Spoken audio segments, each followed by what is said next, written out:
Chapter 196. Before heading to the meeting, Wang Wei began to ponder about all the information he knows about the Emperor Enlightening Academy in order to further tune out his plans. Despite being the second most powerful faction currently in the Myriad Emperor world, the Academy is actually very new compared to all the other factions as it was created during the Middle Emperor era. To be precise, the Academy started that era. After the Devil era, the Myriad Emperor world had gone through another catastrophe that almost ruined it. As a result, countless emperor lineages and other factions were destroyed in the process. During a brief period between these two eras, many great emperors were born and they tried to revitalize the world, but they failed. That was until Emperor Kong, also known by the name Kong Meng. Emperor Kong was a very powerful cultivator born during that period. According to information left over from that time period, Kong Meng was a very enlightened person who preached the idea or notion that all cultivators should have access to education, to knowledge, no matter their background, status, or talents. As you can expect, no other factions supported this idea. For countless eras, the idea of only hoarding knowledge has been practiced. And in this world where knowledge equates to power, no faction wants to release their techniques or methods to outsiders, especially without receiving any benefit. Not to mention that the cultivation world was at an all-time weakness and low morale after the Devil era. At that time, precious cultivation techniques were even more valuable given that a large majority of them were destroyed. However, Kong Meng did not see it that way. He believed that only by circulating more techniques that other people will be inspired to create or renovate the already existing one, thus pushing the cultivation world back to recovery and further development. And it turned out that he was right. After the Heaven Will battle, Kong Meng proved the Tao and took the name Emperor Kong. Then, he created the Emperor Enlightenment Academy. To be precise, he created or invented the concept of academy. Before Emperor Kong's time, there was no such thing as an academy. All factions in the world could be divided into two branches, families and sections. When it comes to families or clans, all cultivation techniques or methods were passed between people with the same bloodline or the same surname. This method was used because cultivators believed that this was the safest way to guard these techniques. After all, it is very difficult to betray your own family, your own blood. As for sects, they allowed talented people from outside into their groups. However, these people were usually taken from a young age so that they can be brainwashed into being loyal to their sections. These kids were usually taught to place the sect before everything else, even their family or own death. However, even that method had many problems due to unfair distribution of power and resources. A perfect example of that is the Dao Opening Sect. Although the sect is ruled by 4 factions, it was not always like that. In the early stage of its creation, the majority of power and resources were in the hands of the Wang, Li, and Yan family. As for the sectarian faction, they usually hold the lowest of positions in the sections. The resources that they received were the least amount, they did not have access to all the powerful techniques, and they were forced to do the most dangerous tasks like being trained as death slaves or suicide soldiers. It was not until the Shadow Ruler Emperor appeared in the sect that they realized the importance of the sectarian faction and the benefit that they could bring to the sect as a whole. So, more power and resources were granted to them, elevating them to the status of one of the main factions of the Dao Opening Sect.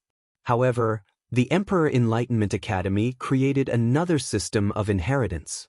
A system that allows all cultivators access to techniques and resources as long as they enter the academy. Of course, the academy did not give them all this for free, but granted them the opportunity to acquire precious cultivation resources. An example of that is a loose cultivator that does not belong to any faction nor wanted to join one. If he wants some rare material that is strictly controlled by the powerful emperor lineages of the world, he can join the academy and serve there for a few years. Then, using contribution points, he could get such rare material. Theoretically speaking, according to the rules of the academy, even their emperor's scriptures could be bought with the right amount of contribution point. However, Wang Wei knew that this was one of the biggest lies ever. The amount of contribution points needed for a cultivator to buy such a thing was so outrageous that they could spend their entire lives slaving for the academy without even coming remotely close. Not to mention all the secret conditions are required to be eligible to get access to these powerful cultivating scriptures. The Academy used this method to lure in countless cultivators all over the world to join them with false promises and hope for a possible better future. The only people that have access to these scriptures or very rare and precious resources are the disciples that are personally trained by the Academy, as they know that these people are loyal to them. Back to Emperor Kong. After creating this new system, the Academy started to thrive throughout the entire world. Many cultivators knew that their chances of having enough resources in their path of cultivation finally arrived, so they rushed to attend. Then, something amazing happened that shocked the entire world. The next 4 great emperors after Emperor Kong all came from the Emperor Enlightenment Academy. The Academy dominated the world for 5 generations by successfully cultivating 5 consecutive great emperors. All the cultivators of the world freaked out as they realized that this new system was effective. More importantly, they feared that the Academy would become like the Buddhist sect in the incense era and dominate the entire era. So, they copied the system and used it on their own. Many other academies were also built across the myriad emperor world. The sects then copied some aspect of it. They were not as strict when recruiting outside disciples. They created branch sects that recruited disciples all over the world and from different backgrounds. Then, the best of these disciples in the branch sects will be sent to the main sect in order to get access to better techniques and resources. With this new system, the myriad emperor world began to rapidly recuperate as a newfound vigor was instilled in it. Then a new and prosperous era started. As a matter of fact, that period of time used to be called the Academy Enlightenment Era, but was renamed Middle Emperor Era. The Emperor Enlightenment Academy tried hard to fight this name change, but the sects of the world were determined to change the name in the history book in order to reduce the influence of the Academy on the world, and reduced their chi luck. Of course, there is one benefit that the Academy still retains to this day: the Heaven Chosen Selection Trial or the Heaven Chosen Worthy Trial. As the name implies, this is a trial held by the Academy to designate who is worthy to hold the title or position of Heaven Chosen. Ever since the Middle Emperor era, countless genius cultivators have come to the Academy to attend this trial. The top 30 will receive the title of Heaven Chosen. This process has been going on for millions of years, and many other factions have tried to take this honor from the Emperor Enlightenment Academy. However, they have failed and are still forced to send their geniuses to attend the trial. One of the reasons for that was the fact the Academy is recognized by the majority of cultivators, thus having more credibility than the other factions. The second reason being that the Heaven Chosens will have access to the 3,000 Dao tablets. These Dao tablets have been blessed by countless great emperors during the past 2 eras. Due to the fact that the Academy is open to anyone, many great emperors from different factions have been helped by the Academy during their rises, not to mention that they received the position of Heaven Chosen there. So, in order to repay their karma, these great emperors would leave their understanding of the Tao in these tablets, making them the best treasure for enlightenment on the laws of the world. Many people drooled to gain access to these Tao tablets as a result of this, including Wang Wei himself. Of course, this was not the main reason that the Emperor Enlightenment Academy can hold the power of holding this trial for so long. It was mainly because of something called Heavenly Tao Protection, which secured their unshakable positions against so many factions. Chapter 197. The Heavenly Tao Protection, as the name implied, is a form of absolute protection granted to the top 30 heavenly chosen that are selected during this trial. As a result, from the supernatural realm all the way to the primordial spirit realm, all these heaven chosens are excused from death. No matter the circumstances, as long as they are in the myriad emperor world, they cannot die during that period of time. Even if a supreme realm true monarch were to attack any of these heavenly chosens, they would not succeed. The reason for that is that they are under the protection of Heavenly Tao itself. Unless someone has the power to overwhelm the might of Heavenly Tao, then these geniuses will be fine, because they are the true chosens of heaven and earth. As a result of this, after the Heaven Chosen Worthy trial, the world would turn into chaos for a few hundred years.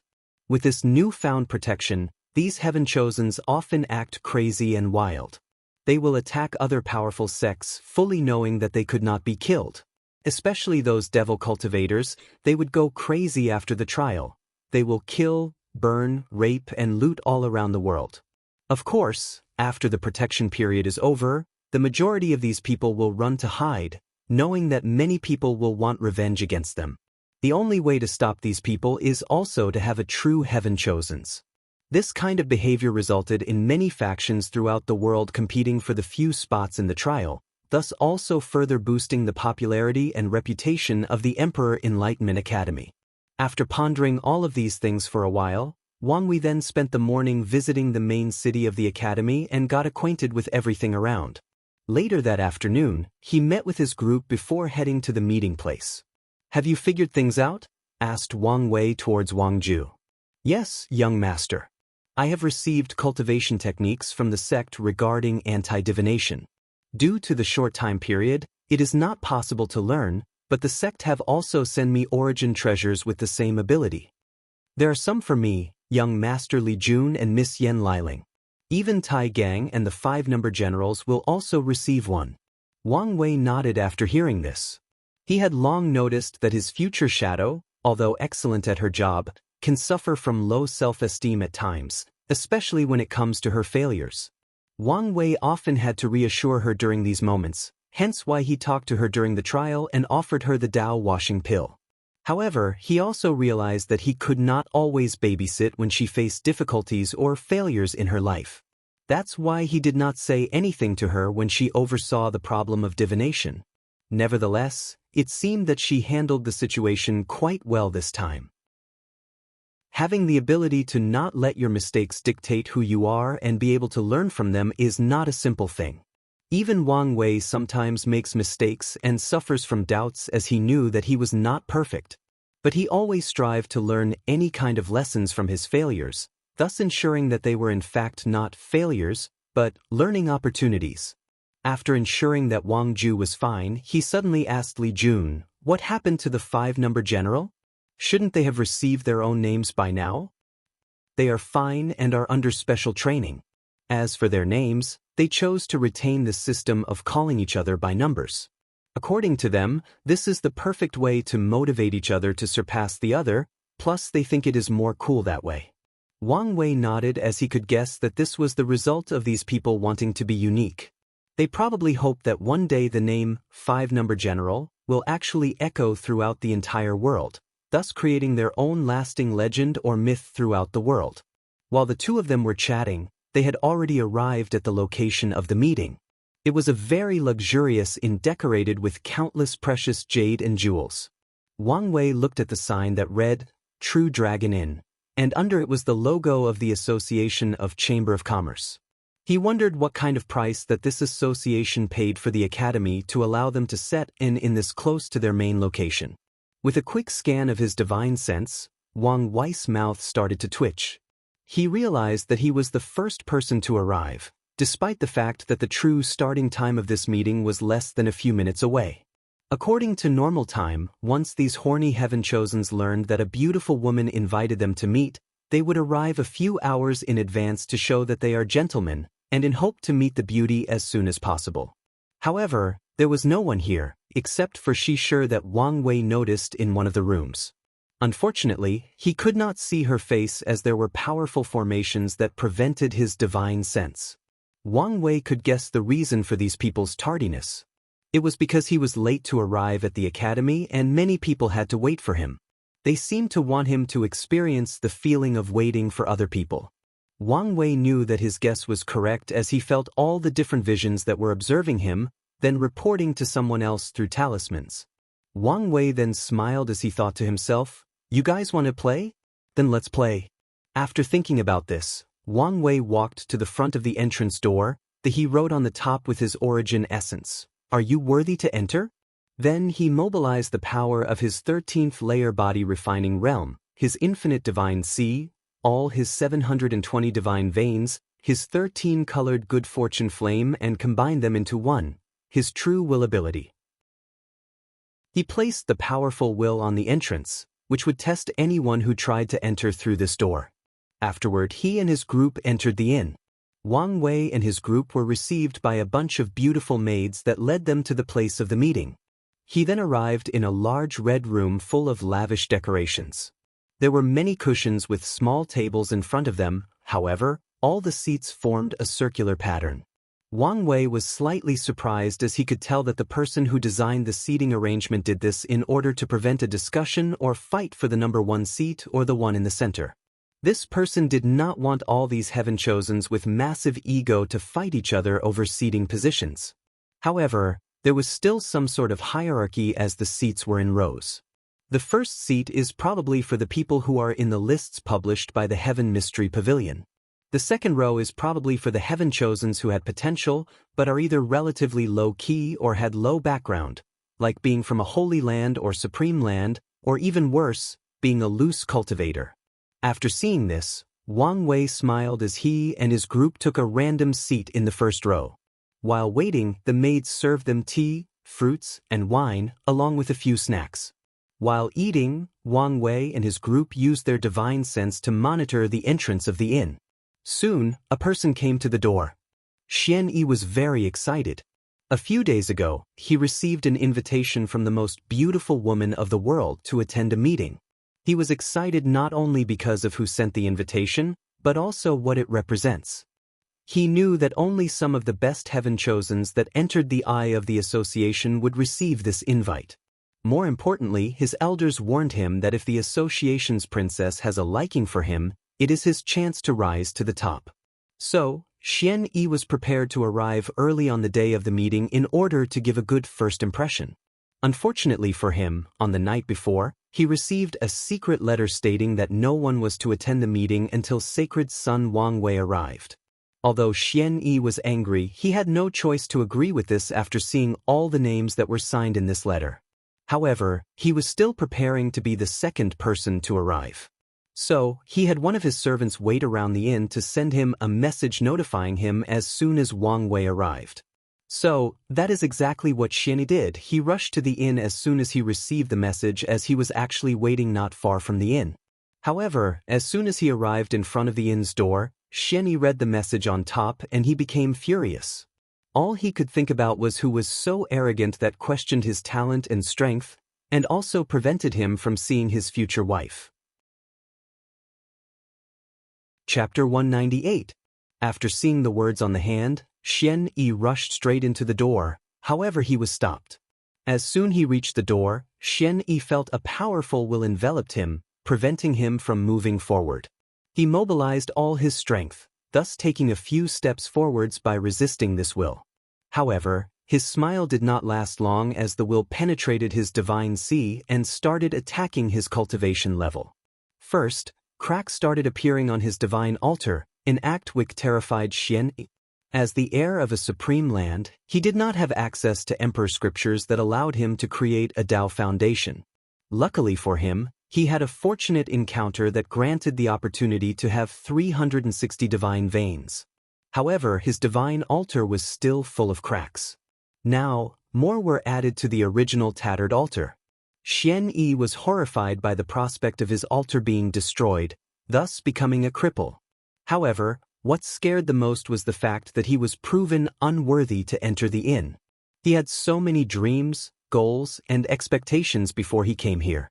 He dreamed that he would show his talent and strength to these heaven chosens from the emperor lineage, then get the attention of Shishir.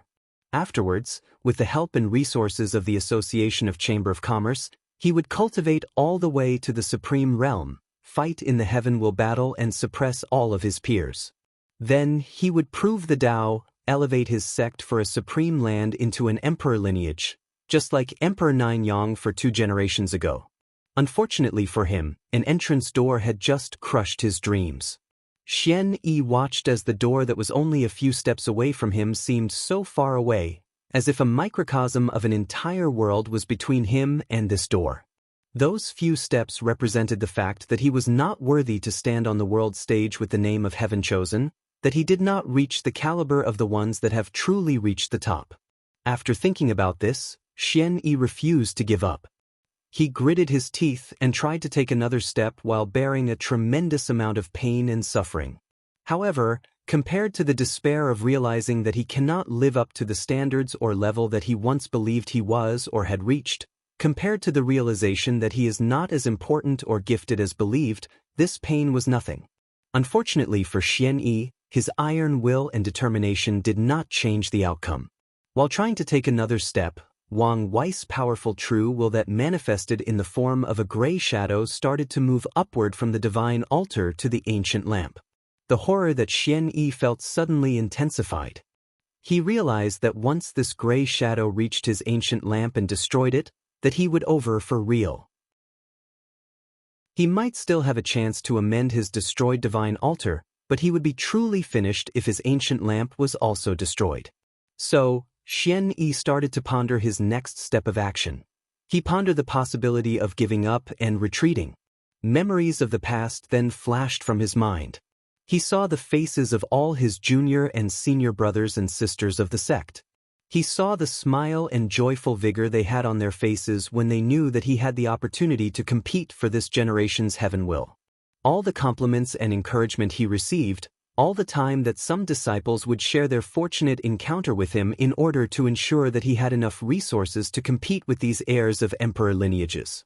Many of these resources were not even remotely valuable, but Xianxia always accepted all of them with a smile on his face. What he cared about was not the value, but what these resources represent, the hope of all the disciples and elders of the sect. As a result, Xianxia has spent a lot of sleepless nights pondering how to shoulder all these responsibilities, all these expectations of the people around him. He always dreamed about how he would repay all his fellow brother and sisters of the sect after he become a great emperor, how he would lead the sect through glory and wealth until they reached the top of the food chain in terms of power in the myriad emperor world. After all these memories came to his mind, Xianxia removed any thought or idea he had about giving up. He decided to persist under the pressure of this great will. However, Xianxia began to falter again, and he watched the gray shadow slowly inching closer to this ancient lamp. The closer the gray shadow rose, the more pressure Xianxia felt as sweat started falling from his face and down in his back. In just a few seconds, his clothes were drenched like he was walking in the rain. Time started to pass slowly for Xianxia as he contemplated his next action that will forever change his future. One part of him did not want to destroy all the hope and expectations of his fellow sect members, while another part did not want to lose his cultivation level that he spent so many years training. So, when the gray shadow was only a few centimeters away from the ancient lamp, Xianxia took a few steps back, stopping its inevitable destruction. So, he sighed in relief after seeing that his ancient lamp was intact. However, a great deal of shame followed him afterwards. It was then that Xianxia realized how selfish of a person he was, and also how far he was from those heaven-chosen. However, he quickly shook these thoughts from his mind. He realized that maybe it was not him that was the problem, but this test. Maybe that it was impossible for others to pass as well. So, with this mindset, he went to the side and waited for the next person to try to enter. Xianxia was sure that his conjecture was correct as he stood there with a smirk on his face. However, his clenched hands behind his back might indicate something else. Meanwhile, inside the True Dragon Inn, Wang Wei and his group silently watched Xianxia's mental and physical struggle with this test while drinking wine or tea and eating snacks. "It's a shame that he gave up," said Li Jun with a sigh after taking a sip of wine.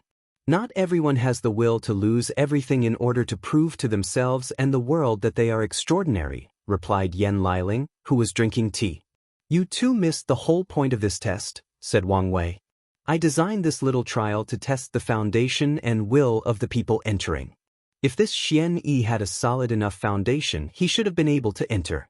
However, even if he did not, as long as he has the will to, he could still pass." Asked Yan Liling, a little confused. "Simple, by allowing his divine altar and ancient lamp to break apart, then reconstruct it. He could repeat the process again and again until he reached the standard that I set for this trial. Although his cultivation level would have dropped to the divine altar realm, what is that compared to a supremely powerful future? Just the fact that he gave up so quickly proved that this person does not have the will and Dao heart to become a top powerhouse." "Breaking before rising," added Yan Liling. Li Jun sighed before taking another big gulp of his drink. Not everyone can be like you, big brother, and treat themselves as cruelly as they treat their enemies, if not even worse. As he uttered these words, Li Jun started to reminisce about the time he witnessed his big brother going through heavenly tribulation. He saw how his big brother used heavenly fire to temper his body. He burned his skin, muscles, blood, and nerves. At that time, all that were left untouched were the internal organs. As a person who knows how it felt like to boil alive, Li Jun could only imagine how painful such a process would be. Yet, his big brother did not scream, complain, or wince throughout the entire process. Well, not that he did have any organs to scream to begin with. It was during that moment that he realized one of the things that separated his big brother from the other heaven chosens. He was a very cruel person, especially to himself. Oftentimes, Li Jun has asked himself whether he could go to such lengths in order to become powerful. And to this day, he did not have an answer yet. That's because these people do not have the drive or desire to succeed at all cost, replied Wang Wei with a calm look on his face. Meanwhile, a few minutes after Xianxia gave up, a few other people showed up and saw the provocation at the door entrance. Chapter 199. After Xianxia's turn, many other people came afterwards. They all tried to enter, but failed to do so. As such, the majority of people actually gave up, an act which delighted Xianxia a great deal. However, one person did not give up, instead had his divine altar and ancient lamp destroyed, essentially crippling. Wang Wei admired this person's will. Unfortunately, he was not a wise person. He did not take this opportunity to actually reforge his foundation. Unmatched bravado without wisdom is not enough to reach the top of the cultivation world. Unfortunately, few people realize this. After sighing, Wang Wei focused on someone else that was rapidly approaching. After that person arrived, he only frowned for a slight moment after seeing the writing on the door, then he strode inside. The trial did not faze this person until he reached one step from entering inside. The gray shadow, which was a physical manifestation of Wang Wei's true will, started to put more pressure on this person's divine altar. The person first frowns before snorting coldly out loud. Then a black aura full of star-like light appeared around. The blackness was not an evil or nefarious like one, but more of the bleakness and profound darkness found in space. However, it seemed more noble and sacred. After the aura appeared on that person, he walked inside without any pause. Meanwhile, Wang Wei identified this aura as Chaos Qi, thus also revealing the identity of the person who came. The number 1 absolute chaos physique, Lin Fan. After being led inside the room where the main event would take place, Lin Fan also noticed Wang Wei and his group, but he did not say anything and just took a seat of his own. Soon after Lin Fan, another person came that was able to pass the little trial. This time it was a beautiful girl with long blue hair. She had captivating eyes that would make any man or woman lose themselves. As soon as she arrived, all the people waiting outside were captivated by her beauty. She did not smile, did not use any technique, just her natural beauty was enough to charm all the other geniuses waiting outside. Some of them even made vows to protect their lives. As for the enchantress, she seemed to perceive the emotions of these people and just smile at them. This sudden smile further captivated those people and charmed those who still had a little will to resist. After that, she also easily passed Wang Wei's test. However, just like the previous person, she also stopped one step away from the door with a frown on her face. Then, 7 books of different colors appeared in front of her in order to resist the final attack. Then she entered the True Dragon Inn. The person who arrived this time was the owner of the number 37 emotions and 6 desires physique, Suya. After entering the room, Suya gave a smile to everyone in the room before taking a seat of her own. Then she also started to observe all the people coming. The next person to pass this test was Ji Song. When he reached in front of the door, the Dharma image of Ji Xiang appeared behind him to block Wang Wei's true will, then he strode inside with steady steps. As soon as he entered the same room as the others, he looked directly as Wang Wei, then a powerful killing intent suddenly emanated from his body, suffocating all the maids around. Even few people outside the inn felt the heavy pressure of that killing intent. Of course, that did not apply to the truly powerful people in the room. Lin Fan had a serious look on his face as he quietly observed everything around him. Suya had a playful smile on her face. As for Wang Wei, he smiled happily before saying, "Ji Song, my friend, I have not seen you in so long. How are things doing?" "Are you mocking me?" asked the crown prince with gritted teeth. "So what if I am? As a loser, you should have the attitude of one. One defeat meant nothing, not to mention that I will be the victor this time around. If I remember correctly, that is the third time you have said this to me. And just like the previous 2 times, you will still end up within an inch of your demise," replied Wang Wei calmly. However, to his surprise, Ji Song was not angered or reacted in any way. He just gave a deep look at Wang Wei before taking a seat on the opposite side of him. Then, the room once again became quiet. All that could be heard was the sound of slurping and chewing. However, not long afterward, another person also entered. This time it was Jian Wushuang with a sword hanging on his sword. In order to enter the inn, he released a powerful sword aura to counterattack against the pressure. Unlike other people, Jian Wushuang had to take a longer period of time to enter as he had to help one of his junior brother and sister. As such, he is the only person beside Wang Wei who came with 2 other people. After entering the main room, Jian Wushuang first gave a deep look at Wang Wei. His gray hair and eyes make him easily noticeable. During this little trial, he tried to use his supreme sword will to destroy Wang Wei's true will, but it did not have any effect. As for Wang Wei, he was also looking at this young sword cultivator. The reason for that was because he felt some similarities from Jian Wushuang's sword will with his father's.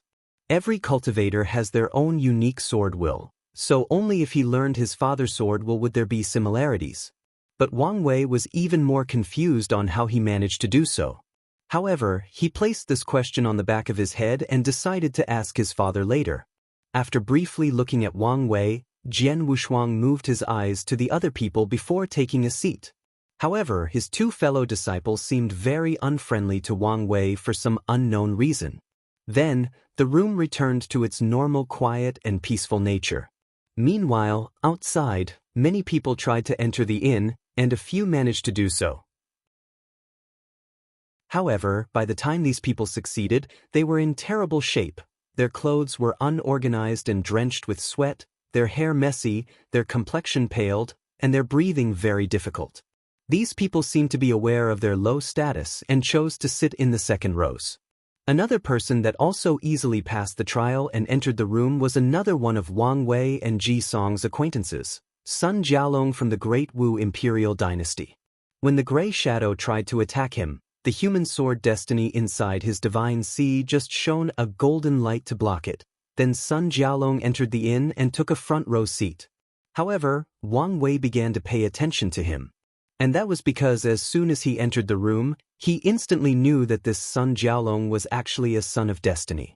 As a person who has the ability to also become a son of destiny, Wang Wei can easily recognize one when he sees it.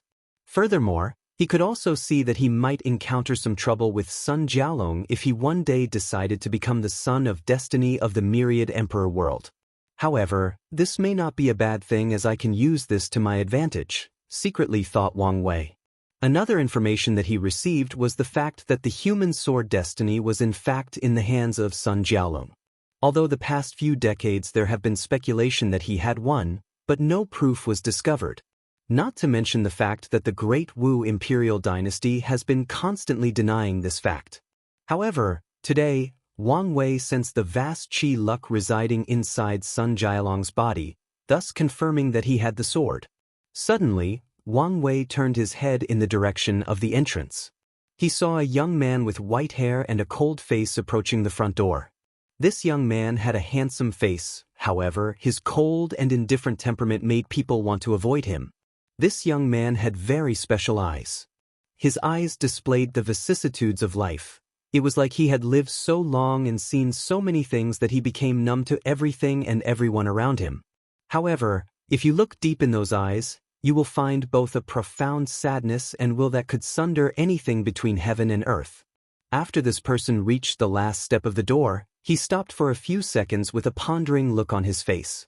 Then, he turned around and left without much hesitation.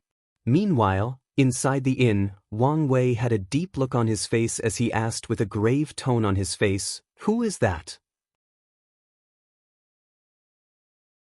Chapter 200. Young Master, that's Di Tian from the Di family, replied Wang Ju. The reason that Wang Wei took notice of Di Tian was because of what happened at the entrance door. This person was able to ignore his test. Unlike the other Heaven Chosens who had to use their powers to resist his true will, this Di Tian straight up ignored it. This has never happened before, so Wang Wei was concerned about this. Not to mention the fact that he has not figured out how he did it. He did feel a very vague fluctuation from Di Tian's body, however, with his senses, he could not detect it fast enough, nor detect what it was. However, his intuition told him that he was familiar with this power despite not really knowing what it was. After this meeting, use all your powers to discover any information about this Di Tian. And if you have to, use the power of my father's shadow, ordered Wang Wei. An act which greatly surprised Wang Ju as she had never seen the young master so serious about something. She realized that this was a very important task, so she nodded seriously. As a matter of fact, Wang Wei was not the only person who acted this way. After Di Tian left from the True Dragon Inn and returned to his own manor, he first asked his head maid to use all the power of the Di clan to gather information on Wang Wei. After that, he took out a very ancient talisman. The breadth of this talent displayed the passage of time, the evolution of samsara. After injecting his origin essence in the talisman, something amazing occurred. Throughout the entire myriad emperor world, countless people, both mortals and cultivators, suddenly awakening memories that were engraved deep into their bloodlines for countless generations. After these memories were awakened, they received the same instruction: find all the information possible about sacred son Wang Wei. Then, these people who referred to themselves as the sleepers looked in the direction of Di Tian, bowed before saying, "As you wish, master." Then proceeded to execute his order.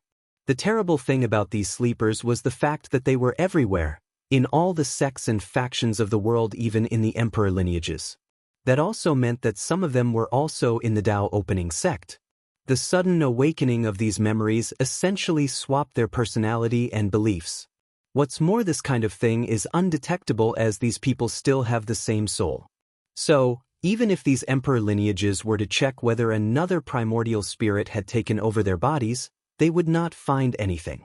Meanwhile, back in the True Dragon Inn, after a few people struggled to get inside, no other powerful Heaven Chosen seemed to be coming, so the host, Shishir, finally showed up. The wooden floor at the center of the room started to move around. Then she appeared from underground. Many people marveled at this kind of spectacle, of course, that was beside Wang Wei. He has seen these kinds of things in his previous life. However, he did appreciate it as it reminded him of the stars from his past life. After Shishir appeared, all eyes were on her. However, many people were disappointed. Not because her beauty did not live up to standards, but because she was covering most of her face with a veil only revealing her eyes. Nevertheless, that was more than enough to captivate all the young geniuses present. They look at her with greed and desire, yet at the same, trying to restrain themselves to appear more gentlemanlike. However, all of them wished nothing more than to rip that veil from her face. As for Wang Wei, he scoffed after seeing this, then he waved his hand. Following which, a gentle breeze appeared and removed the veil from her face, revealing all her beauty to the world. All the other people look at Wang Wei with a fierce look, as if saying, "How dare you blaspheme our goddess?" At the same time, they were secretly happy because he did something that they did not dare to do. However, soon enough, they were distracted by her beauty. Wang Wei has to admit that this Shishir was indeed beautiful. It was as if all the concepts of beauty were added together to create her. All the flowers, all the magnificent views, all perfectly symmetrical things could not even come close to describe her beauty. Every cultivator in the world knows nothing under heaven and earth is actually truly perfect. However, Shishir's beauty can be described as her perfect. Her face did not have any form of powder on it. No, to be precise, any form of makeup would actually insult her beauty. After Shishir's face was revealed, There were only 3 people that were not totally enamored by her beauty. The first being Jian Wushuang. Although he was distracted by her for a few seconds, then his sword intent flashed in his eyes and he was awakened from his stupor. The second was of course Suya, and it was not because she was a woman. As a matter of fact, Xishi's beauty transcends gender. A perfect example of that was the fact that both Yan Liling and Wang Ju could not stop staring at her. As a person who can easily control people's emotions and desires, of course Suya will not be captivated by another person's beauty. However, given the deep frown on her face, she was obviously not happy. Of course the last person was Wang Wei. With his powerful will, of course he would not be charmed by a person's beauty. However, that did not stop him from admiring. While Wang Wei was looking at Xishi, she was also looking at him. She was a little surprised at his action of removing her veil. When most men meet her, they always try to behave as politely as possible in order to draw her attention. However, this sacred son of the Dao opening sect does not seem to care about being a gentleman in front of her. This was the first time that she experienced something like this, and it caught her by surprise. Meanwhile, while Wang Wei was admiring Xishi's beauty, his heart suddenly began to beat rapidly as he felt that something very important was about to happen to him. He then looked in the direction of the door, having a feeling that someone was about to enter. In a situation like that, Wang Wei should have used his divine sense to see who it was, but he did not. He waited for a few seconds with anticipation. Then, another breathtaking woman walked in.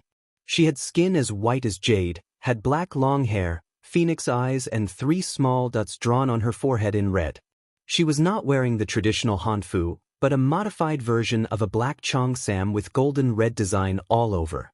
The cheongsam was a long one, reaching all the way to the floor. However, it was cut on the side so that every time she took a step, her long and beautiful legs were displayed to see.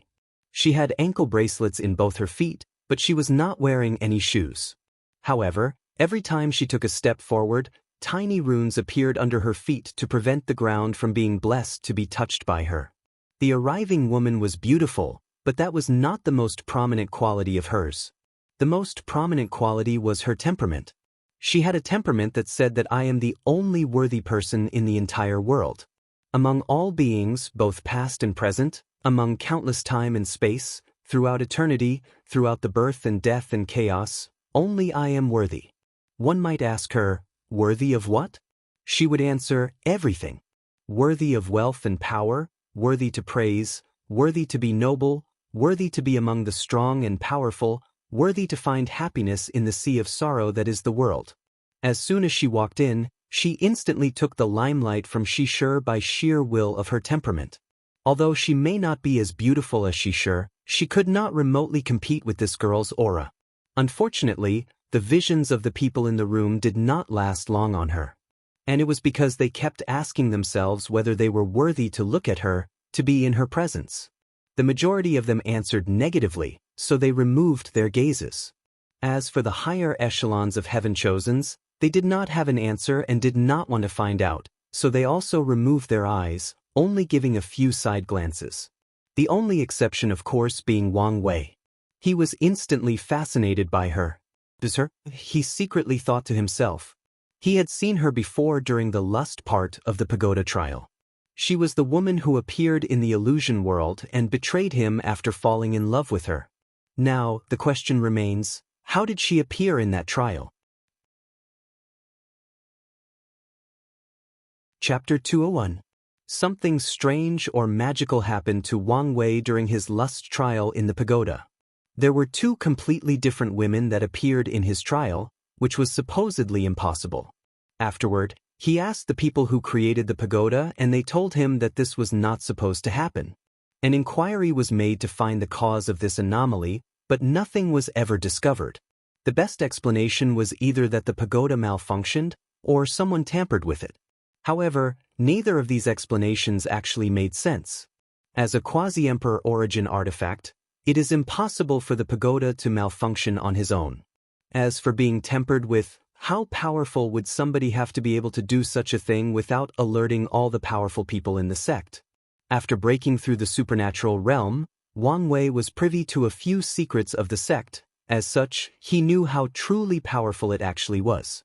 He knew that the true heritage of the Dao opening sect is actually all those Dao ancestors and immortal venerables sleeping in secret realms.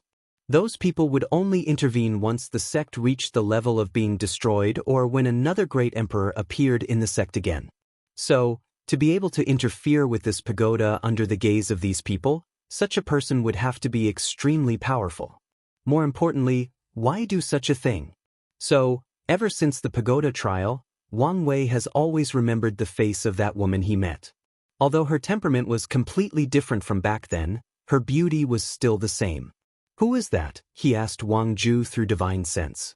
Young master, that is Wu Hong. She is third in the list of the most beautiful women, and also a very powerful and mysterious heaven chosen. What other information do you have on her? She was born in an ordinary mortal family, however, she acquired the inheritance of Empress Wu. Empress Wu? Yes. As a matter of fact, many people believed that she is either the direct descendants of Empress Wu or her reincarnation. After all, not only does she have the same name as her, but she looks exactly like her.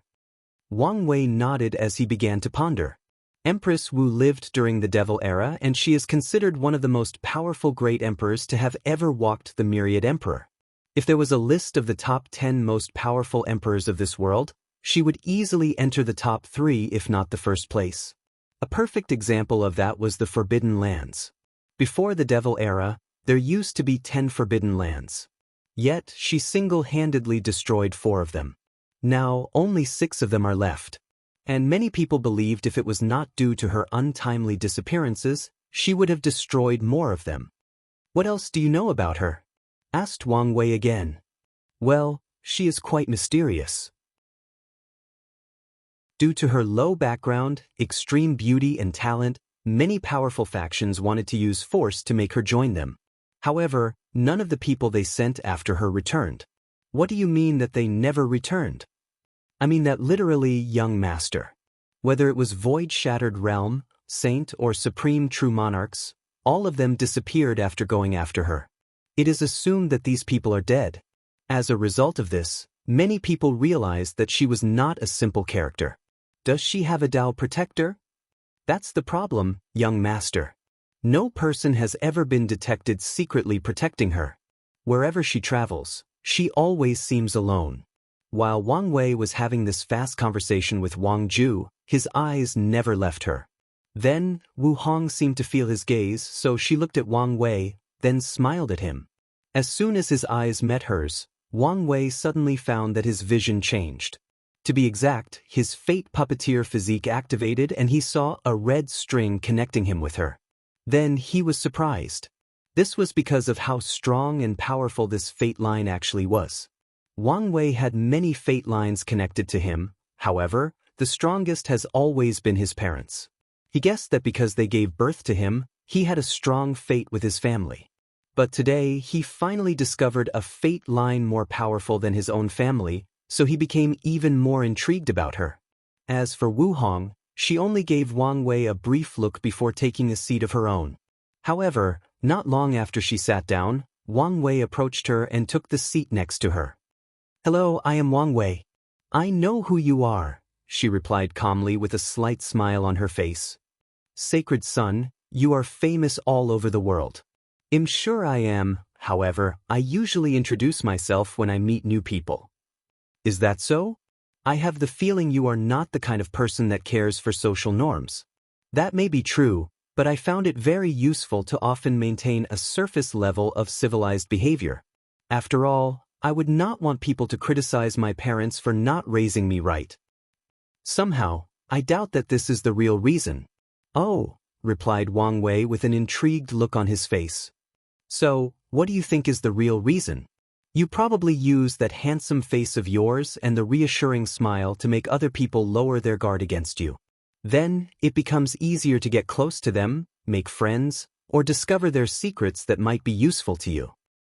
Although I am baffled at the fact that you see me in such a negative light, I'm willing to overlook this fact on the account that you just admitted that I was handsome. Is the fact that you are handsome something to be disputed about? Asked Wu Hong, still with a calm and confident smile. No, but it is not often that I see a woman so bold to actually admit it out loud, and to my face at that. Well, young Master Wang Wei, I am not like any ordinary woman. That is the only thing that I currently know and am very sure about you. While these two people were whispering to each other, Shishihu was not very happy that her limelight was briefly stolen by Wu Hong started the meeting. The first part of this meeting was her playing the zither. She was very talented with it, to the point that she can be called a grandmaster. Moreover, her zither had the power to wash away all the worries of the mind, making the listener enter an extreme calm state. What's more, this calm state is very beneficial to understand the laws between heaven and earth. During her piece, even Wu Hong and Wang Wei stopped talking in order to appreciate the music. They both closed their eyes and entered an ethereal and peaceful state of mind. And it was not them, but all the people inside the room. After Shishihu finished playing, then it was the turn of the other heaven chosens to display their talents. The next person who did something was actually Suya. She also took out a zither and played a piece. However, hers was vastly different from Shishihu's. She took everyone on a magical journey of emotional ups and downs. In just a few minutes, all the heaven chosen of the room experienced all the emotions that ever existed, and the experience was horrifyingly vivid. Whether it was pain, happiness, sadness, or love. And there were so many more and so many nuances to the emotions. These people experience physical pain and the pain of losing the love of your life. They also experience the pain of losing a family member instead of a love companion. Suya was able to vividly express the subtle difference between these two kinds of pain. Then came the self-doubts and insecurities that everyone has in their heart. She managed to bring all of them into the minds of these heaven chosens. Although this was only possible because some of them did not guard against her, this was a terrifying ability to do such a thing. "What a scary woman," whispered Wang Wei. "You are right about that," replied Wu Hong. "There is a reason that the 6 emotions 7 desires body is ranked 3rd in the heavenly physique list. It does not matter whether you are a saint, supreme, or great emperor, no one can escape their emotions or desires, especially the desires to become stronger and pursue the Tao." That's true. Even if a person practices the indifferent Tao, he still cannot escape the shackles of desires. It seemed that I have to pay more attention to this Suya. However, people like her who play with emotions are often easily brought down by emotions themselves, secretly thought Wang Wei. Meanwhile, Wu Hong suddenly looked at him before saying, "You were just thinking about how you could defeat her, didn't you?" "I have no idea what you are talking about," replied Wang Wei with no change in his expression. "Whatever you say." Chapter 202. After Suya finished performing her masterpiece, she gave a quick and deep glance at Shishihu before averting her gaze. Then, the other heaven chosen showered her with lavish praises. Even Wang Wei was no exception as he acknowledges her talent with the zither. Afterwards, it was the turn of the other heaven chosens to perform their talents and skills. The first person to go was actually the number 1 physique, Lin Fan. He recited a poem celebrating Shishihu's otherworldly and immortal-like beauty. He eulogized her existence by saying that her beauty was a gift from heaven itself to all life in the world, as her mere presence elicited happiness and joy from anyone who sees her. Wang Wei had to acknowledge that this Lin Fan had a golden tongue as he managed to make Shishihu blushed red like the brightest of rouge. He finally understood how this Lin Fan managed to create a harem so big. His words could probably charm a succubus from his past life. After Lin Fan's turn, it was Ji Song who went next. Like Lin Fan, he also recited a poem personally created for this occasion. His poem was not as sweet and complimentary as Lin Fan, but in it he implied that if Shishihu was his, he would be loyal to her for all eternity. That he would treat her as the greatest and most beloved princess that ever existed in the myriad emperor world. Overall, he was very serious and passionate. "I can't believe that this brute is so romantic," muttered Wang Wei to himself. However, Wu Hong overheard him and she replied, "Well, it is not an unexpected thing. Ji Song as the crown prince of an imperial dynasty had to study poetry, calligraphy, go, and military tactics at a young age just like any other aristocratic clan. Although he does not look like or act like it, he is actually a very refined individual. I know all of this. It's just that I am having trouble getting rid of the first impression I form of him. Not to mention all the other times we interacted together, I always labeled him as an idiot in my mind. This is probably due to the fact he has his brother next to him. At a very young age, he probably formed the mentality that he does not need to think properly as he had his big brother to do so for him, replied Wu Hong with deep and calm eyes. Wang Wei nodded before continuing to observe the performance of the other people. The next person to go on stage was actually Jian Wushuang. However, unlike the other two, he did not recite any poem, but used calligraphy instead. With a wave of his hand, a large rice paper floated in the air in the middle of the room where everyone could easily see it. Then, Jian Wushuang also flew in the air with a brush on his hand. As soon the brush appeared in his hand, Jian Wushuang's temperament changed. He became a supreme swordsman with infinite momentum. He waved the brush like a sword and wrote the character for passion. Then, a powerful intent emanated from his character. This intent displayed Jian Wushuang's passion for love or maybe even for Shishir. A passion that was almost as equal as his love for his sword. As a pure swordsman, this was indeed a bold declaration as most swordsmen place their love for the sword above most things. The majority of them are actually single either because they dedicate their entire lives to the sword or practice the indifferent Tao in order to reach the peak of swordsmanship. However, Jian Wushuang was different. He learned from his senior predecessor that he does not have to give up everything to reach the extreme ways of the sword, a lesson that their village predecessors had to learn the hard way. As such, he too was enthralled by Shishir's beauty. He hoped that he would be chosen and accompanied her throughout his entire life, along with his own trusted sword. After him, it was Sun Jialong's turn to perform. And like Jian Wushuang, he also used calligraphy to display his ability. The character he wrote was dedication.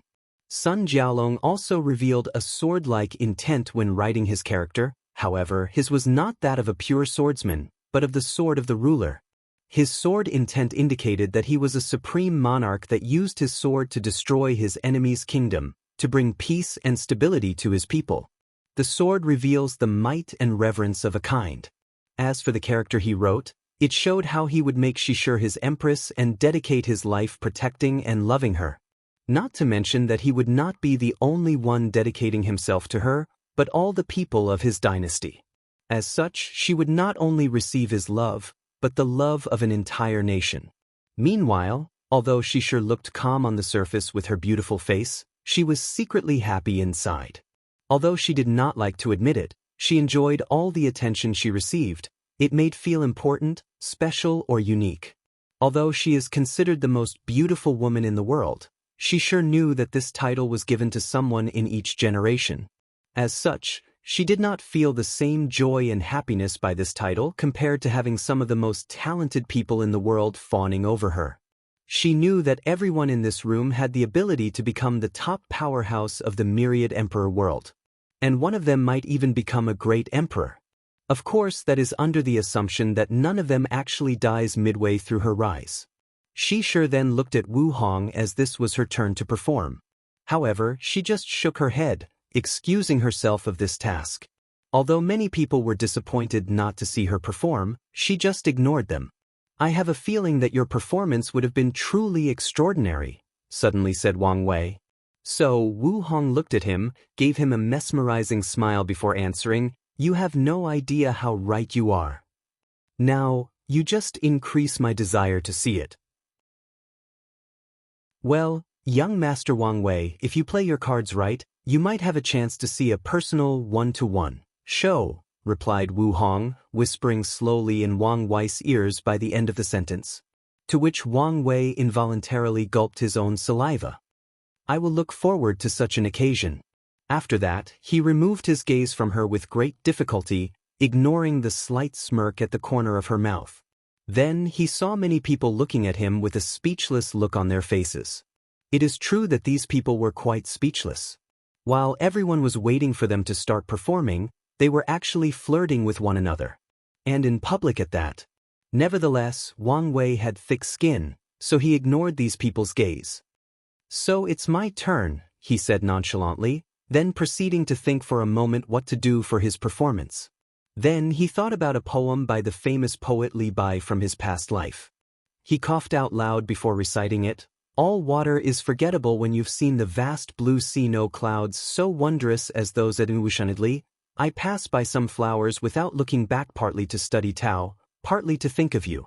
As Wang Wei recited his poem, all the people in the room were infected by the beautiful and sad mood of the poem. The pain and suffering of thinking about someone that you missed so dear enveloped them. A person you know is somewhere out there, but cannot reach. Of course, the person who most appreciated this poem was actually Suya. As a person who controls emotions, she is the one who can most easily enter the right mood to truly appreciate the beauty and complexity of this poem. As such, she was quite surprised with Wang Wei's poetry talent and wondered who this young master of the Dao opening sect was thinking about so deeply that he would write such a poem. The room then became quiet for a few seconds as the people were momentarily lost in the mood of the poem. After calming down, Xisher asked, "Young Master Wang Wei, this is a beautiful poem. Did you think about it on the spot?" Wang Wei was slightly surprised by this question, so he answered, "Of course not. This poem was written by a person named Li Bai who was born in a long-destroyed mortal dynasty called Great Tang. I happened to come by it during one of my adventures and I like it very much. I thought this talented poet should not remain unknown, thus the reason that I recited this poem during this meeting." Chapter 203. All the people in the room looked at Wang Wei with a speechless look. Their faces seemed to be asking why you admit that this poem was not yours? The creator was long dead, just take the credit. Didn't you see that the goddess was moved by you? So this is the perfect opportunity to impress her. However, Wang Wei ignored these looks as most of these people do not dare to say anything about his actions. Of course, that did not go for everyone. Snorted Ji Song. If you cannot create an artistic piece of your own, then you should remain silent. Wang Wei then looked at him with a smile. "Unlike you people, I am not a little puppy that wags his tail in front of his owner to attract their attention. Between heaven and earth, I have nothing to prove to anyone or anything." The faces of all the people in the room became ugly after hearing this. However, no one said anything else as they were a little ashamed. Their behavior of trying to impress sure did look like a puppy trying to garner the attention of its owner. However, who can blame them? Her beauty was simply otherworldly. "Young Master Wang Wei, I am a little confused. This was a perfect opportunity to impress Miss Xisher, so why ruin it?" suddenly asked Wu Hong. "I thought I made my intention very clear. I am not interested in her," replied Wang Wei with a calm look on his face. "I know this, but why are you not interested? No one can deny that Miss Xisher is a peerless beauty that comes once every generation."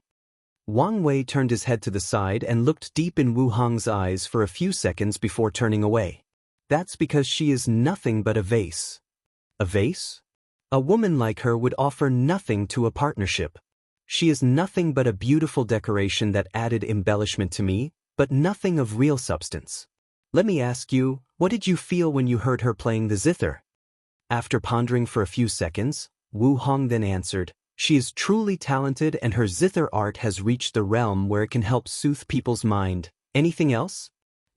It seemed that there was no edge or power behind it. Wang Wei nodded before continuing. "As a zither grandmaster, she should be able to use her arts to attack and kill people with it, but yet I felt none of such power on her zither intent. Meaning that she actively ignored this part of the zither Dao because she knew that she would not need it. As a beautiful woman, all she needs is a powerful man to protect her. This kind of mindset has been ingrained in her ever since she was young. Am I wrong, Miss Xisher?" However, Xisher did not answer him, and she even lowered her head to avoid his deep and piercing gaze.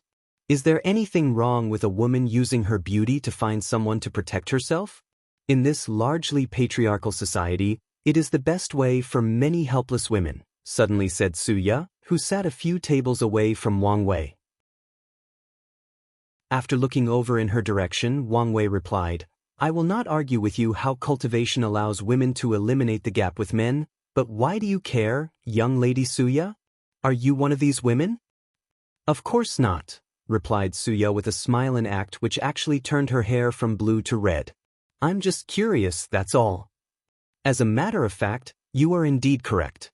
And personally, I have nothing against Miss Shishir, she just does not fit my requirements for a companion, that's all. Then, young Master Wang Wei, what are your requirements? Asked Suya back with an intriguing look on her face. After pondering for a few brief seconds to organize his words, Wang Wei then explained, my goal in life was never to become a great emperor, but to walk towards the end of great Tao, and even go beyond it.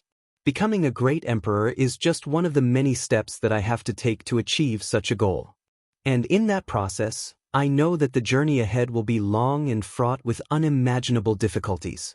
And that I will need someone to walk along with me side by side, someone that can motivate me when things seem hopeless or that there seems to be no path ahead, a person that can carry me on their back when I am beaten and can no longer move ahead. And I will also do the same thing for said companion. To be blunt, Miss Shishir does not come close to meeting my requirements. If she was my companion, I can foresee how things would go between us. For once, I will have to use countless resources and efforts for her to be able to even keep up with my pace and rapid progress. Then there is the amount of time I will have to use protecting her when my enemies realize that it is easier to get through me through her. She would perfectly play the role of the damsel in distress, and I will waste my time saving her every time. It is simply not worth it just for a beautiful face. The room suddenly became quiet. While some of the geniuses were thinking about how cold-hearted and decisive Wang Wei was, the true heaven-chosens like Lin Fan, Ji Song, Jian Wushuang, Sun Jiaolong and Suya were focusing on something else, his goals. While most of them were trying their hardest to one day prove the Tao and one day become a great emperor, their number one competitor already had his vision beyond them. What they pursued for their entire lives was nothing but one of the many steps in Wang Wei's goals. His vision reached far beyond them, it has already gazed beyond the Tao itself. All of them secretly sighed as they realized that the difference between them and Wang Wei might not just be strength, but also will, state of mind and Tao heart and ambitions. However, despite figuring this out, none of this made them give up or destroyed their confidence. On the contrary, they saw this situation as a learning opportunity. Since they lacked in certain areas compared to their competitors, then they will find ways to make up the gap. While everyone was still contemplating his words, Wang Wei was secretly whispering with Wu Hong. Young Master Wang Wei, your requirements are too harsh. I am afraid that it will be difficult for you to find such a person. On the contrary, Miss Wu Hong, I have a feeling that the person I am looking for is at a gaze's length, replied Wang Wei while looking deep in her eyes. However, she did not blush nor evade his gaze. She just placed her hand in front of mouth, then giggled with an ethereal voice before answering, Then you are a very fortunate man. That I am. After all the people processed what just took place, Lin Fan suddenly stood up slowly and elegantly, then cupped his hand together. Respectfully, Sacred Son Wang Wei, I believe that you are wrong. Miss Shishir deserves to be protected, deserves to receive the admiration and praise of myriad beings in myriad worlds. She deserves to leave her name in the annals of history, for her beauty is one of a kind. As for all those things you just said about her, to me, it sounds like excuses a scum man would use to justify not being able to protect his own woman. Wang Wei removed his gaze from Wu Hong with great difficulty. He then looked up and down at Lin Fan. Young Master Lin Fan, have you noticed that all the praiseworthy adjectives that you use to describe Miss Shishir can also be used to describe a magnificent and unique piece of art, or a beautiful vase in an arts collector? Lin Fan almost choked after hearing this. He wanted to refute, but he did not know what to say. So, his face just became red out of anger. You know that this is not what I meant? How do I know what you mean? Replied Wang Wei while deliberately making a puzzled face. Lin Fan then just snorted at him before turning to look at Shishir. He cupped his hand together and slightly bowed. Miss Shishir, do not listen to any of his words as they are just his opinion. You are beautiful and should be proud of that. And you alone can decide how you choose to live your life. Then he returned to his seat. As for Shishir, she was finally able to relieve her embarrassment. Then she fulfilled her position as hostess and continued the meeting. Many people were given the chance to perform after Wang Wei. Unfortunately, the mood of the meeting was not as harmonious as previously. While Wang Wei was chatting happily with Wu Hong, he sensed someone approaching him and sitting at the table on his right, making him sandwiches between two people. So, he turned around to see who it was. Chapter 204. After turning his head around, Wang Wei saw Su Ye approaching him. However, her hair had turned black this time. So, he wondered what were the conditions that decided what color it turned into? Could it be based on her emotions? However, Wang Wei shook his head as this would easily reveal what state of mind she was in. Even if that was the case, he would never use her hair as an indication of what emotions she was feeling. For a person who can easily control other people's emotions and desires, there is no reason not to believe that she could not control her own. Young lady Su Ye, what can I do for you? Do I have to want something from you in order to start a conversation? Or, do young Master Wang Wei find it tiring or bothersome to converse with both the second and third most beautiful woman of the world? Didn't you know? Asked Su Ye with a cunning smile on her face. Or did you think that I am not worthy to take the number 2 spot? Wang Wei smiled after hearing this before replying, to be frank, I have just arrived yesterday and as such, I am not privy to much information. Not to mention that I have been enamored by Miss Wu Hong during this meeting and that I have paid little attention to many things around me. So, please do not take offense. And you are more than welcome to join our conversation. Su Ye then gave him a deep look. She did not think that he would use this situation to actually flirt with another woman. Well, at least she learned something new about Wang Wei, that he is the kind of person that knows what he wants and goes directly and boldly after it. Su Ye then gave a quick look at Wu Hong in order to see her response. However, she was calm throughout the entire situation. Whether it was Wang Wei's little compliment or declaration of her presence that interrupted their conversations, she did not seem to be bothered by any of it. Moreover, Su Ye discovered that she could not read any of Wu Hong's emotions. This was a rare thing as she could read the emotions of all the people in the room including Wang Wei. She seemed to be in an eternal state of calmness. However, Su Ye could tell that this was just a disguise to prevent herself from reading her emotions. Among all the geniuses in the room, all of them have tried to hide their emotions deep in their minds, their souls. However, Su Ye can see what they are feeling even for people of the caliber of Lin Fan and Ji Song. The majority of them are feeling either lust or desire to acquire Shishir. Su Ye can also feel a terrible hatred emanating out of Ji Song for Wang Wei. And similar hatred can be felt from the junior and senior brothers that accompanied Jian Wushuang to the meeting. To be precise, what they are feeling is more on the line of hostility. Since this meeting, there are 2 things that surprised Su Ye. One was that she was incapable of reading Wu Hong's emotions, and the other was that Wang Wei actually never tried to hide his. To be exact, he was so in tune with his. As a person with the 7 emotions 6 desires physique, Su Ye knows how powerful emotions and desires can be. A perfect example of that was the heart demon calamity that all cultivators have to go through when they break through the primordial spirit realm. In order to use the good fortune flame to refine the soul into a primordial spirit, the power of emotion will be needed. Cultivators have to face their inner self and desires. At that time, all cultivators will have 2 options. The first one is to practice the indifferent Tao and give up all your emotions, while the second one is to accept them, understand them, and learn to control them. If a cultivator used the first method, then the heart demon calamity will be an easy thing for them. However, as a result, they will turn into emotionless and numb beings that only pursue power. They will not recognize families, friends, and loved ones. All these types of people care about is to increase their cultivation levels. These cultivators are referred to as deprived cultivators, or better yet, devil cultivators. They are not liked by the general population due to their ruthlessness and cruel ways of doing anything for power. As such, they are forced to live in the Western continent. As a matter of fact, devil cultivators did not exist in the myriad emperor world until the devil era, where the entire world was invaded and enslaved for an entire era by another world known as the Nine Devil God world. As for the cultivators to choose to experience the heart demon tribulation normally in the primordial spirit realm, they are considered the orthodox way of cultivating. And in order to pass the tribulation, they have to be in tune or in sync with your emotions. They have to understand how and why they feel at a certain point until they understand their higher self. And the primordial spirit is a physical manifestation of the higher self, higher consciousness. The reason that Suya became interested in talking to Wang Wei was because of how in tune he was with his emotions despite nor having gone through the heart demon tribulation. And of course he had a question she was dying to know. After taking a few seconds to get comfortable in her new seat, Suya then proceeded to ask, "Young Master Wang Wei, I am confused about something. Why do I find little to no trace of arrogance in you?"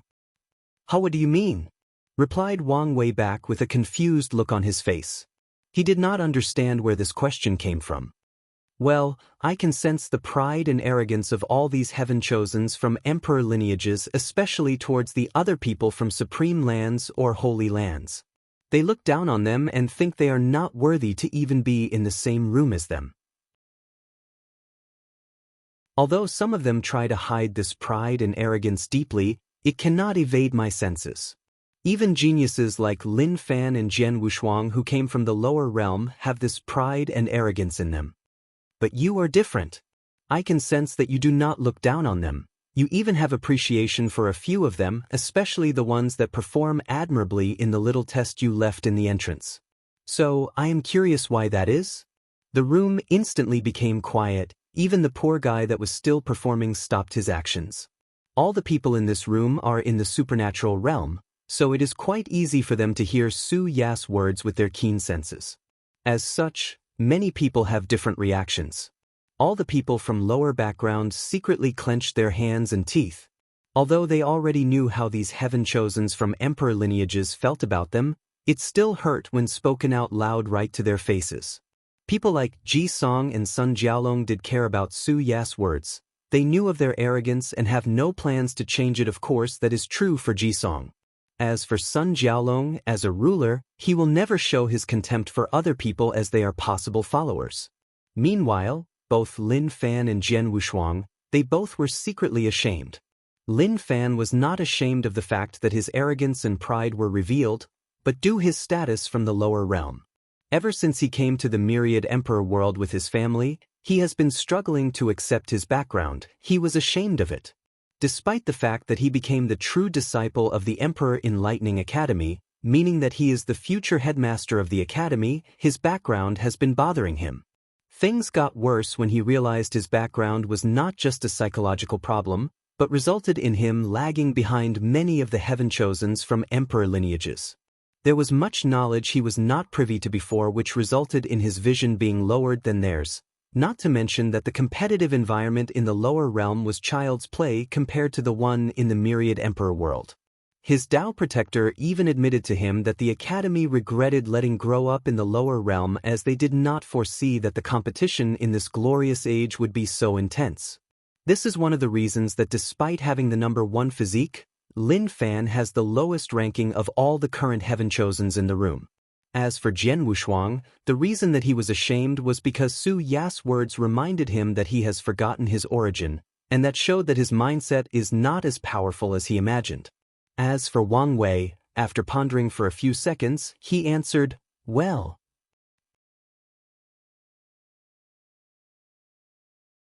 Chapter 205.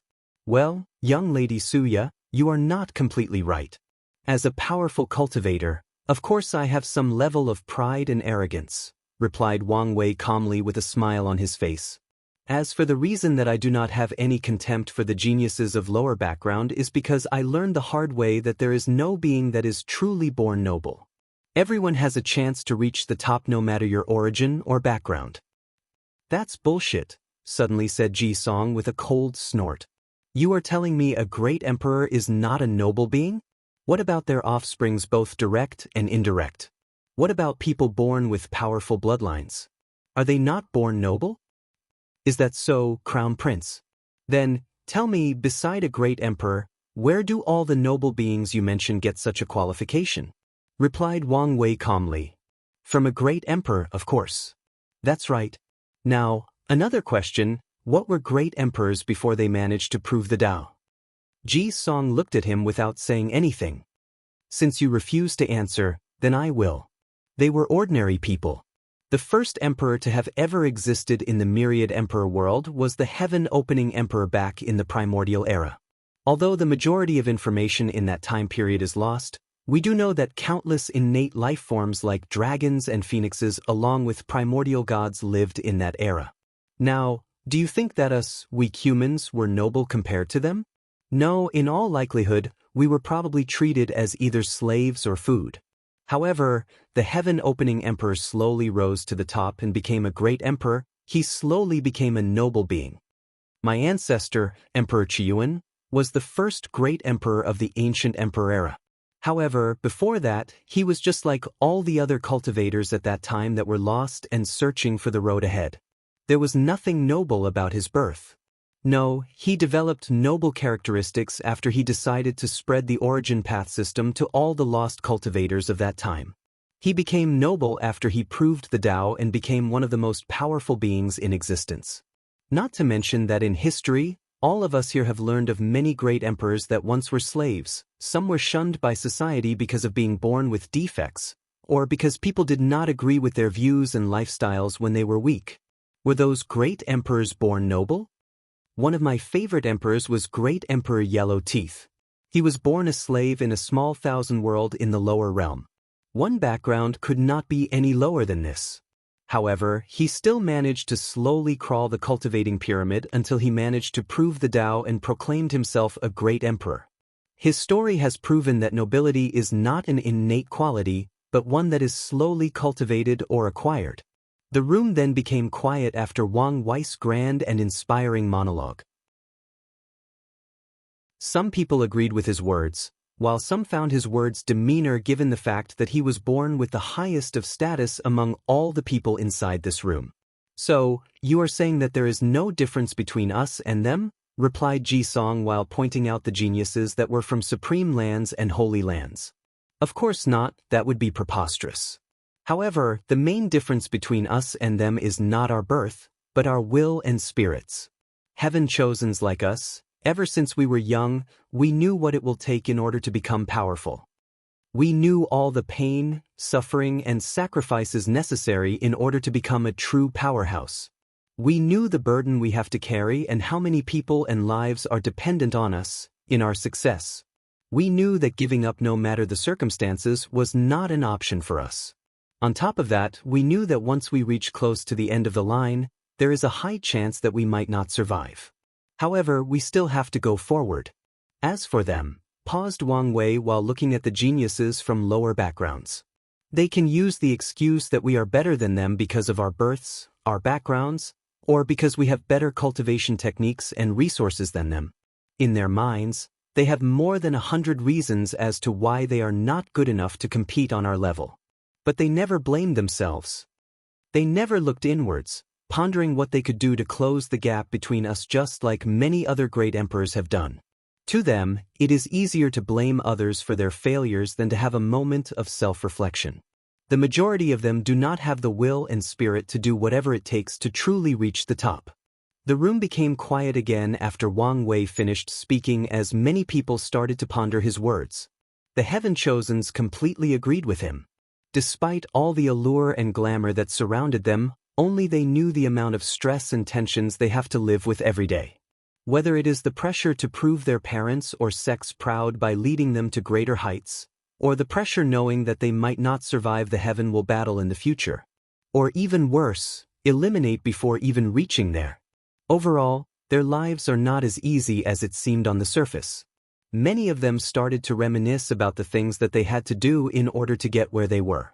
A few examples were the fact Sun Jiaolong had to kill his own blood brother for power. Ji Song went on a training hell after his second loss to Wang Wei. Many of them had to sacrifice a great deal of things in order to be as strong as they are now. As for the other geniuses from lower backgrounds, they lowered their heads in shame as Wang Wei was right. The mentality of the majority of them is that the only reason that they are not so talented and powerful now was due to their low births. For countless years, they have used this excuse to make themselves feel better. However, now, their facade was torn down right in front of everybody. One person suddenly stood up before saying, "You can use as many beautiful words as you want, but it will not change the fact that your people from emperor lineages have better techniques than us, have more resources than us, and more opportunity than us. Tell me, how are we supposed to compete like this?" Wang Wei took a sip from his wine cup before slowly saying, "You are right, my friend, you guys do have it hard. But I never said that the world was fair.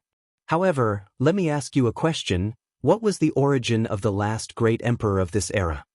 The face of the person who asked the question became stiff, then he lowered his head without answering. "That's right, Emperor Nine Suns was from a supreme land, just like many of you here. During most of his rise, no one actually paid attention to him. By the time people realized that he was a threat, he was constantly on the run, but he never gave up as he was a man of great will and spirit. When the Heaven Will appeared, he showed up and did what he was supposed to do, what he believed all his life that he could do. He beat all the other participants, including both my grandparents, proved the Tao, and proclaimed himself a great emperor. Now tell me, if he ever had thoughts like yours and decided to quit during all the ups and downs, all the failures, do you think he would have become such a noble being?" The room once again became eerily quiet. As for the person who questioned Wang Wei, he sat down on his seat. Unfortunately for hostess Shishir, this time the quiet was quite permeating. No one actually wanted to perform or do any other action. They all seemed to be reflecting on something. However, Shishir was determined to continue with this meeting. She had foreseen that there may be intense contradictions when the ego and ideologies of all these geniuses clashed. So, she had other plans prepared just in case. Just when Shishir was about to execute her plans to relieve the awkward silence in the room, a sudden rough and rude voice spread or echoed throughout, interrupting her actions. "How rude of all you not to invite us to this party. Miss Shishir, do you think that we are not worthy? I think compared to all the sissy in this room, I am more man than all of them combined. Don't you guys think so?" "Ah, boss, you are correct. Maybe you should show Miss Shishir how manly you truly are?" "Boss, that's a good idea." "Ha." Chapter 206. After the voice, a group of more than 10 people walked inside the room. This group was led by a handsome man. However, this person had the eyes of an animal. To be precise, he had the eyes of a rock. As for the people that were following him, although they all seemed human, upon closer inspection, you will discover a few animal characteristics in these people. Oftentimes these characteristics showed their identity to which group of demon race that they belonged to. So, everyone in the room instantly identifies these people as the demonic race, and wondered why these people came here uninvited? Do they want to cause trouble? After all the demon races crashed the meeting, the leader Yu Chao looked at all the people in the room with a smirk on his face. Then, he looked at Shishir with star eyes. "Miss Shishir, sorry for my intrusion of your meeting, but I could not give up the opportunity for my eyes to grace your beauty." Shishir smiled and nodded. However, anyone could tell that the smile in her face is actually very stiff, and that she is very reluctant to do so. Suddenly snorted Ji-song. "If you demon race were truly sorry, then you would not have bothered us in the first place." After saying that, he released a powerful killing aura that surrounded all the demon race around Yu Chao. And he was not the only one. All the members of emperor lineages released their own aura to suppress this group of demon race. Many of the people standing behind Yu Chao had cold sweat running down their backs, while some of them could not bear the pressure and were forced to kneel down on the ground. As for Yu Chao himself, he was still strong enough to support under the aura of all these heaven chosens.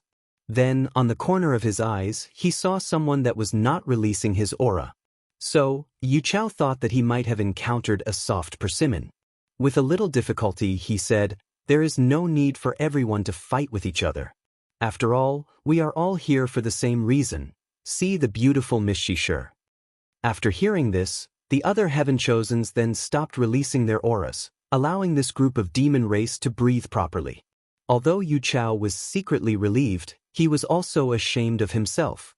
As a member of the demon race with imperial bloodline, he came to this meeting in order to show these human heaven-chosens what true power is like, but he was humiliated like this. So, Yu Chao wanted to do something to redeem himself, and not just in front of the beauty, but also in front of his men. So, he walked towards the person that did not release his aura, the person that was happily chatting with two extremely beautiful women. After Yu Chao approached, he said, "Hey my friend, I would really appreciate your seat. How about giving to us, and we will not hurt you in return?" And if Yu Chao and these demonic race had seen the strange look that the other people were giving them, they would never do something so stupid. However, they would soon find out. As soon as the person he was spoken to turned around, Yu Chao had both a shocked and terrified look on his face. "Gray hair and gray eyes, URSS sacred son Wang Wei," muttered Yu Chao with a great deal of horror in his face. Before coming to the academy, Yu Chao was warned by his clan's elders that he could test out the other heaven-chosens, but leave out both Di Tian and Wang Wei out of their affairs. Because it is simply impossible to determine how these two people will react to any situation. As for Wang Wei, after being interrupted, he looked at these demon races up and down.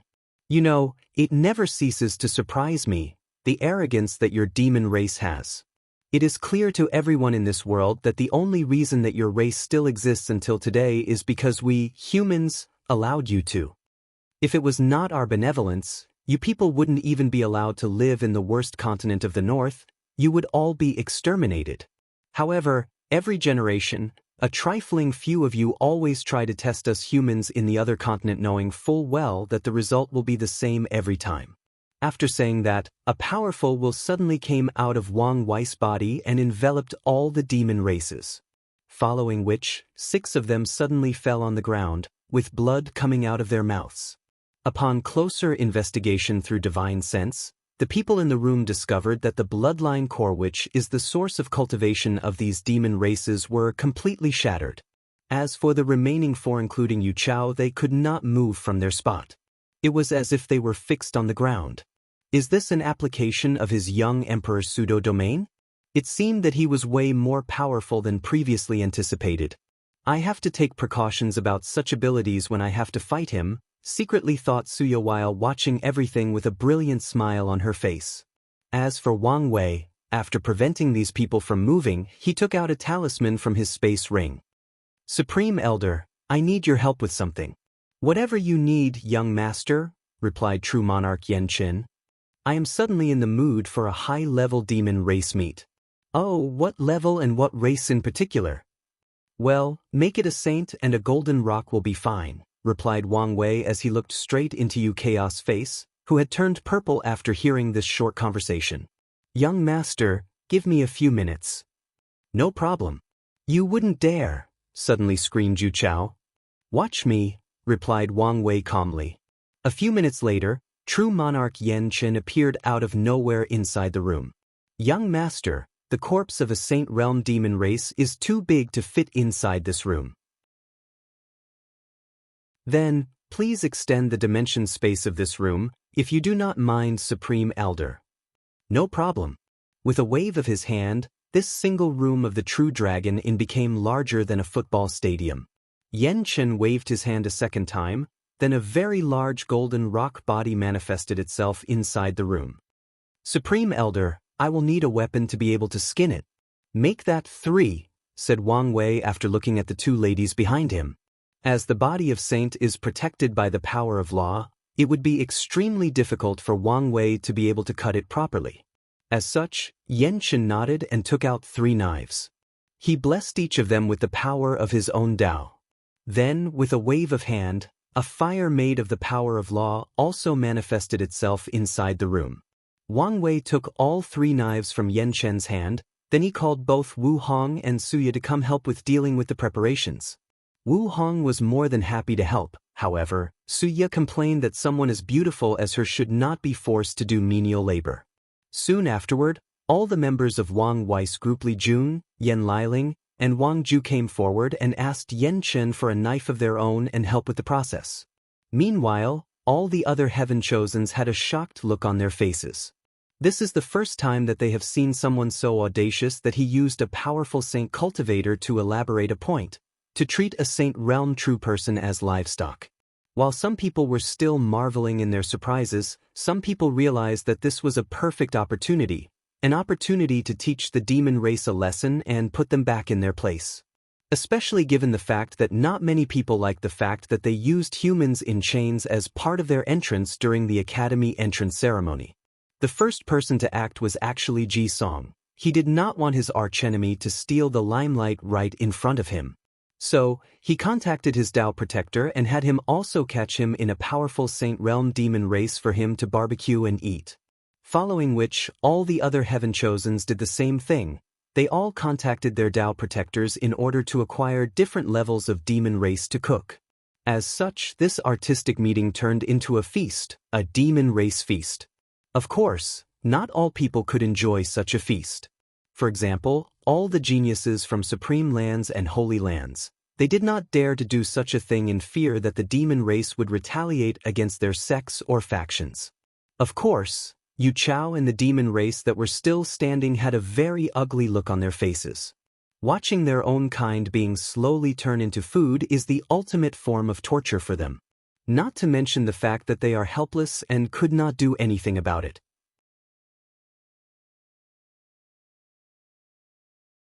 Chapter 207. With the help of Wu Hong, Su Ye, Li Jun and his group, Wang Wei managed to skin the Saint Realm Golden Rock's body. Then, he used all the different spices that he has in his space ring to season the meat. Although Wang Wei had to try different mixes before he discovered something that satisfied him, it was still worth it in the end. After finding the perfect blend of spices, Wang Wei had to use the law flame that true monarch Yan Chen created in order to actually cook a saint-level meat. After finding the perfect temperature to cook the golden rock, a very powerful and enchanting smell enveloped the entire room. All the Heaven Chosens that were also cooking their own demon race raised their heads to look in Wang Wei's direction. All of them had a little bit of drool in their faces due to how appetizing his own meat smelled like. They can infer just by the smell that it would be quite delicious. Although these Heaven Chosens knew that their meat would also be delicious on account of just reaching the saint level, however, compared to Wang Wei's well-prepared delicacy, they still are left behind. After the meal was prepared, Wang Wei then took out plates from his space ring and served everyone who helped him skin the meat their own plate or bowl. Then, to the horror of the few remaining demon races, everybody in the room started to enjoy their food. As for them, they had to witness their own kind slowly turning into food, and yet there were nothing that they could do about it. All four of them wished that they were the few demon races that were forced to pass out by Wang Wei. Unfortunately for them, they were not. They were full of hatred for these humans, but powerless to do anything about it. As for the barbecue that all the Heaven Chosens were enjoying, well, the saint-level meat proved to be even more pristine than any of them imagined. The meat seemed to possess the ability to augment the sensitivity of everyone's taste bud. Although there are only 5 basic flavors, however, after taking a bite of this meal, all the people around felt like they had tasted more than 100 different kinds of flavors. And each of them seemed to be unique. While Wang Wei was enjoying his meal, he was also staring at Wu Hong for some reason. "Young Master Wang Wei, it is very rude to stare so directly," suddenly said Wu Hong while placing a piece of meat on her luscious red lips. However, she was calm the whole time while saying these words. "You don't seem surprised?" asked Wang Wei. "Surprised about what?" she asked back. "Surprised that I know how to cook." "I do not understand what you mean." Wang Wei looked around the room before saying, "All the people in this room were surprised by the fact that I can actually cook so well, but not you. Beside the people that are truly close to me, no one else is aware of my culinary abilities." "Young Master Wang Wei, I think you are overthinking things. I just naturally like to remain calm in every situation." Miss Suya remained calm after seeing my culinary skills, but I could still see the slight surprise in her eyes. "As for you, the reaction that I noticed was as if you were already aware of my abilities, so, Miss Wu Hong, how did you know that I could cook?" "Like I said, you are overthinking things, young Master Wang Wei," replied Wu Hong with a calm look on her face, not even the slightest fazed by Wang Wei's question. "Interesting, said Wang Wei with a slight smile on his face.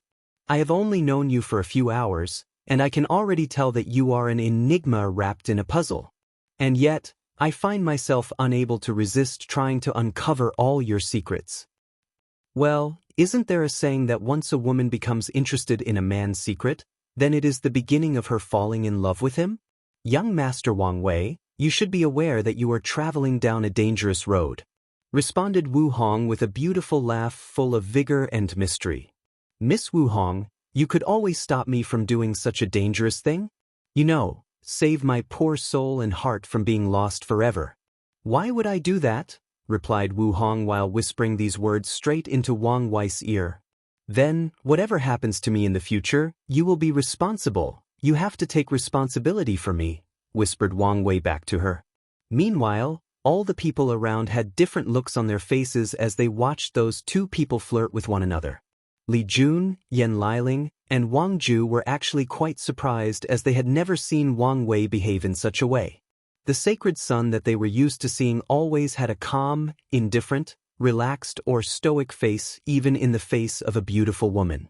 A perfect example of that is the way that he treated Miss Shisher, which is considered the most beautiful woman of the world in this generation.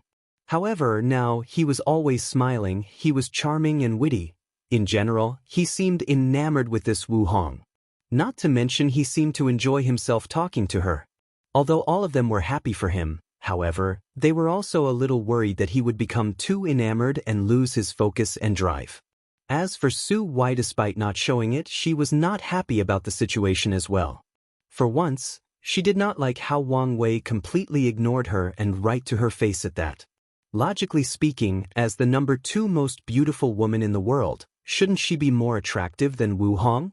On top of that, she was not a vase like Shisher. Of course, Suya had no actual feelings for Wang Wei. As a person who controls both emotions and desires, it is very difficult for her own emotions to be stirred up. On the contrary, she can be very rational and even emotionless if need be. She just did not like the feeling of being ignored. Of course, this was not the main reason that she did not like these two together. The main reason is the fact that an alliance between these two would not bode well for all the other Heaven Chosens.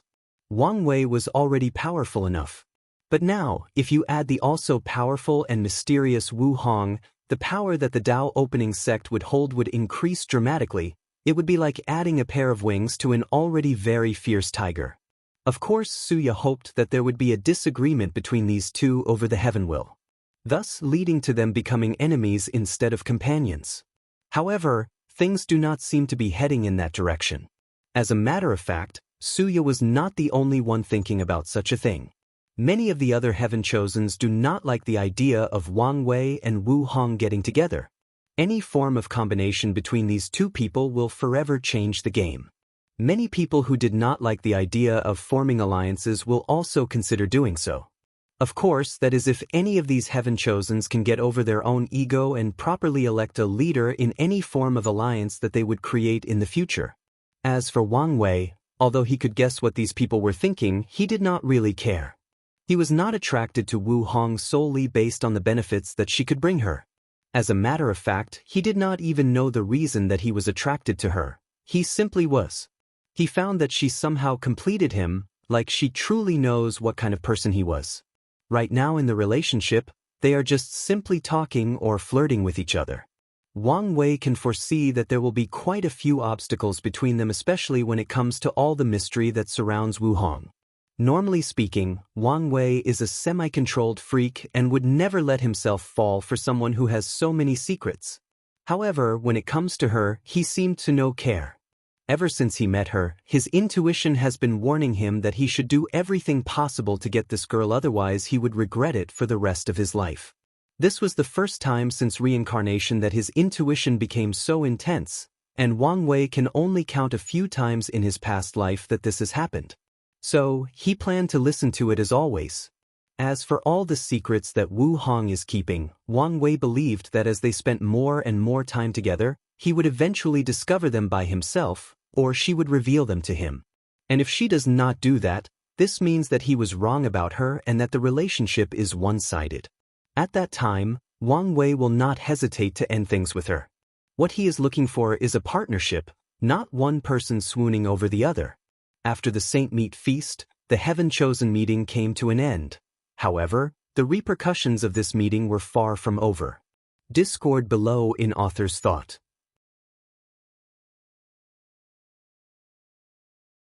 Chapter 208. Many people reacted differently to this meeting after it ended. The first of which was the Association of Chamber of Commerce. Inside a private room full of formations, Xianxia was speaking with a middle-aged man. The man had a big belly, but he was dressed in very luxurious clothes. Unlike the other heaven-chosens who were low-key luxurious, the clothes of this man were extremely showy. At just one glance, one could tell that his clothes were made of the highest level of golden silk. He had many rings on his fingers that shined brightly, and many jade pieces all over his body. Adding on top of that his fat body, you could tell this person had never worked hard in his entire life and enjoyed his life to the fullest. Of course, no one would dare complain about how tacky this guy was. And this was not because of his high status, but also the fact that he was actually a saint-true person. "Father," said Xianxia to the fat middle-aged guy, "what do you think I should do now?"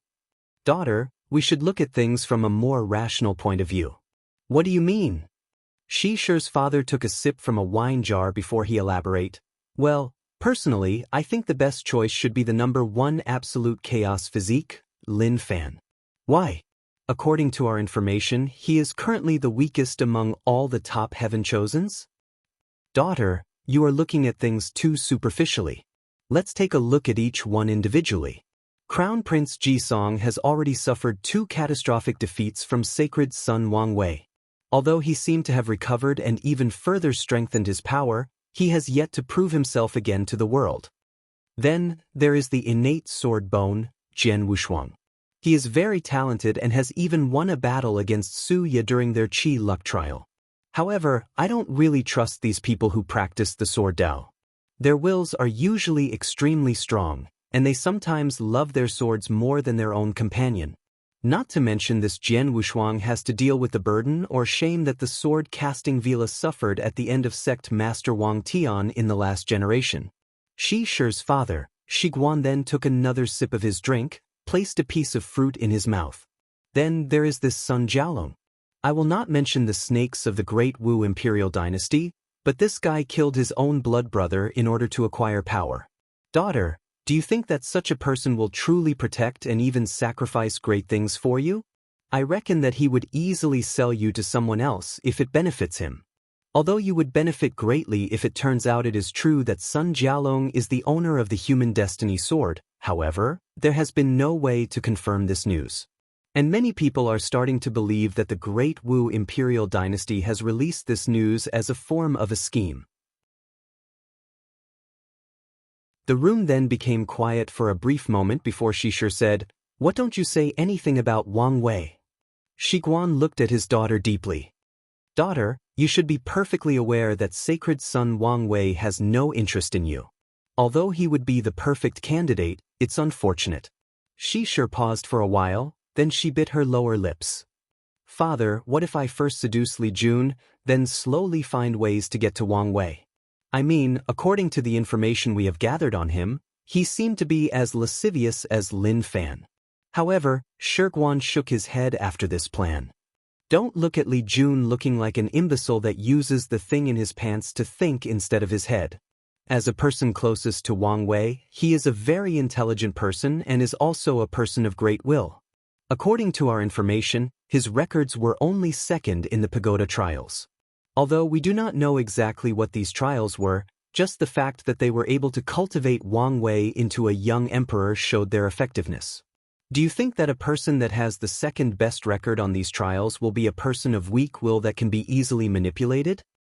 Not to mention that Li Jun has swore his undying and unwavering loyalty to his big brother, Wang Wei. According to our association's analysis of him, he would not hesitate to kill anyone that stand in the way of Wang Wei's path of emperor, even his current companion, Yan Liling." Xianxia was silent after hearing this. She knew that her father was correct, but she just could not accept it. Well, in general terms, she sure suffered from the same disease that many women have. They want what they could not have. Is there no better solution than Lin Fan? As a matter of fact, she sure does not have any real problem with Lin Fan. He was one of the few people that stood up for her when Wang Wei said these hurtful words. He seemed polite and romantic, well, at least to Shishir. However, here comes the problem. This Lin Fan has a large harem that came from the lower realm with him. And after coming to the myriad emperor world, the number kept increasing.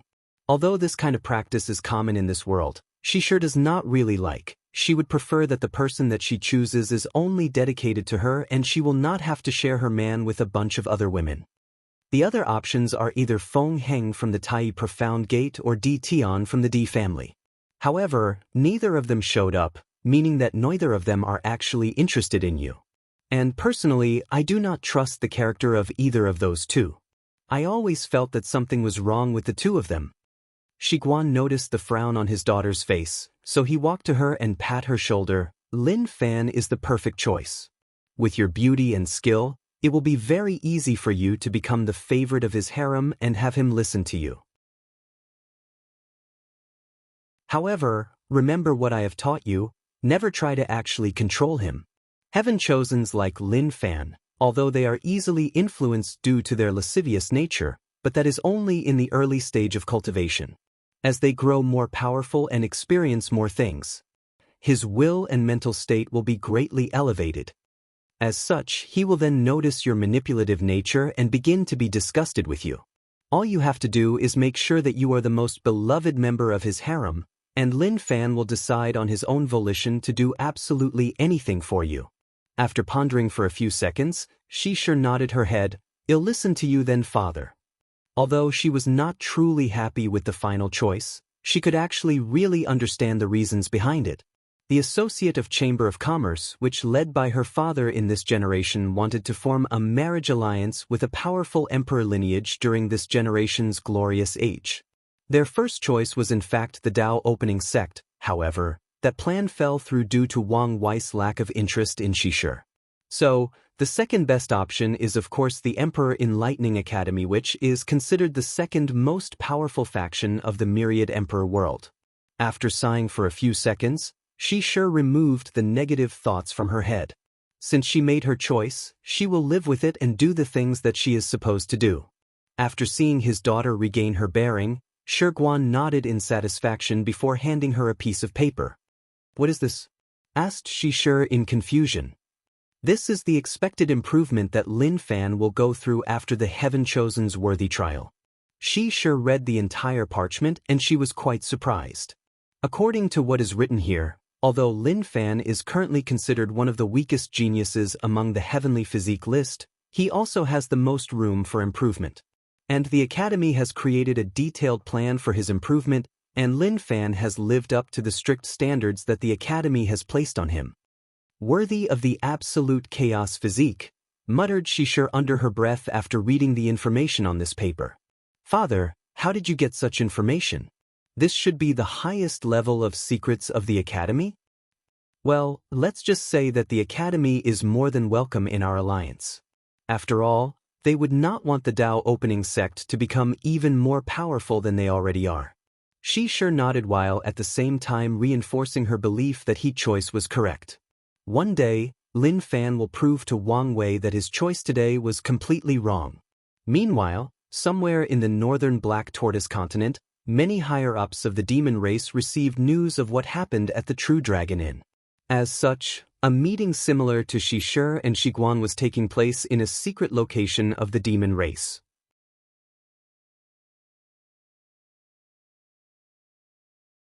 Chapter 209. Northern Black Tortoise Continent. In a secret location, all the chiefs of powerful demon race tribes were having a secret meeting. If anyone were to be aware of such a meeting, then they would be quite shocked. For once, all the chiefs attending were the leaders of demon tribes with imperial bloodline, meaning that they had cultivated great emperors throughout their history. Of course, this was not the real reason that other people would be surprised. The real reason being that all of these different tribes can actually exist peacefully with each other.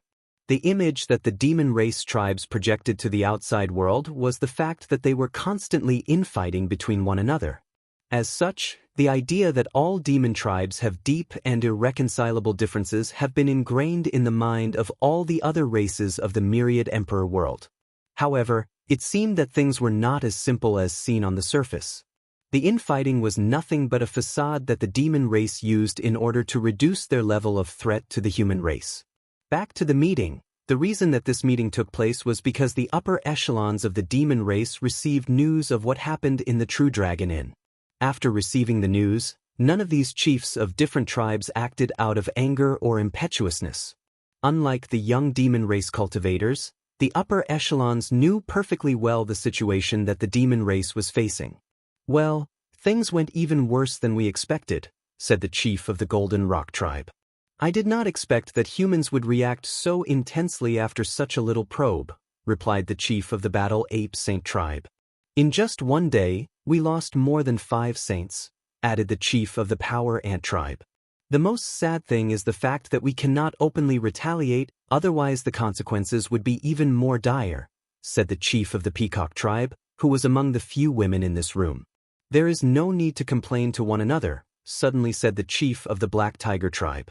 "We have learned from our ancestors that the situation of our demon race will not change until we cultivate an eternal emperor of our own. And now, this generation, we finally have a chance." "Yes, Project Innate Atavism has finally come to fruition after countless years of studying the secrets of bloodline," responded the chief of the Golden Lion tribe. She was a beautiful woman with black hair and golden eyes, but had a scar on her left eye. Her tribe, along with the Black Tiger, Golden Rock, and Battle Ape Saint tribes, are the ones with the most power among all the demon tribes. They each cultivated 3 great emperors. Unfortunately for these demon tribes, many of their emperors were either killed or exiled by the Human Preservation Array after they tried to challenge the status quo of humans in the world. As a result of this, many of the backgrounds of the demon race have been missing. Whether it was emperor scriptures, emperor artifacts, or arrays, many of them were either destroyed by humans in an attempt to keep the demon race weak, or these great emperors never had the chance to leave these things behind. The truth of the matter is that the lives of the demon race are actually quite dire. Although the human emperor did not want to exterminate them, unfortunately, the same thing could not be said for other great emperors that came after him. Especially when it comes to sects like the Herd-Raising Valley. All they want is to enslave all the demon race and raise them in captivity, or exterminate them completely. As a result of this, many great emperors of the human race, or even the spirit race, have tried to eliminate all the demon tribes. There are 2 reasons that the demon race can continue to exist through this day, albeit a bit miserable. The first being that they have followed in humans' footsteps and created a demon preservation array in the northern continent using the entire chi luck or destiny of the demon race.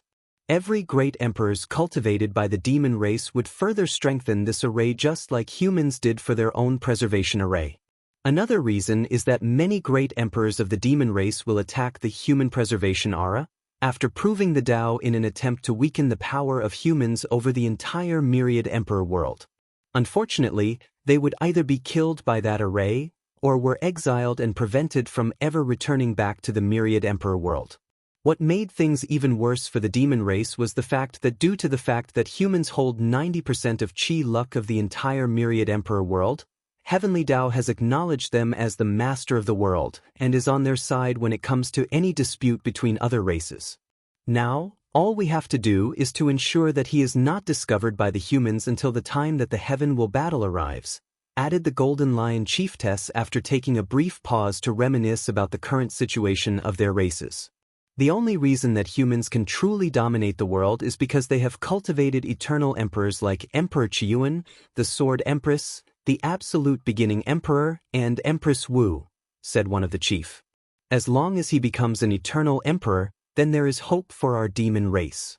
Hope to create an entire era that belongs solely to us. The room became quiet as all of the chiefs started to imagine the bright future that awaits them.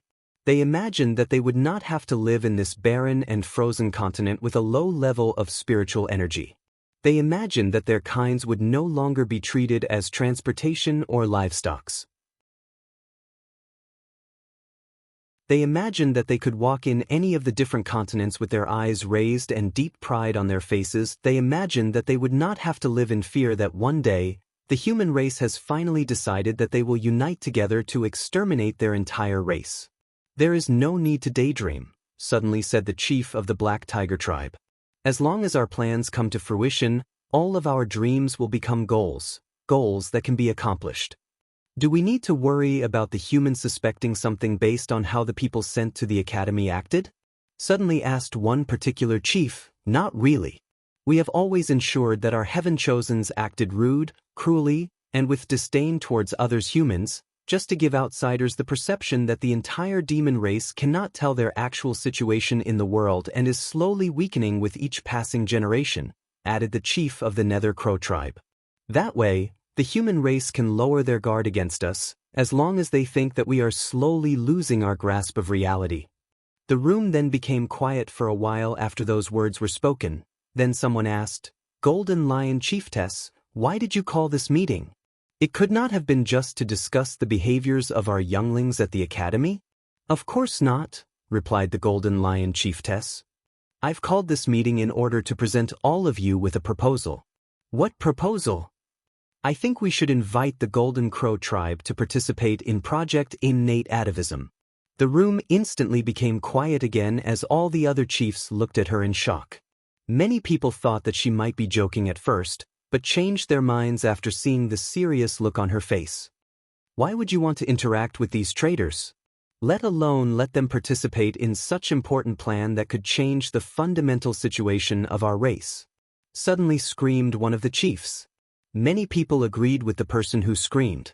Normally, these chiefs will show a certain level of respect for tribes like the Golden Lion, however, not this time, not when it comes to the Golden Crow tribe. To the majority of tribes in the demon race, the Golden Crow is nothing but traitors. They abandoned the northern continent and lived on the sun. They do not have to worry about their clan members being hunted down by humans to become mount or food. Moreover, they never actually contributed anything to the demon race, even the Demon Preservation Array. All they cared about was saving their own tribes. And that is not even the worst part.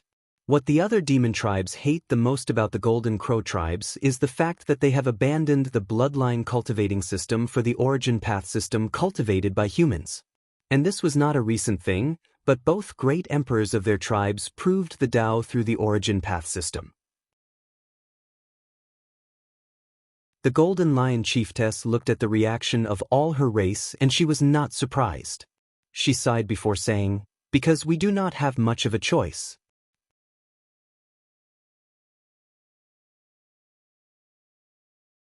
Chapter 209.1. What do you mean that we do not have a choice? Asked one of the demon race tribe chiefs. Do you guys think that talent is all it takes to cultivate an eternal emperor? Do you think that just because he succeeded in his atavism that he will instantly become an eternal emperor? Asked the Golden Lion Chiefess. The room then became quiet as everybody began to ponder the chiefess' words. An eternal emperor is the highest echelon among all the great emperors that ever walks from the myriad emperor world. Through countless eras, trillions of years, and a myriad of generations, thousands upon thousands of great emperors, the number of eternal emperors could only be counted in both hands. As a matter of fact, there can only be one eternal emperor at the end or beginning of an era, and that is not even a guaranteed thing. The only exception being the ancient emperor era, in which there were 3 of them, 2 of which came from the Tao opening sect, Qiyuan Emperor and the Sword Empress, and the last one being the Human Emperor. Then there was the absolute beginning emperor in the Incense era, Empress Wu in the Devil era, and one more in the Middle Emperor era. As for the current New Emperor era, there has been no eternal emperor, hence one of the reasons that people believe that one will appear during this glorious age. Additionally, many people believe that a new era will begin with the crowning of this eternal emperor. As a matter of fact, only a very rare few individuals actually know 100% what an eternal emperor is and how to achieve this realm. What most people know is the fact that eternal emperors are more powerful than great emperors and can easily defeat or slaughter them. After people finished pondering the Golden Lion Chiefess words, one of them asked, "What does this have to do with the Golden Crow tribe?" In order to train him properly, he needs to go through trial and tribulations, compete with people of similar level as him in order to properly grow in both will, spirit, vision, and Dao heart. We have to train him to reach the levels of people like Wang Wei, Di Tian, and Ji Song, and even go beyond them.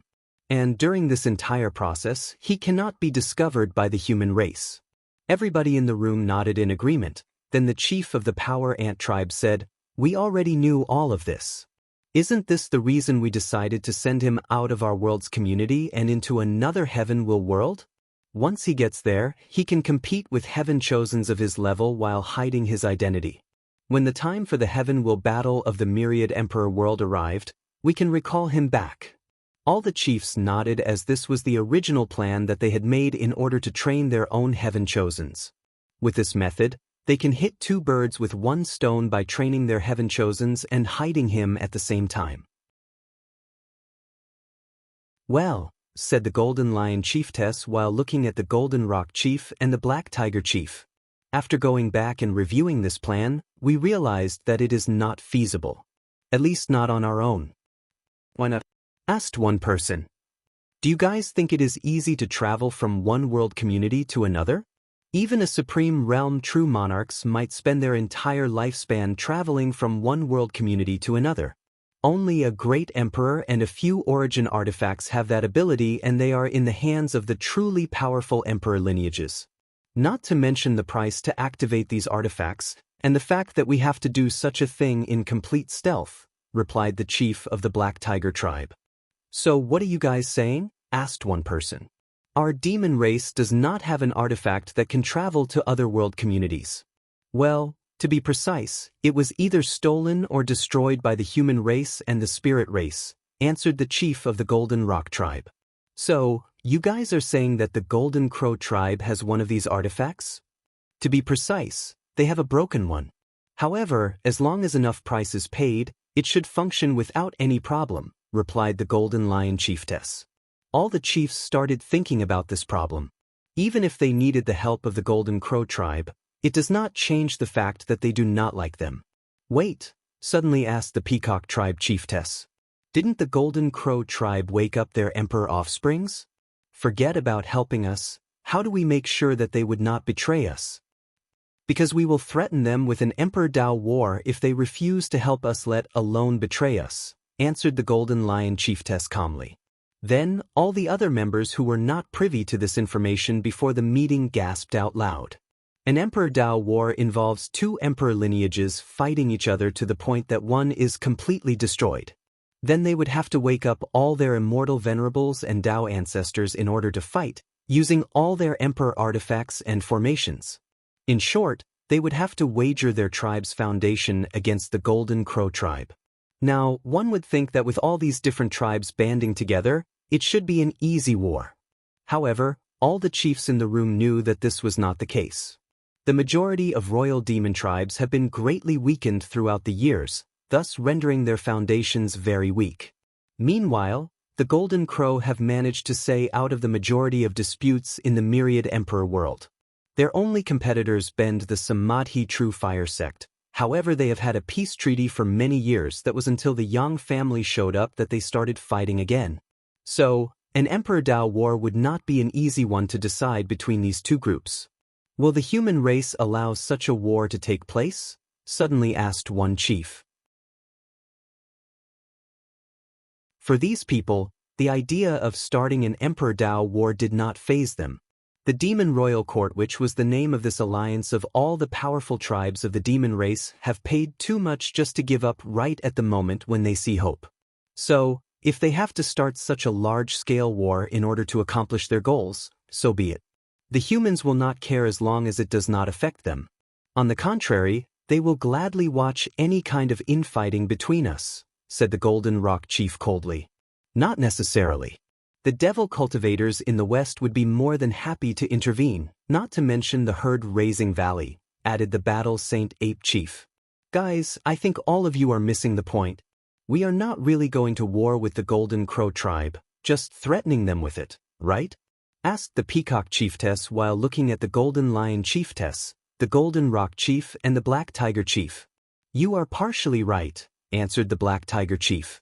If the situation escalated beyond our predictions, then we should all be mentally prepared to start a real Emperor Dao war.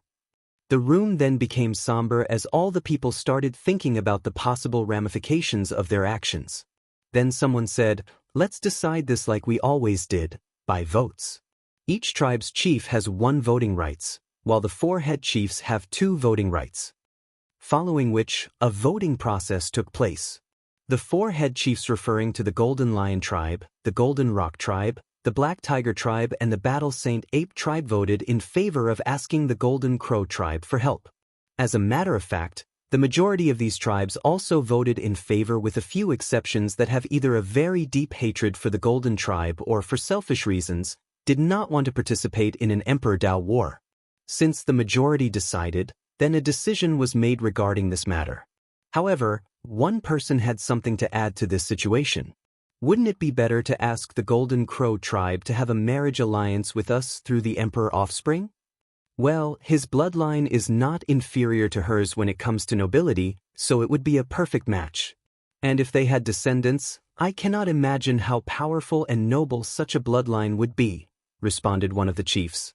We can make this proposition to them, but you guys should not have any high hopes, replied the Golden Lion Chiefess. Why not? Well, the Emperor offspring is a supreme realm true monarch, so no one can force her to do anything she does not want to do. Well, we can leave the decision to her.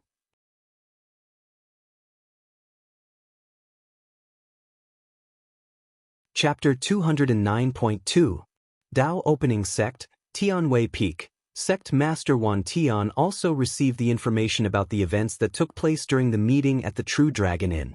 After reading the information, he muttered to himself, worthy to be my son, he should have this kind of domineering spirit. Then, he continued to review all the information that was sent to him through talismans. Shadow, said Wang Tian after finishing reading. Yes, Sect Master. Go gather all the information about this Wu Hong. Do not leave any stone unturned. As you wish. Heaven Bliss Domain, Emperor Enlightening Academy. A meeting of the headmaster and all the teachers was taken place in order to discuss not only the events at the True Dragon Inn, but also to prepare for the heaven-chosen selection trial.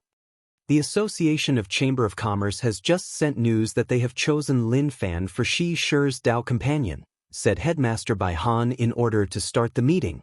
So quickly? Asked one teacher. Yes. After all, they also wanted to further secure our existing alliance. Adding to that the information that we secretly gave them, it was only the best result for both parties, explained Bai Han calmly. Now, let us discuss the events of the meeting. Supreme Teacher Qiu Jin, you were there, so what do you think? The eyes of all the people in the room turned to Qiu Jin, who was in fact the Dao protector and teacher of Lin Fan. He has been with him ever since the lower realm, and was also present during the meeting. After taking a brief moment to organize his thoughts, Qiu Jin then explained his analysis on Wang Wei. He is different from the rest of them. His way of thinking, his vision, or the way that he sees the world is both grand and far-reaching. Not to mention his unwavering confidence. From what I saw in that meeting, he has already started thinking about what he will do after becoming emperor. And it is possible that he has already made plans for that. Isn't that just being arrogant?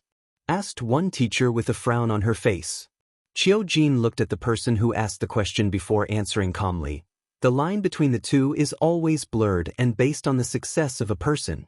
If the sacred son manages to prove the Tao in this generation, then he is a confident person. If he fails, then he is arrogant.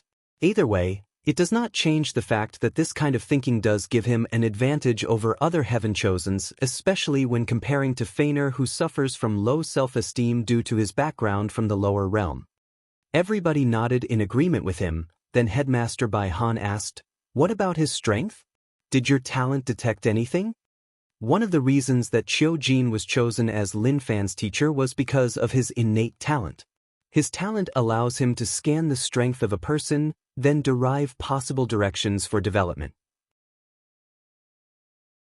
With this talent, It is possible for Qiujin to develop the best training plan for anybody.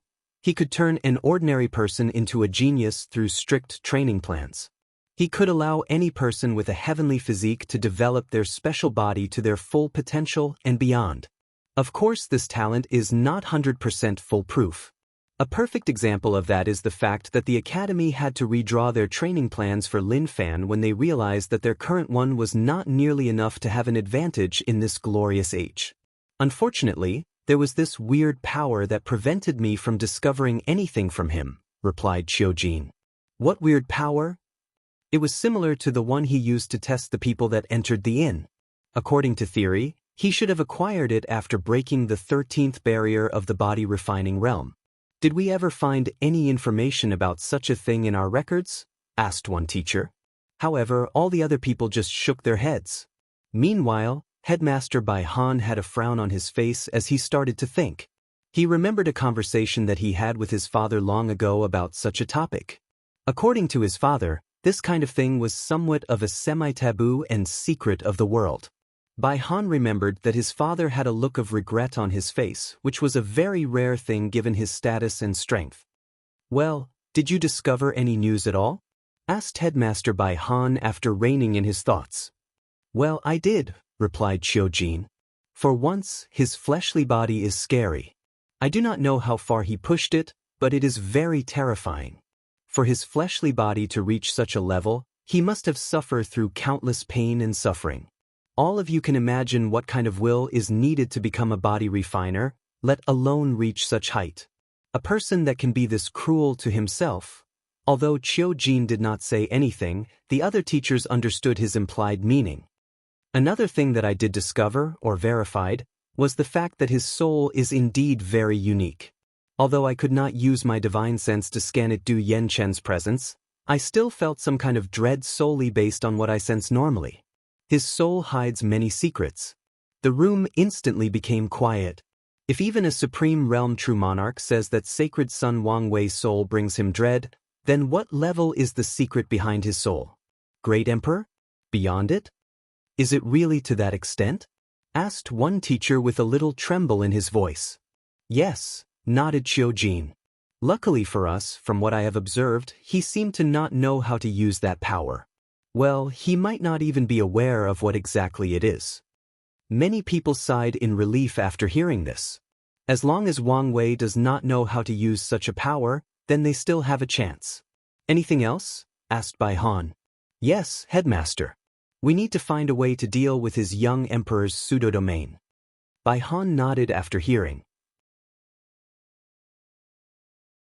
Before the Saint Realm, before acquiring their own domain, young emperors have a large advantage in battle against other people.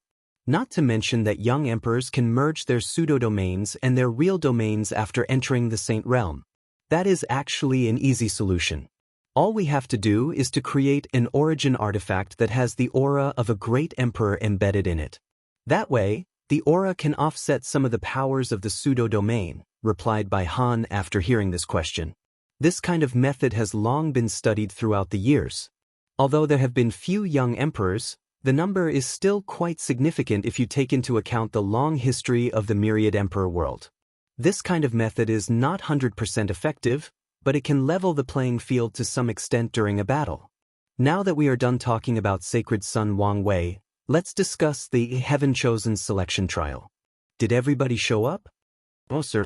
It seemed that both Lu Meishio of the Herd-Raising Valley and Zhen Biu of the Five-Element Palace are not present and showed no sign of coming, responded one teacher. Bai Han had a frown on his face after hearing that. He was not surprised that the number 6 5-element balance physique, Zhen Biu, was not coming. She is a very pure Daoist cultivator.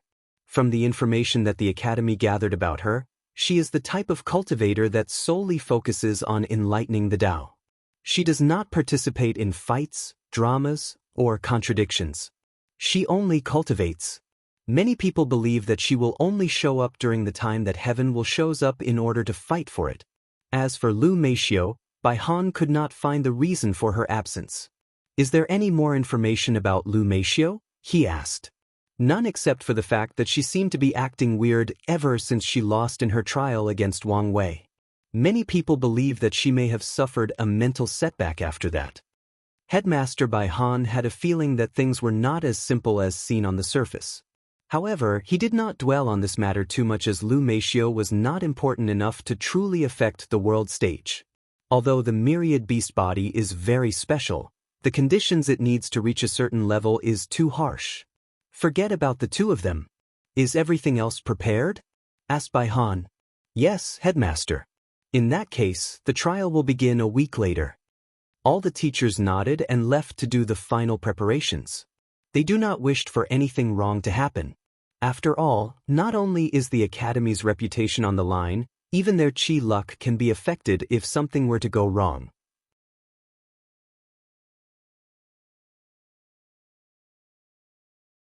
Chapter 210. A few days have passed since the meeting at the True Dragon Inn. Wang Wei spent most of the time visiting the main city of the academy and attending different lectures from different professors. He greatly enjoyed the courses regarding alchemy, array, talisman, and weapon refinement. Of course, during those few days, he also spent a lot of time talking with Wu Hong. After the end of the meeting, they exchanged communication talismans and have spent days talking to each other non-stop. However, 2 days before the start of the Heaven-Chosen selection trial, something happened. Wang Wei was visiting the city when he decided to visit a special place on a whim. This place was where the Heavenly Tao Protection Book was located or displayed for people to see. The book was located on an open plaza where people could see it. There was a formation that acted like a see-through glass protecting the book. As for the book itself, it was a very thick golden book that kept flipping on its own. Each time a page was flipped, Wang Wei saw a list with 30 names on them ranked from highest to lowest. On the last 2 pages, Wang Wei saw all his family's name on the book. His grandfather and father were both ranked first on their own pages. His grandfather Yu Zhuang ranked 9th while his grandmother ranked 13th. The two of them were on the same page as his grandfather Wang Chang. As for his mother, Yu Yan, she was ranked 5th on the same list as Wang Wei's father. He even saw that Great Elder Yan Mei of the Punishing Hall was ranked 6th, right after his mother. After the book flipped through all the previous records since the Middle Emperor era, it turned to a blank page with no names on them, just the ranking. Wang Wei knew that this was the page that this generation of candidates would place their names in. And he was very confident in placing his name on the first spot, just like his father and grandfather before him did. After acquiring that spot, Wang Wei will gain access to the 3,000 Dao tablets and comprehend a cultivation scripture that is perfect for his fate puppeteer physique. While Wang Wei was staring at the Heavenly Dao Protection Book, he suddenly frowned quite deeply. An intense warning of danger once again overcame him, warning him of an incoming danger. Wang Wei then looked around to see if something was wrong, but he could not find anything. More importantly, what kind of danger would come to him with true monarch Yan Qin around him? After pondering for a second, he thought to himself, could it be that the reason that I feel a sense of danger is because of the idea of putting my name on that book? As soon as those thoughts entered Wang Wei's mind, his intuition once again activated and the warning intensified. So, he knew that he was right. However, here came the problem. He did not know what was wrong with that list. Could it be a plot of the academy? Knowing that he would not find the answer here, Wang Wei decided to leave here and return to his residence. After entering his own room, he said, "Supreme Elder, please use your power to isolate the entire room." "Yes, young master," replied Yan Qin. Then, a mysterious power enveloped the entire room that Wang Wei was in, essentially separating this room from outside spying eyes and ears. Immediately following this, Wang Wei took out a bunch of formation flags and set up an array, a communication array to be precise. Countless circles with strange runes at the center appeared in front of Wang Wei. Then, under his arrangement, they formed a pattern by combining together. Once the setup was completed, he activated the formation. "Why, is something wrong?" said a holographic image of Wang Wei's father, Wang Tian. "As a matter of fact, yes. I just had a premonition of grave danger, and it came from putting my name on the Heavenly Tao Protection Book. Do you have any information on the book?" Wang Tian had a frown on his face after hearing this. He knew how accurate his son's intuition was. So, he did not doubt his words. From what we know, the book was refined personally by Emperor Kong himself, and only the Academy knows how he did it, and it is also one of their Emperor artifacts and luck-condensing artifacts, suppressing the chi luck of the entire Academy. Every time a heaven-chosen selection trial takes place, a little chi luck of these geniuses is taken in exchange for the protection of heavenly Dao. My name and your grandfather's were in that book. Even your great-grandfather was in that book. As a matter of fact, for countless generations, our Wang clan had many people placing their names on that book and nothing ever happened to them. At least there was no direct correlation between the ones that had an accident and the book. Wang Wei's frown became deeper after hearing this, and he crossed his hand in front of him. Well, do you have any idea on the reason for this happening? Wang Tian shook his head. Wait for a few minutes. He then disappeared from the range of the formation. A few minutes later, Sect Master Wang Tian came back with all the upper echelons of the sect and his father, Wang Cheng. Even the other true monarchs were listening to the conversation through their divine senses. After explaining the overall situation, everybody had a pensive look on their faces as they tried to figure out the possible reason for such a situation. The first to give a possible theory was Great Elder Yen Mei. The Heavenly Dao Protection Book is directly connected to Heavenly Dao itself. Given the conflict that you had with it after you broke through the 13th layer barrier, it is not impossible that it does not like you. Although what you said makes sense, replied Li Jun's father, Li Jiang. However, Heavenly Dao has rules and regulations. Even if it does not like the young master, it cannot hurt and harm him for no reason. After he survived the divine punishment thunder, his slate was wiped clean and it should not attack him again unless provoked. Young master, did you do something to anger Heavenly Dao again in the past few years? Huh, replied Wang Wei, who was a little caught by surprise by the question. He thought about it deeply to make sure. I don't think so. Besides cultivating and traveling, I have done nothing out of the ordinary. Everyone nodded, however they still could not think of a solution. Could this have to do with the 9 Emperor curse of our sect? Suddenly asked one person. This was indeed a possibility, however Wang Cheng shut down this theory. It is possible but not likely. Wire's true will ability has basically nullified the curse on him. And every time he increased the power of his true will, the power of the curse kept decreasing. Now, everything seemed to go back to 0 again. Well, said Great Elder Yen Mei. It does not truly matter the reason behind such an anomaly as long as the young master does not place his name on the book. The real issue now is what are you going to do, young master? Without participating in the trial and getting your name on that book, you will not gain access to the 3,000 Dao tablets and create a scripture that is best suited for yourself. Although with your comprehension, the sect's resources and the merit you still have left over from the Chi Luck trial, you could still create a technique of your own, but I can guarantee you it will not be the same. You have seen your father's Absolute Sword Cut Sutra. Without his understanding of these tablets, no matter how heaven-defying his talent in the sword was, he would never be able to create a sutra of that level. She is right, why? Added Wang Tian, and even Wang Cheng. The only reason that these people were able to create such powerful scriptures was due to their enlightening of these tablets. Wang Wei had a pondering look on his face after hearing Great Elder Yen Mei's words. He also understood the significance of these tablets to him and his future path, so he must get access to him. Not to mention that if his other competitors got access to these tablets and he did not, this might negate all the advantage he had over them in the past century. Especially when it comes to that guy Di Tian. In the past few days, Wang Wei has been reviewing any information about him. Although the information was very little to the point of being abnormal, Wang Wei had a feeling that this guy would be his greatest obstacle towards the path of emperor.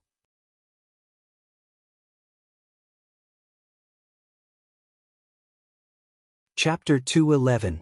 Wang Wei had a thoughtful look on his face after hearing the question regarding his future actions. Although he had a plan, he did not know whether it would work until he tried it. Then he discussed it with the other people of the clan in order to polish it and fix the details. After a few hours, The plan was finalized and only sect master Wang Tian and his son were left talking to each other through the communication formation. Anything else, Wire? Asked Wang Tian in confusion. What information did you gather on Wu Hong? Asked Wang Wei calmly. However, his words made the room quiet and the atmosphere quite awkward. Wire, you have to understand the hope that the sect has placed on you. So, we have to take anything related to you with the utmost care, especially when it comes to your future Dao companion. Father, you do not need to worry about anything, as I am not a child that uses his emotions to think or act rashly. I am only asking because I also want to know about her and her motives. Wang Tian sighed a relief after hearing this. He truly feared that his actions would cause contradiction between him and his sons. When it comes to matters of the heart, he feared that his usually rational son would start to act out of emotions. And given his son's headstrong personality, if he decided to place this Wu Hong's well-being above everything, above his family and sect, then there is nothing that he could do. And this possibility is not as far-fetched as one would like to believe. During his generation, Wang Tian had many clashes with his father over his current wife. Due to the fact that they were from different factions and their competitors, it was very difficult for them to get together. If it was not that Dao oath that they both took and promised their families that they would fight each other fairly during the Heaven Will battle, and not let the result affect their relationships, then they might never have received the blessing of their factions to be together. Well, in the end, the oath was proven to be futile as neither one of them had the chance to fight for the Heaven Will anyway. According to the information that we received, she was born from an ordinary mortal family. Soon after that, both her parents died and she was raised by the neighbors. When she turned 15, she seemed to have discovered the inheritance of Empress Wu and started on the path of cultivation, but things are not as simple on the surface as they seemed, added Wang Wei. Yes, nodded Wang Tian. One look at her you can tell that she is the picture image of Empress Wu. The only difference being the temperament. So, we first theorized that she was the direct descendant of the Empress. However, the idea was soon ruled out after seeing one of her battles. To be precise, the only recording of her fighting. At the supernatural realm, she easily suppressed a half-step void-shattered realm cultivator. The odd thing about that battle was not her strength, but the fact her cultivation of the Empress Wu Sealing Sutra was too smooth. It was not just a matter of perfect fit with the technique, more like it was made by her personally. Wang Tian stopped in order to allow his son to digest these words, and he did so. After a few seconds, Wang Wei asked, "So, you believe she is the reincarnation of Empress Wu? That is the current working theory. After all, the Empress mysteriously disappeared at the peak of her career and no one knows why. The real question is why would an eternal emperor like Empress Wu need to reincarnate?" muttered Wang Wei to himself. However, from the little information he gathered from Wu Hong the past few days, he guessed that things were not as simple as his father stated. After reining in his thoughts, Wang Wei noticed that his father had an hesitative look on his face. "If you have something else to say, you can just tell me. To be honest, if she really is the reincarnation of Empress Wu, then her strength is probably even more powerful and terrifying than both you and Di Tian despite her low-key appearance. And if the two of you decide to become Dao companion, then you will also have to make the same Dao oath that me and your mother made when it comes to the Heaven Will battle." Wang Wei nodded after hearing this, but he did not take his father's words seriously. During his talk with Wu Hong in the past few days, he had a strange feeling that her motive was just to meet and help him. He was also worried about the fact that they might have to fight for Heaven Will in the future, so Wang Wei talked to her about it in a roundabout way. However, the feeling he got from her was that she did not care about the Heaven Will. To be precise, she disdained it like it was a common item found everywhere in the streets. Although he did not have a definite answer regarding whether they will be competitors in the future, Wang Wei was not currently worried about this situation. After all, they have just met a few days ago. Although they seem to have a very mysterious and strange affinity to one another, as rational people, they would not act rashly when it comes to really becoming Dao companion. In this world, Dao companion and wife were not essentially the same thing. As a polygamous society, cultivators in the myriad emperor world can have as many wives as they want, but they can only have one Dao companion. As the name implies, a Dao companion is a person that accompanies another person through their mutual pursuit of the Dao. As such, this person has to have your absolute trust, a trust that goes beyond life and death. Many cultivators do not fear death, but fear losing their Dao or path forwards. So, their Dao companion has to be responsible to protect them their own Dao, and they also have to reciprocate the act. So, not every cultivator is willing to place such a level of trust on someone else. As a matter of fact, when the early concept of Dao companion was first introduced in this world, there were many acts of betrayal between Dao companions. However, later on, Great Emperor Harmony from the Yin Moon Palace created a ceremony where both Dao companions will share their lives with one another. That way, they can support one another, and even die if their other half is gone. After reining in his thoughts, Wang Wei asked, "Father, why do I have the feeling that you did not come to this conclusion just based on the information that the shadow gathered?" Sect Master Wang Tian's heart skipped a beat after hearing that question despite the fact that his face did not change at all. He forgot that his son had very keen senses and it was rare for some things to go by him unnoticed. So, with a wry smile, he said, "After reading the information, I was curious about her, so I entered the academy and went to see her personally." "And?" asked Wang Wei with a smile on his face. "Well, with my intuition of a swordsman, I discovered how powerful she actually was. You have your work cut out for you, son." "And?" Wang Wei continued to ask with a slight mocking smile on his face. Wang Tian coughed slightly, a taint of pink flashed from his cheek before disappearing. "Fine, you win. She discovered me the moment I came close to her despite the fact that I used my own domain to hide myself. However, instead of revealing me, she ignored me and pretended that I did not exist until I was forced to come out of hiding. The whole situation was quite embarrassing." Wang Tian was indeed embarrassed. As a Saint Realm true person and the most powerful heaven chosens of his generation, he was discovered by a supernatural realm brat. Even if she is believed to be the reincarnation of an eternal emperor, it was still an embarrassment. "So, what do you think of her?" asked Wang Wei while gloating at his father's ploy. "Well, she seemed very mysterious and I could not see through her. Furthermore, I could not shirk the feeling that she knew me and your mother very well." Wang Wei's eyes squinted after hearing this. "So, it is not just me who feels this way. Could she be a time traveler and future me and her are related in some way? If that is true, why did she need to go back in time? And what does Empress Wu have to do with this whole thing? It seems that I have to look for signs of her time traveling." After spending a few more minutes talking to his father, Wang Wei stopped operating the communicating array. "Supreme Elder." "Yes, young master. Please go set up a meeting with the higher-ups of the academy for me."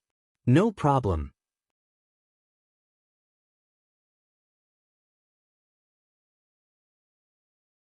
Chapter 212. After setting up the meeting with the academy, Wang Wei started thinking about the things that happened to him recently, and he was not happy. He has noticed that strange things keep happening around him, and he could not control any of it. Whether it was having heart demon tribulation twice of the things related to this book, strange and uncontrollable events keep happening around him, and the lack of information has annoyed him greatly. He felt that something beyond his comprehension and understanding is happening, and although he is related to it, he cannot do anything about it. Wang Wei does not believe that he is a control freak. Throughout his short century of living, many things have happened that were outside of prediction or controlled. His divine punishment thunder being one of the major ones. However, during those events, he could think calmly and devise the necessary plans to ensure not only his survival, but also benefit from the situation. However, recent events have made him completely clueless, and he did not like that. After thinking about these things, he then took out a talisman from his space ring. It was the one that the old beggar gave him. He had a feeling that that old beggar had an inkling of what was going on with him. However, he did not activate the token. He felt that it was not time yet. The next day, Wang Wei woke up earlier, was led by Supreme Elder Yan Chen to meet with the upper echelons of the academy. He entered a small room where he saw a few teachers sitting cross-legged on futons with an old man with long white hair and beard. He recognized this sage-like old man as the headmaster of the academy, Bai Han. The old headmaster was actually his father's greatest enemy during their generation. Even his name was in the second place on the Heavenly Tao Protection Book. After entering the room, Wang Wei saw a futon in the middle of the room with a small wooden table in front of it. The futon was facing all the other teachers, and was positioned at a lower level than them. As soon as he entered the room, Wang Wei felt countless powerful aura trying to intimidate him. As a matter of fact, even Xianxia was suppressed by a few other true monarchs. However, none of them cared about such a thing. Xianxia was used to this kind of behavior as the rivalry of the Dao Opening sect and the Emperor Enlightening sect has been going on for an entire era. The last great emperor of the sect was during the Devil era, while the last one for the academy was at the beginning of the new emperor era. Since then, these two sects have been competing with another for countless millennia.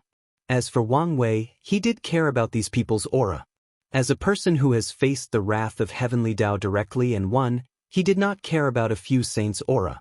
So, he took his seat in the middle and started tasting the food that they served.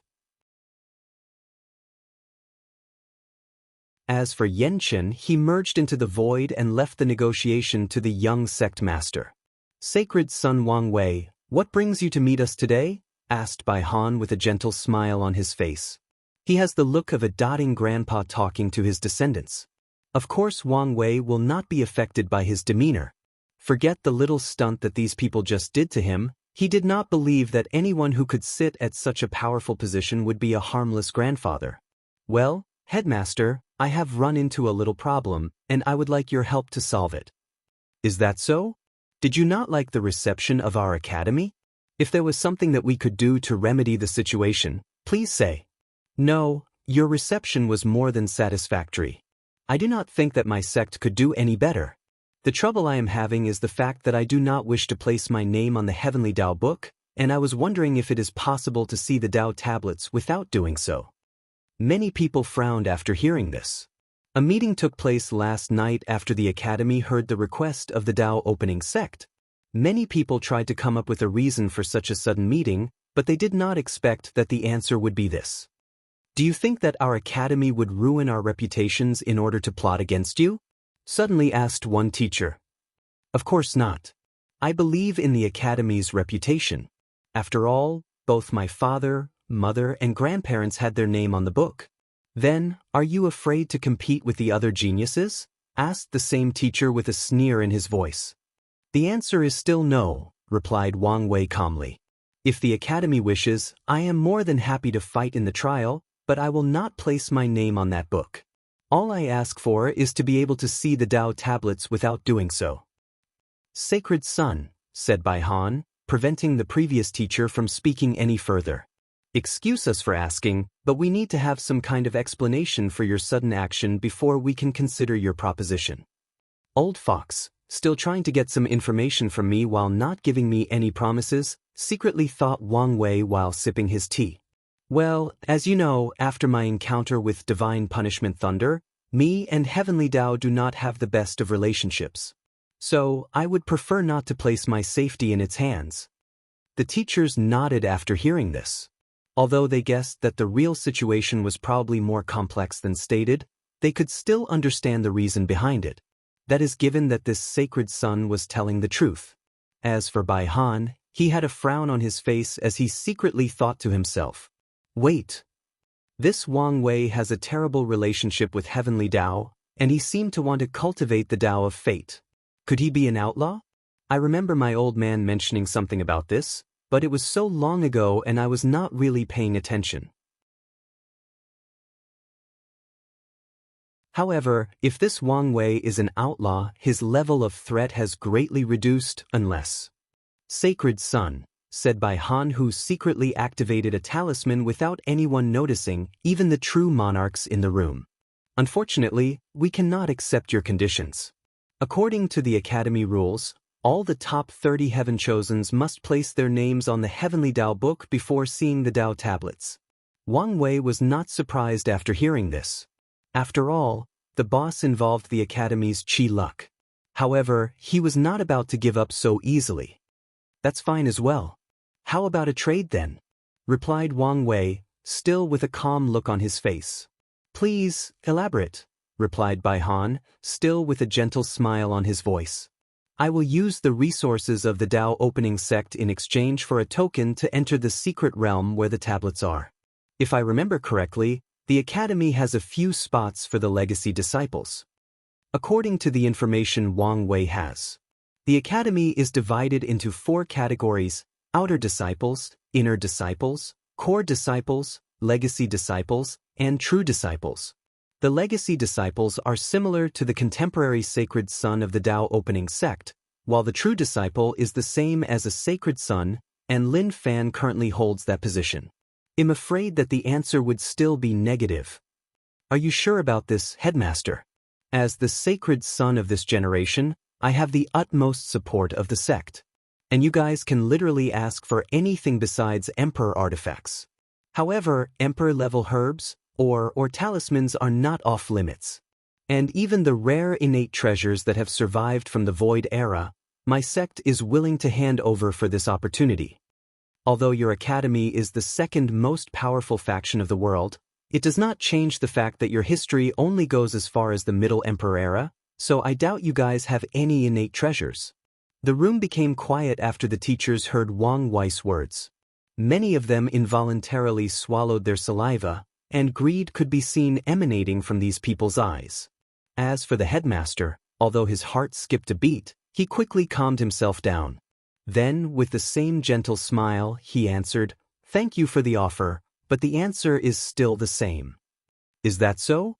Headmaster, can you easily make such a heavy and important decision without consulting the other teachers? Asked Wang Wei calmly. Little Fox, are you trying to use this opportunity to create discord among the teachers of the academy? Secretly thought Bai Han despite his gentle smile still on his face. As a matter of fact, I can. Yes, we support the headmaster.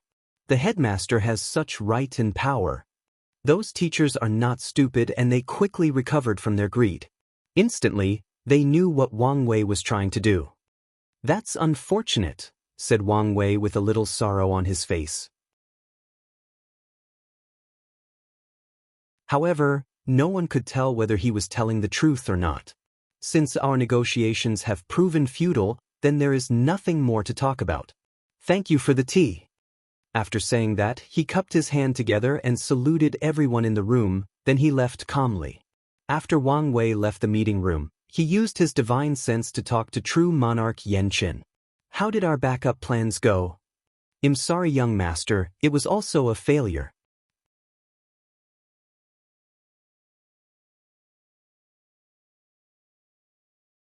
Chapter 213.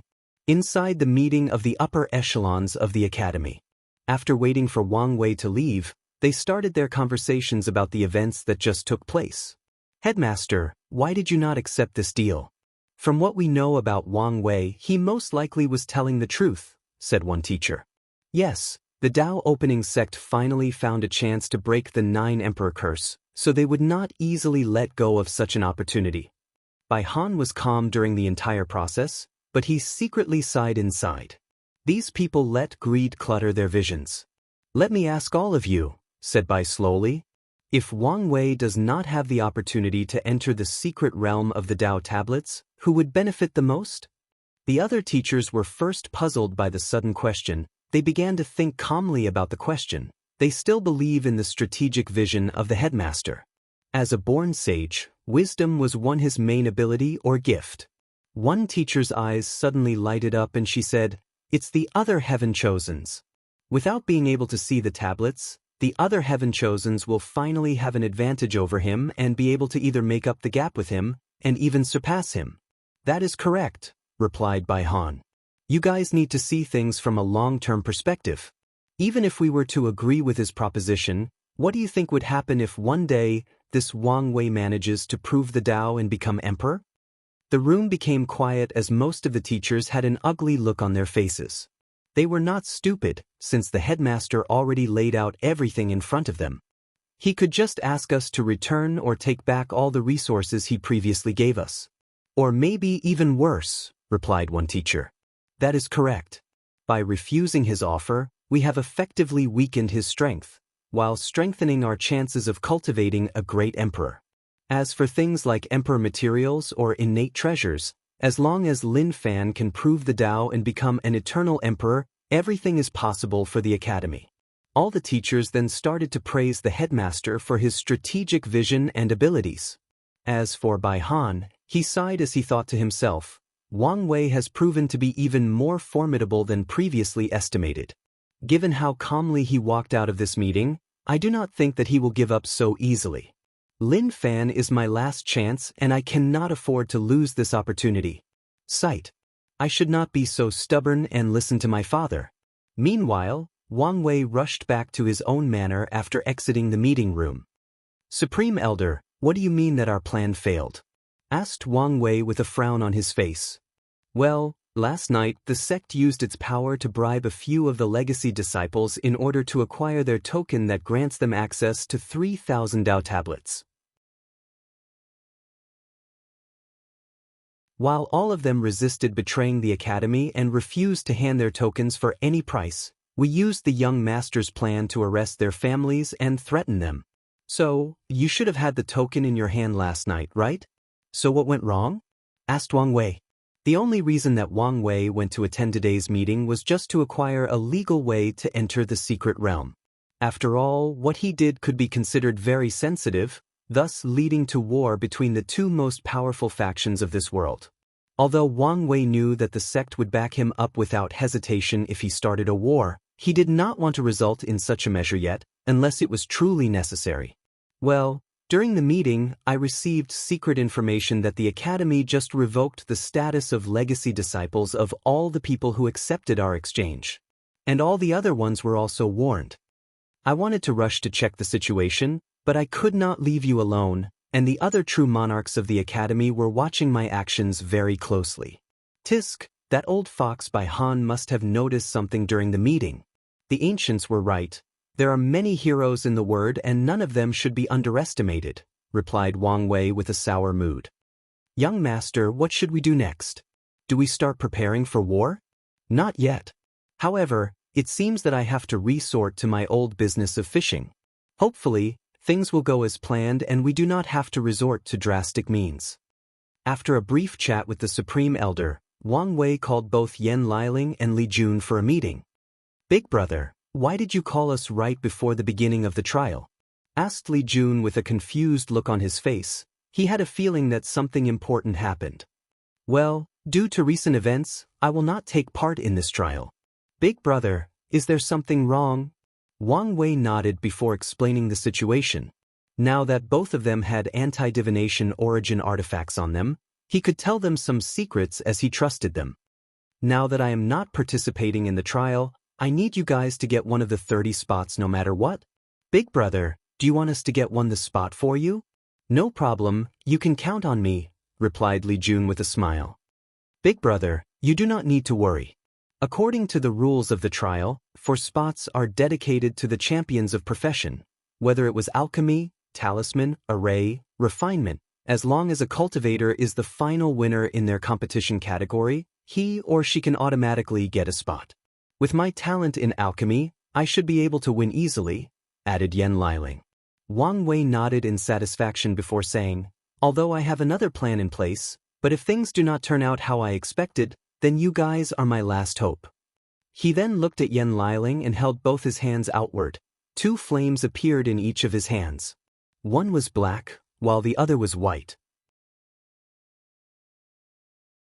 Heavenly Destruction Flame and Cleansing Purifying Flame, gasped Yan Liling in shock. These 2 flames were powerful flames that existed between heaven and earth. She remembered that Wang Wei had to experience these 2 flames as a form of heavenly tribulations. Now, he seemed able to control them. Can any of these flames help you with your alchemy? The Heavenly Destruction Flame is only used for destruction, but the Cleansing Purifying Flame is different. It can not only purify sins from the soul and body, it can also purify materials for pill concocting, thus increasing the grade and quality of any pill. However, is there a problem? Asked Wang Wei. Well, the alchemy competition is 3 days from now, so it is impossible for me to refine such a powerful flame in such a short period of time. Wang Wei sighed out loud before saying, "You are right. How could I forget something so simple?" Yan Liling lowered her eyebrow. She has never seen her big brother so frustrated before, to the point of losing his demeanor. She could guess that it was because a lot of things happened in a short period of time, given him little time to truly calm down and think. No matter the reason, she did not like it. She did not like seeing him like that. After biting her lower lips for a brief moment, Yan Liling said, "There may be a way." "How?" "By using the same method that Big Brother used to temper his body during his heavenly tribulations." "What do you mean by that?" asked Li Jun with a deep frown on his face. "Instead of me just refining the fire, I will fuse it with my soul. Using a process of constant destruction and regeneration, I can rapidly fuse with the flame in just 1 day." Li Jun's frown became deeper after hearing this. This sounds like a terrible idea. Without having Big Brother's regenerative powers, your soul would be completely purified instantly. Liling, Li Jun is right. Additionally, you already said that with your talent, it is guaranteed that you will win. So, there's no need to go so far. However, Yan Liling shook her head. "It's just like you said in the True Dragon meeting. Only people that can be cruel to themselves can reach the top of the cultivation world. If I succeed in doing so, not only will my strength increase dramatically, my ability as an alchemist will reach a very high level. As for the problem of healing, there are pills that can keep my soul alive, and with a little help from great-uncle Yenchen, I should be fine." Wang Wei looked deep into her eyes, and nodded after seeing her firm determination. Following which, a terrible shrill could be heard coming from Wang Wei's room, and it lasted the whole night. Luckily, there were formations that prevented the sound from coming out of the room. The next day, Wang Wei and his team headed to the location of the trial. As for Yan Liling, although she looked paler than a ghost that was actually scared of itself, she also had a look of confidence on her face. The odd thing was that Li Jun also looked pale. The trial took place in a very vast venue. There was a stage in the middle, while a large stand surrounded it. Of course, the trial would not take place there, but in a separate world created by the Academy. As for Wang Wei, he was sitting in the VIP section, which was in fact a booth that was floating in the air. And he was not the only one. There were many other booths floating in the air. Most of them looked like very well-decorated wooden houses with different ink brush drawings. Wu Hong was sitting next to Wang Wei after she was invited by him. After all the participants arrived on the stage, Headmaster Bai Han appeared somewhere in the sky to commence the trial. "Ladies and gentlemen, the Academy has some very good news to announce. Taking into account that this generation is a glorious age, we have decided to remove the 4 quotas given to the champions of the professional trial."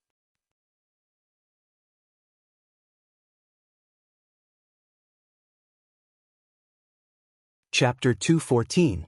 Bai Han looked at the shocked and excited look of the participants and continued to explain. "For this generation's trial, we have decided to focus on strength and power above everything else, so all the teachers have voted that the last 4 spots that were previously guaranteed to these champions would be added to 4 other heaven chosens instead. Although we are sorry for the 4 champions of this year's professional competition, the Academy will do its best to repay all of you."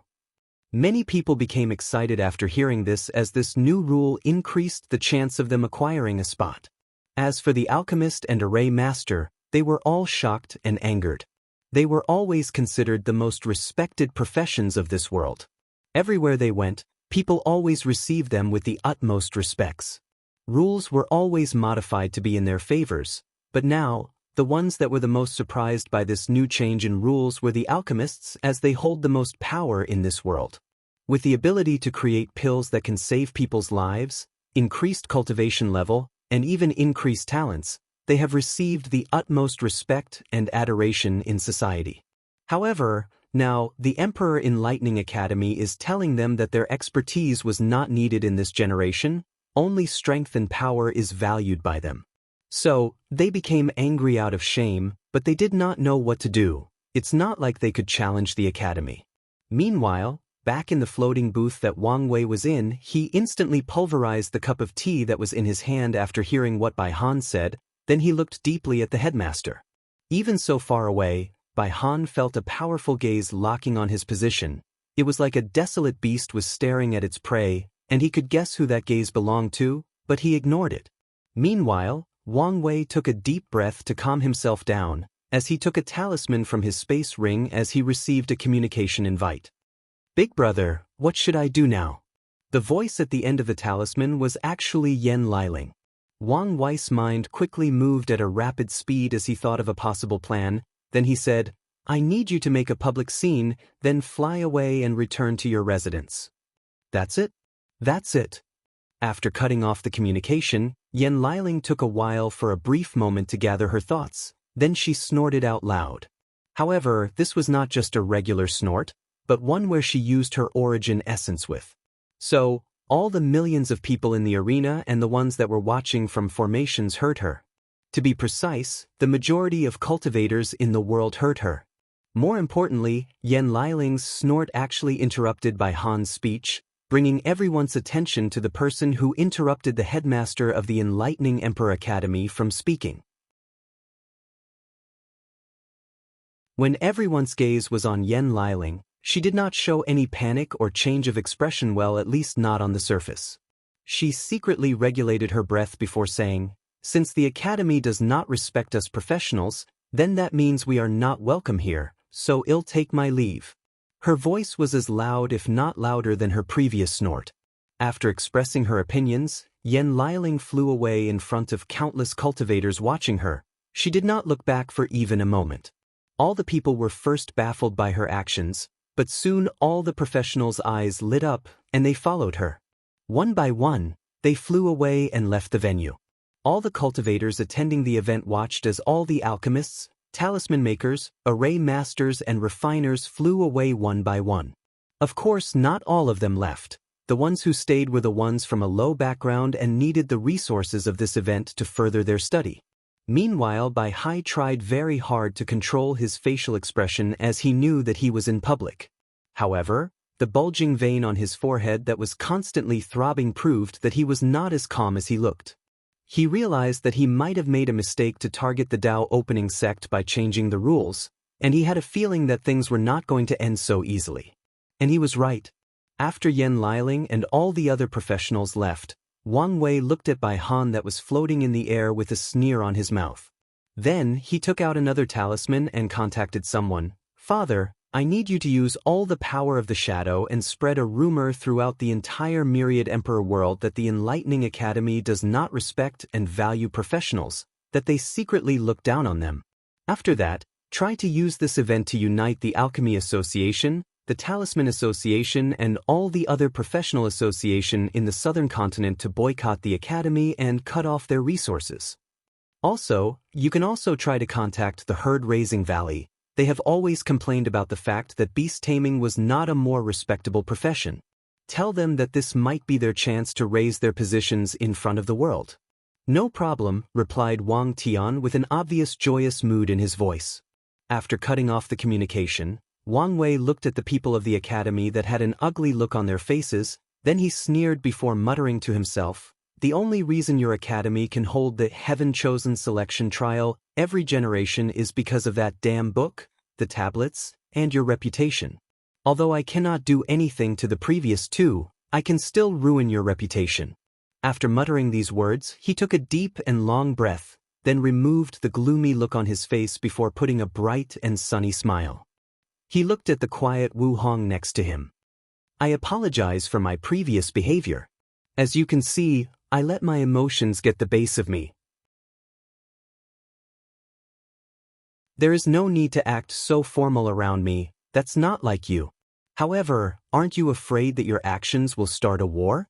replied Wu Hong with her usual calm demeanor. "To be precise, I'm trying to prevent a war from happening," replied Wang Wei calmly. "What do you mean?" Ever since the Emperor Enlightening Academy cultivated their 8 great emperors, the Dao opening sect has been pondering whether to start an Emperor Dao war. Many of the sleeping Dao ancestors and immortal venerables are in favor of starting a fight, and just need the perfect time and excuse. With me showing them hope of breaking the 9 Emperor curse and the recent events, it is the perfect opportunity to start a war to the death. Wu Hong nodded as she understood the reason behind such a decision. With only one less emperor before reaching their level, the Dao opening sect will not let anyone easily challenge their status. Having 9 emperors is not just a symbol of being the most powerful sect of the world, but also brings a great deal of chi luck to the sect. This is the reason that every generation, a powerful genius will be born in the Dao opening sect. It is a manifestation of their sect's luck or destiny. That's very noble of you and all, replied Wu Hong. But should you be telling me these kinds of secrets of your sect? Wang Wei looked her straight in the eyes after hearing her question. Look me in the eyes and tell me you did not already know such a thing. Wu Hong did not flinch or budge due to his intent gaze, nor did she evade it. I did not know. Although I know many secrets, secrets that no one should know, but it does not mean that I am all-knowing. After gazing deep into her black eyes for a few seconds, Wang Wei nodded as he believed her. In the past few days, he also learned a few things about Wu Hong. For example, she does not seem to lie to him. When he asked her something of the sensitive nature, she would either not respond or answer him in a vague or cryptic manner like the mumble of the prophets from his past life, even this life. However, she does not seem to lie to him. Of course, this could be her having the ability to even trick his powerful senses after all. Her mystery has proven that she may have such capability. Nevertheless, Wang Wei decided to trust her. Since he has decided to one day make her his Dao companion, he needs to have a certain level of faith, a certain level of trust. After all, love requires a certain level of blind trust. And if he is proven to be wrong about her, then Wang Wei will consider the experience a learning one. He will acknowledge that he judged the wrong person and try to learn by experience, or maybe just shut his heart for the rest of his life. While he was lost in his thought, a powerful voice ringed throughout the entire arena. Wang W, you coward.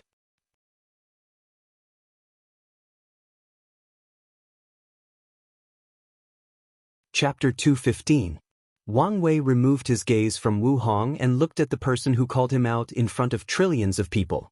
As it turns out, it was Ji Song's doing. Well, this should be expected, thought Wang Wei to himself. The Heaven-Chosen Selection Trial was a very important event attended or watched by countless people.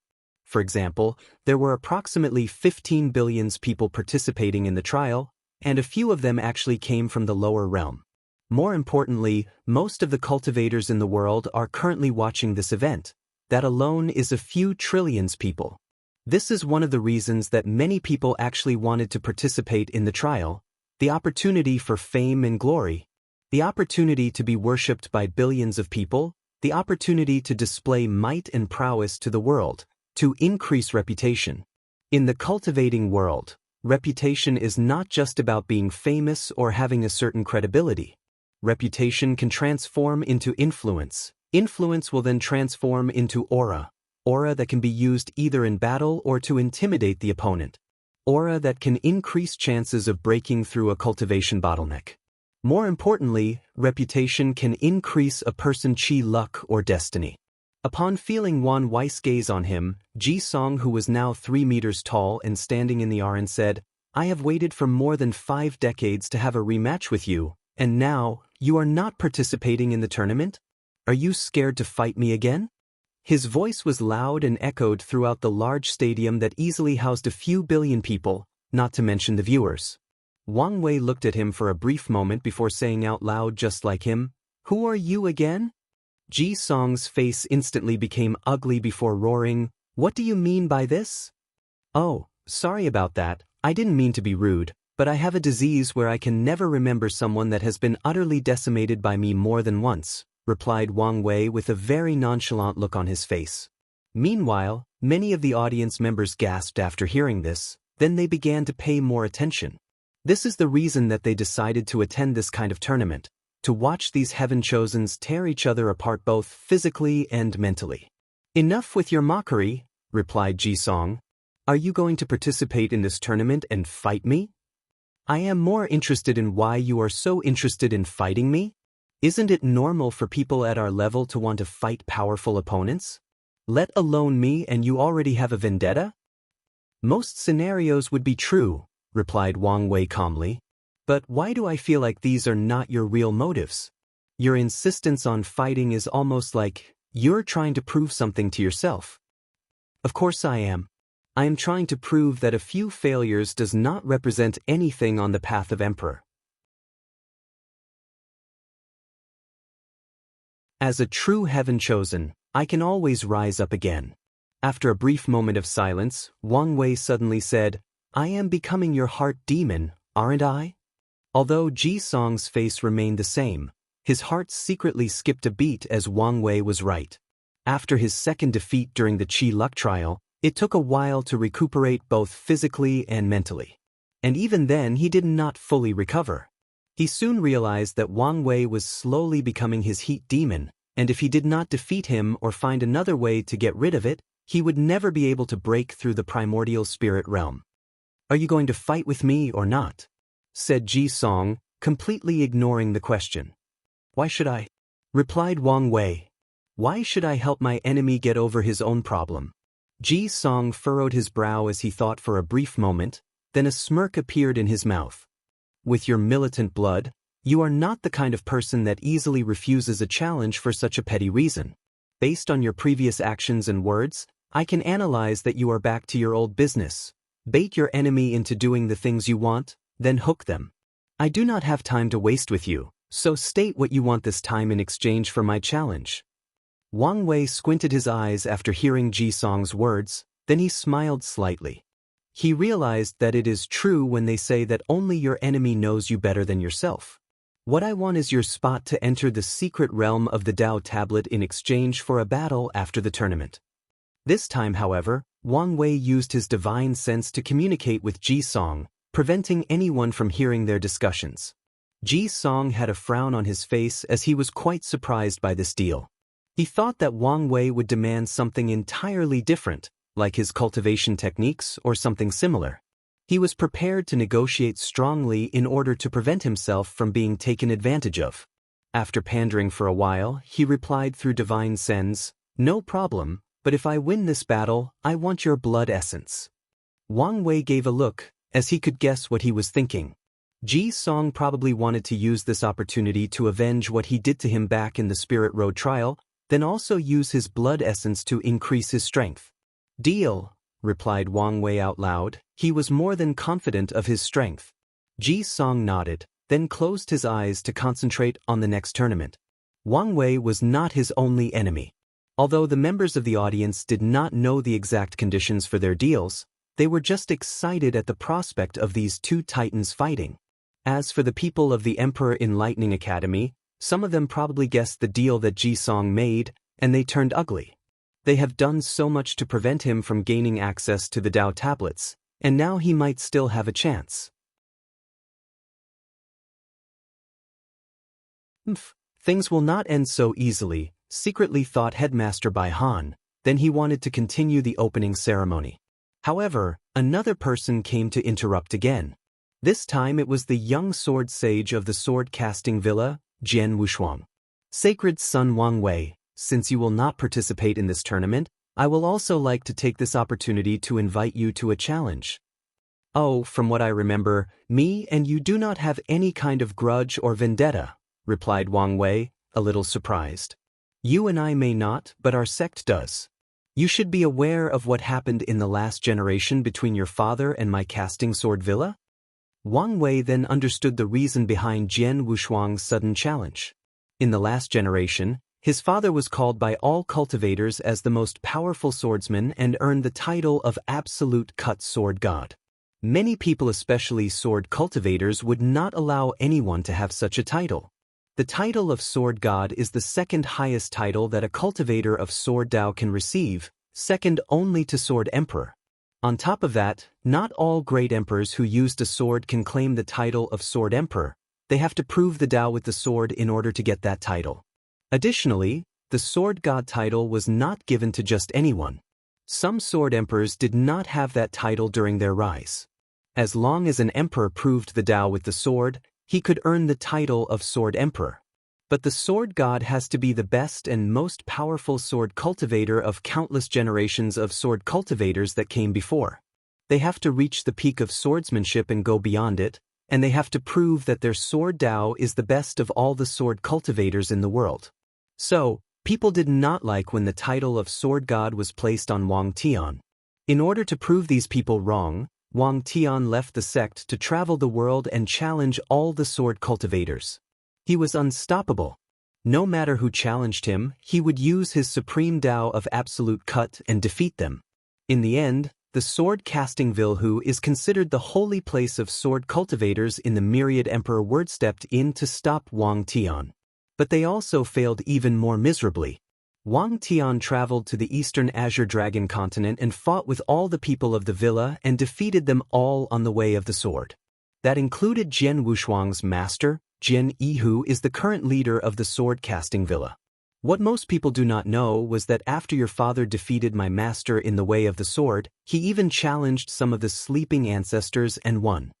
Although they were way more powerful than him in terms of cultivation, when it comes to how pure his sword will and Dao was, no one was his match.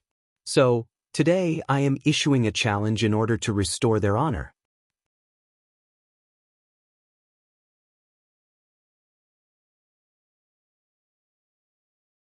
Chapter 216.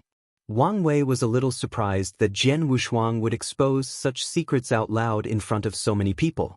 Usually, most sects would hide their embarrassment or dirty secrets to the world. But, after thinking about it for a while, he could guess the reason. Most sword cultivators are usually straightforward in their personality. They do not care about outsider perception of them. All they care about is the pursuit of the sword Dao and their honor. Although a major defeat at another swordsman can be considered dishonorable, it does not really matter if that person truly earned their respect, just like Wang Wei's father did. After a brief pause of contemplation, Wang Wei then said, "Young sword sage Jian Wushuang, I am afraid that I cannot accept your challenge." Jian Wushuang frowned after hearing this, then he continued, "Sacred son, if you need to place a bet with conditions like Crown Prince Jisong, I am more than happy to oblige." However, Wang Wei just shook his head before answering, "This is not about any conditions or bet. If you want to challenge me to a duel, I will be more than happy to battle with you. However, if you want to challenge me in the way of the sword, I am afraid I have to disappoint you as I am not a swordsman." Jian Wushuang's frown did ease after hearing this, as he could understand Wang Wei's meaning. Since he wanted to clear the shame from the last generation and get the sect's face back when it comes to the way of the sword, it does not make sense to win over a non-swordsman. Jian Wushuang's victory over Wang Wei would just be a victory of one heaven chosen to another, not the sword-casting villa's Dao of sword over the Dao opening sect's Dao of sword. While Jian Wushuang was thinking, one of his senior brothers in the divine body realm suddenly stepped up and screamed, "If you are scared to fight, then say so. Do not use any excuse." The entire arena once again went into shock as everyone quieted down and waited for something to happen, and they did not have to wait long. Wang Wei's gaze turned to the person who just spoke. Then, a powerful and terrifying aura enveloped the arena. This aura was like an ancient desolate beast or primordial god that roamed the world in ancient times. This primordial being used to hunt dragons and phoenixes for both his breakfast and dinner. He used the stars as his snack and heaven and earth as his dessert. He was a predator at the top of the food chain. After that aura enveloped that senior brother, he coughed up a big mouthful of blood, then he fell to the ground and passed out. If it was not Jian Wushuang who used his sword intent to protect him, this guy would have died on the spot. Jian Wushuang looked at his senior brother on the ground and sighed. He knew that many of the disciples of the sword-casting villa were indoctrinated to treat the Dao opening sect as their enemy in this generation. This was a way to motivate them to train properly in order to regain the sect's face from what happened in the last generation. So, many of them have developed deep hatred for the people of the Dao opening sect, and Jian Wushuang was aware of this. Nevertheless, he always warned them to treat Wang Wei with the proper respect, as he was a truly powerful heaven chosen and deserved such a thing. Fearing that something similar might happen back in the True Dragon Inn, he warned his fellow disciples to be on their best behavior. However, this particular one always tried to contradict him and refused to listen to him. This was the reason he did not bring him to the true dragon in meeting. After using his divine sense to check that this person was all right, Jian Wushuang ignored him before asking, "Sacred son, how do you suppose we deal with our contradictions?" "Simple," replied Wang Wei. "Wait until you reach the same realm as my father, then go challenge him. That way, he cannot use the excuse that you are a member of the younger generation to refuse your challenge." If anyone could see Wang Wei's face right now, they would see a gleeful smirk and a sneer. Of course, the reason for that was that he did not want to deal with the trouble that his father caused. He knew that his father had probably offended a lot of people in his generation. His actions were telling these people that do not come with me with your problems, but go directly to the source. Wu Hong chuckled after seeing the face that Wang Wei was making, reminding him that he was not alone in the room. Although he was a little embarrassed that the girl he was trying to court saw this particular nasty side of him, his face was thick enough to ignore such a thing and pretend that nothing actually happened. Meanwhile, back in the sect, Wang Tian had veins popping up his forehead as his mouth kept twitching. He cannot believe that his son sold him out like that. He remembered that in his generation, he had to deal with some of his father's enemies that tried to go after him for revenge. Wang Tian sighed after watching what his son did. What made more angry was not his actions, but the fact that he did not think of such a method during his time. It would have saved him a lot of trouble. He then looked at his wife, who was laughing herself out to the point of being uncontrollable. "What are you laughing at?" said Wang Tian. "His message is for your enemies as well. Unlike you, most if not all my enemies have already taken a vacation to samsara, so I have nothing to worry about," replied Yu Yen after taking a great deal of effort to calm herself down. Back to the Emperor Enlightening Academy, Jian Wushuang nodded to Wang Wei to acknowledge his idea, then did not say anything else besides telling another of his fellow disciples to take care of the person that was injured. Meanwhile, most of the audiences were still shocked by that powerful aura that emanated from Wang Wei's body. That aura actually came from his fleshly body. After all, the purpose of the ancient desolate body refining scripture is to imitate the ancient primordial god that is sleeping in the blood-earth forbidden land. Headmaster Bai Han, who saw that there were no further disruption, continued the entrance ceremony, thus waking everyone from the dread most of them felt from Wang Wei's aura. Inside his booth, Wang Wei suddenly coughed a big mouthful of blood all over the table in front of him. He looked at the blood and frowned, then he went to clean up the trace on the corner of his mouth. However, Wu Hong was ahead of him and took out a silk piece of rag and wiped it for him. "You need to ease up on the gravity training," she said while helping him clean up. The reason she said these words was because in order to train his internal organs, Wang Wei had a powerful gravity array placed on his clothes, thus always being in a state of cultivation. This has started ever since his battle with Han Li. I can't help it. Recently, I realized that I have been a little too arrogant and started to take things easy on myself, replied Wang Wei. Is it because of Di Tian? Wang Wei was silent for a while, then he answered, yes. After meeting him, I have a feeling that if I do not push myself beyond my limits and get more powerful as soon as possible, then I will be in serious danger even before the heaven will battle. It is good to push yourself, but you also have to know when to stop. Don't worry, I have a very powerful regenerative ability. I do not need to warn you that if you push yourself too much, then your healing ability will start absorbing your lifespan to make up for it. Wang Wei knew about this, but his plan was to use an abundance of resources that provide life force to continue his training. After Wu Hong said these words, she placed her hand on Wang Wei's back, then countless runes appeared from her hand and entered his body. Immediately afterwards, he felt all his pain were gone. He felt refreshed and rejuvenated. After taking a deep moment to feel the changes in his body, he realized what Wu Hong had done. She had sealed away all his pain and injuries, then removed them. Worthy of Empress Wu Sealing Sutra, a technique said to be able to seal everything between heaven and earth, secretly thought Wang Wei. Then his eyes lit up and he said, maybe you can help me with my current problem.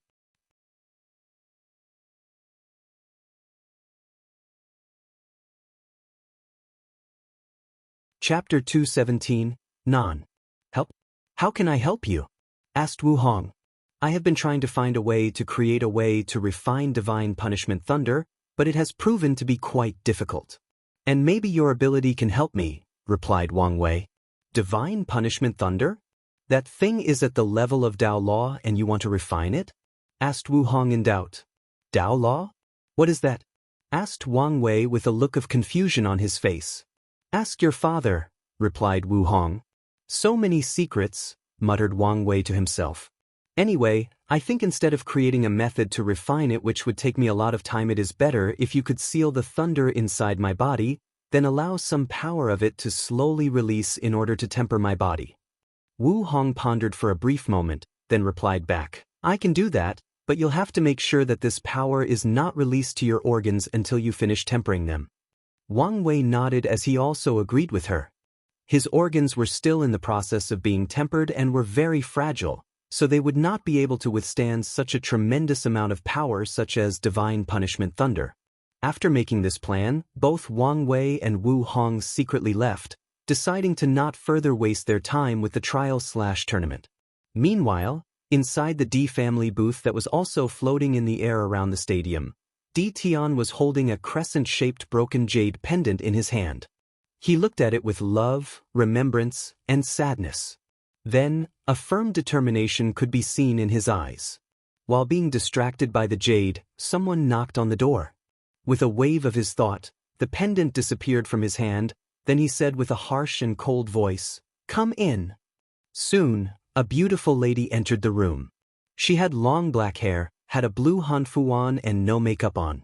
Her natural lip was petite, but also red and luscious, making any man fascinated with and woman very envious. This girl's name was Di Jia and she was Di Tian's shadow. After entering the room, Di Tian took a talisman from her, but he did not even give a single glance. It was as if to him, it did not matter how beautiful a woman was, they were all skeletons with flesh. Di Jia sighed after seeing this, but she was used to it after so many years. She has long accepted her fate. As for Di Tian, he read the information he just received, which was about Wang Wei. Through this new information, he learned that Wang Wei had planned to participate in the tournament for a long time, but suddenly changed his mind 2 days ago. In the information he received, he even knew that the reason that Wang Wei changed his mind was because of his feelings towards the Heavenly Dao Protection Book. Instinctive fear or rejection of Heavenly Dao, plus his cultivation of the Dao of Fate, secretly thought Di Tian. Could he be an outlaw? If that is the case, my plan can be slightly modified, and I will not have to worry about him so much. However, after reviewing the information and modify his plan, he looked in the direction of the Dao opening sex booth, sneered before muttering, No one can stop me this time. No matter what, I will be the one proving the Dao in this generation. After that, he finally looked at Di Jia and asked, Any information about this Wu Hong? No, young master, replied Di Jia hurriedly. Except for the rumor that she was either the descendant of Empress Wu or her reincarnation, no news can be found.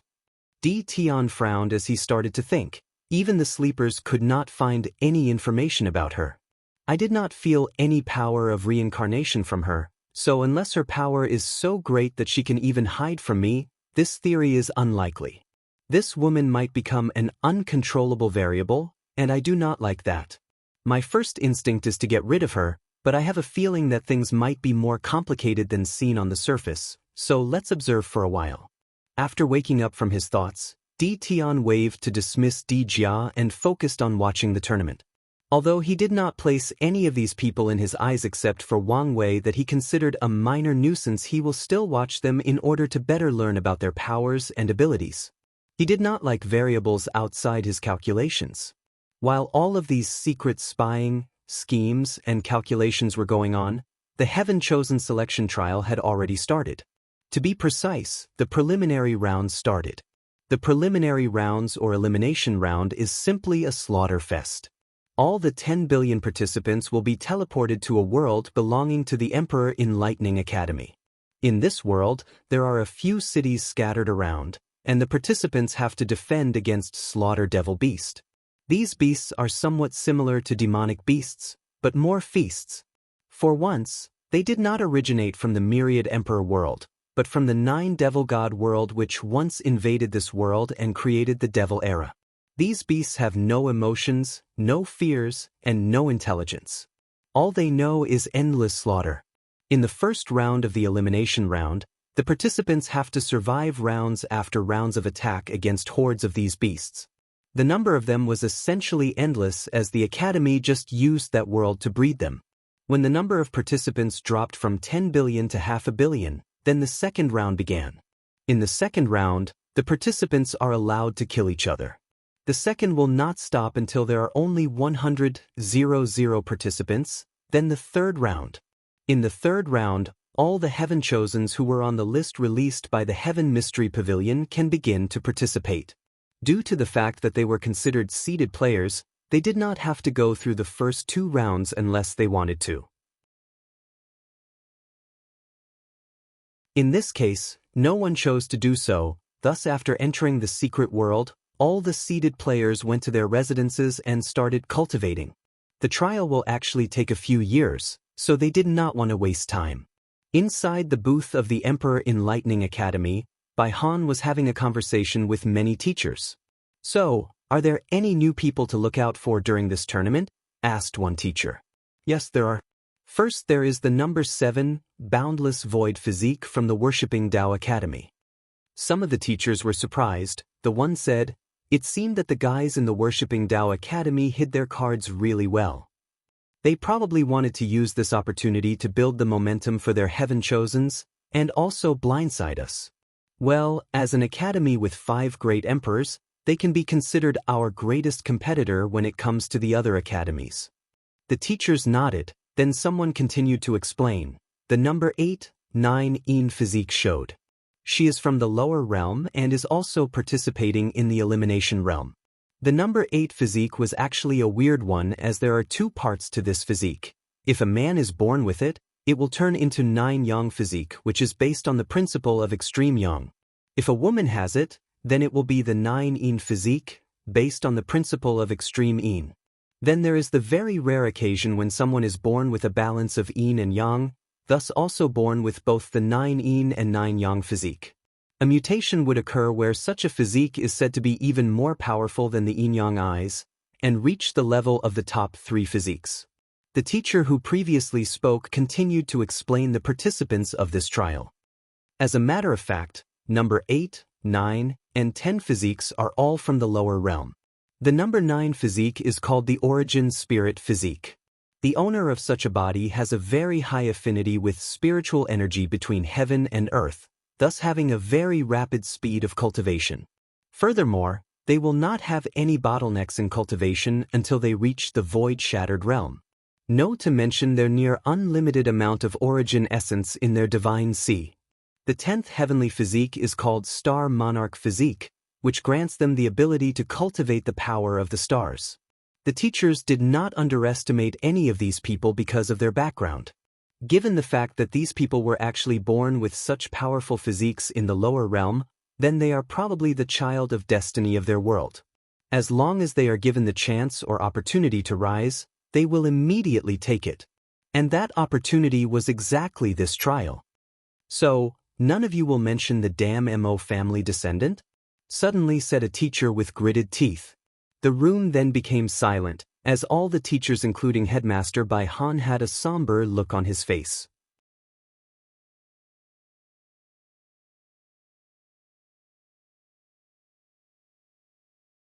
Chapter 218.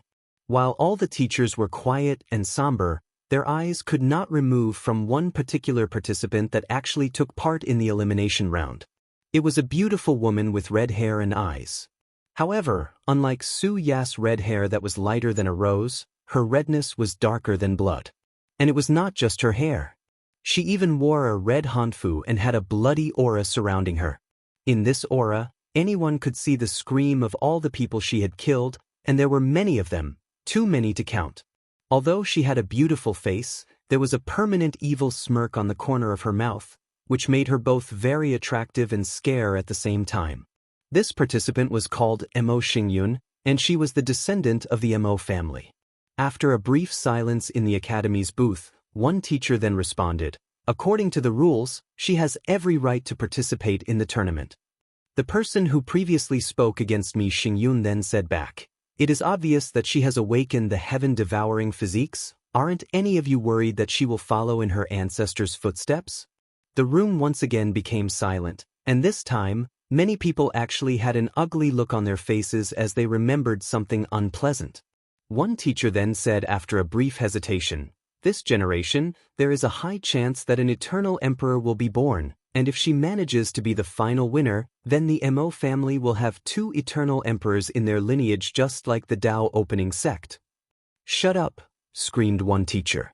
"In the last era, there was only one eternal emperor, and it was the founder of our academy, Emperor Kong." This time the mood of most of the teachers was disturbed after hearing this, as this involved the biggest secrets of the academy. In the last era, there were 2 eternal emperors, which was the first such a thing to happen in the myriad emperor world since the ancient emperor era. One of them was Emperor Kong, while the other was from the Mo family. And he was called the Heaven Devourer Emperor. The Heaven Devourer Emperor was a nightmare for all living beings in this world. As a devil cultivator who only cared about pursuing power and strength, adding on top of that being an eternal emperor, the highest echelon among great emperors, he was a disaster to the world. After proving the Tao, he did not preach to the world or make any contribution. As a matter of fact, he did not try to help his clan or conquer the world. Instead, he did only one thing: try to swallow the world. To be precise, swallow the source of the world. As a person who cultivated the Tao of Devour, he followed the path of swallowing everything between heaven and earth. And the source of the world was the highest form of energy existing in the endless void. It is the thing that determines the grade of a world. For example, after swallowing most of the world source of the myriad emperor world, the entire world entered the age of Tao End. This age took place between the Middle Emperor era and the New Emperor era. For more than 100 generations, a couple hundred million of years, there was no heaven will, hence to no immortality in this world. During that period of time, the highest level of cultivation that cultivators can reach was actually the supreme realm. And even then, that was extremely difficult as only a few talented ones could do so. Since there was no heaven will, there was no great emperor. Since there was no great emperor, there was no immortal venerable or Tao ancestor. During that age of despair, many cultivators tried to find an alternate way to immortality, but they all failed. In the end, many of them were forced to leave for another world community in an attempt to fight for the heaven will battle there. However, no one ever returned even as a great emperor. Other people sealed themselves in bloodstones in order to wake up in another generation when the heaven will appeared again. At that time, many people did not know whether the world would ever recover and whether the heaven will would appear again. As for the Heaven Devourer Emperor, the only reason that he did not completely destroy the world was because of the intervention of Heavenly Tao. At first, it used divine punishment thunder, but it was no use to a powerful eternal emperor. Then, both the Human Preservation Array and the Demon Preservation Array were activated by both Heavenly Tao and all the sleeping immortal venerable and Dai ancestors. But it was also no use. Many other methods were used to no avail. In the end, Heavenly Tao asked all the emperor lineages in the world permission to use their emperor formations and artifacts. By combining them together, Heavenly Tao was able to exile the heaven-devouring emperor from the endless void. This guy was so powerful that he could only be exiled somewhere where he could not come back. Although most people did not know where he was exiled to, they were lucky that he never returned. As for the reason that the Emperor in Lightning Academy has such animosity against his descendants was because they suffered the most during that experience. For once, the Heaven Devourer Emperor was actually a member of the Academy despite being a member of the Mo family. Due to some complications, he was not appreciated by the family in his early years, so he joined the Academy in his early years. Although later on he was reconciled with the Mo family after becoming powerful, many people still believe that he was a member of the Academy. At one point, he was even considered a candidate to be the headmaster. However, the Heaven-Devouring Emperor was a true devil cultivator, so he did not care about the fact that the academy took him in when he was at his lowest. He knew that with his background, the chances of him becoming the headmaster was very slim. On the other hand, all he needed was to be powerful in order to become the patriarch of the Mo family, hence getting access to all their resources. So, he left without much hesitation. However, it was not proven how cold-hearted this guy was until he proved the Dao and became an emperor. At that time, the de facto leader of the entire world and the resistance against him was the academy instead of the Dao opening sect. At that time, the era was still called the Academy Enlightening Era, and there were many rumors that the Dao opening was cursed and would not produce any emperors ever again in their lifetimes. Adding to that, the patriarch of that time, which was from the Yan family, was a very cautious woman, so she decided to be very low-key. A wise decision that actually preserved the strength of the sect.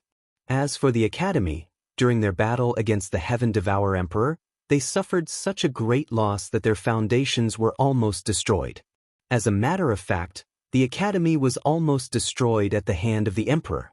Luckily for them, they managed to exile him with the aid of heavenly Dao, and were rewarded a great deal of chi luck that allowed them to survive the age of Dao end and recuperate during the early stage of the new emperor era.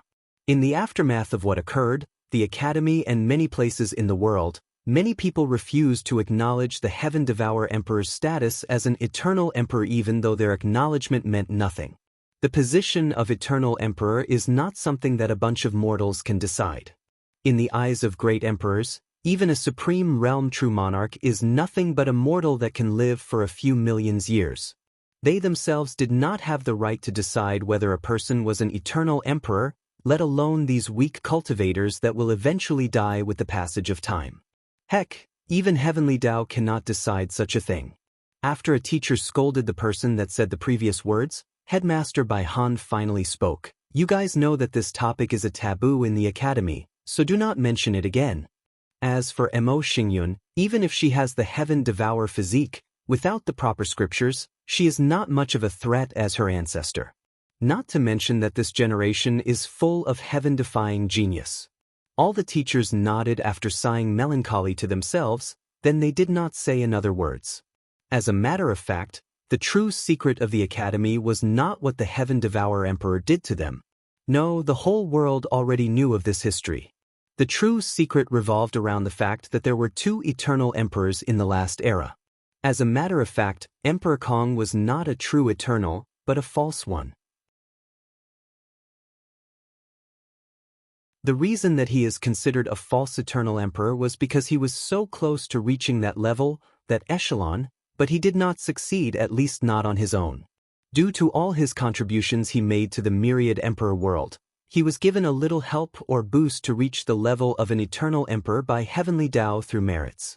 A few eternal emperors refused to accept Emperor Kong as their own, while the others did not really care.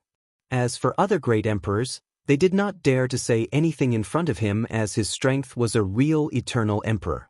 As for the academy, only the truly trusted teachers were privy to this information, and they were sworn to so many oaths and binding contracts never to reveal such a secret, otherwise a fate worse than death awaits them. And of course, Headmaster Bai Han is the person who has the most knowledge regarding this topic, as he is Emperor Kong's own son, making him an emperor offspring.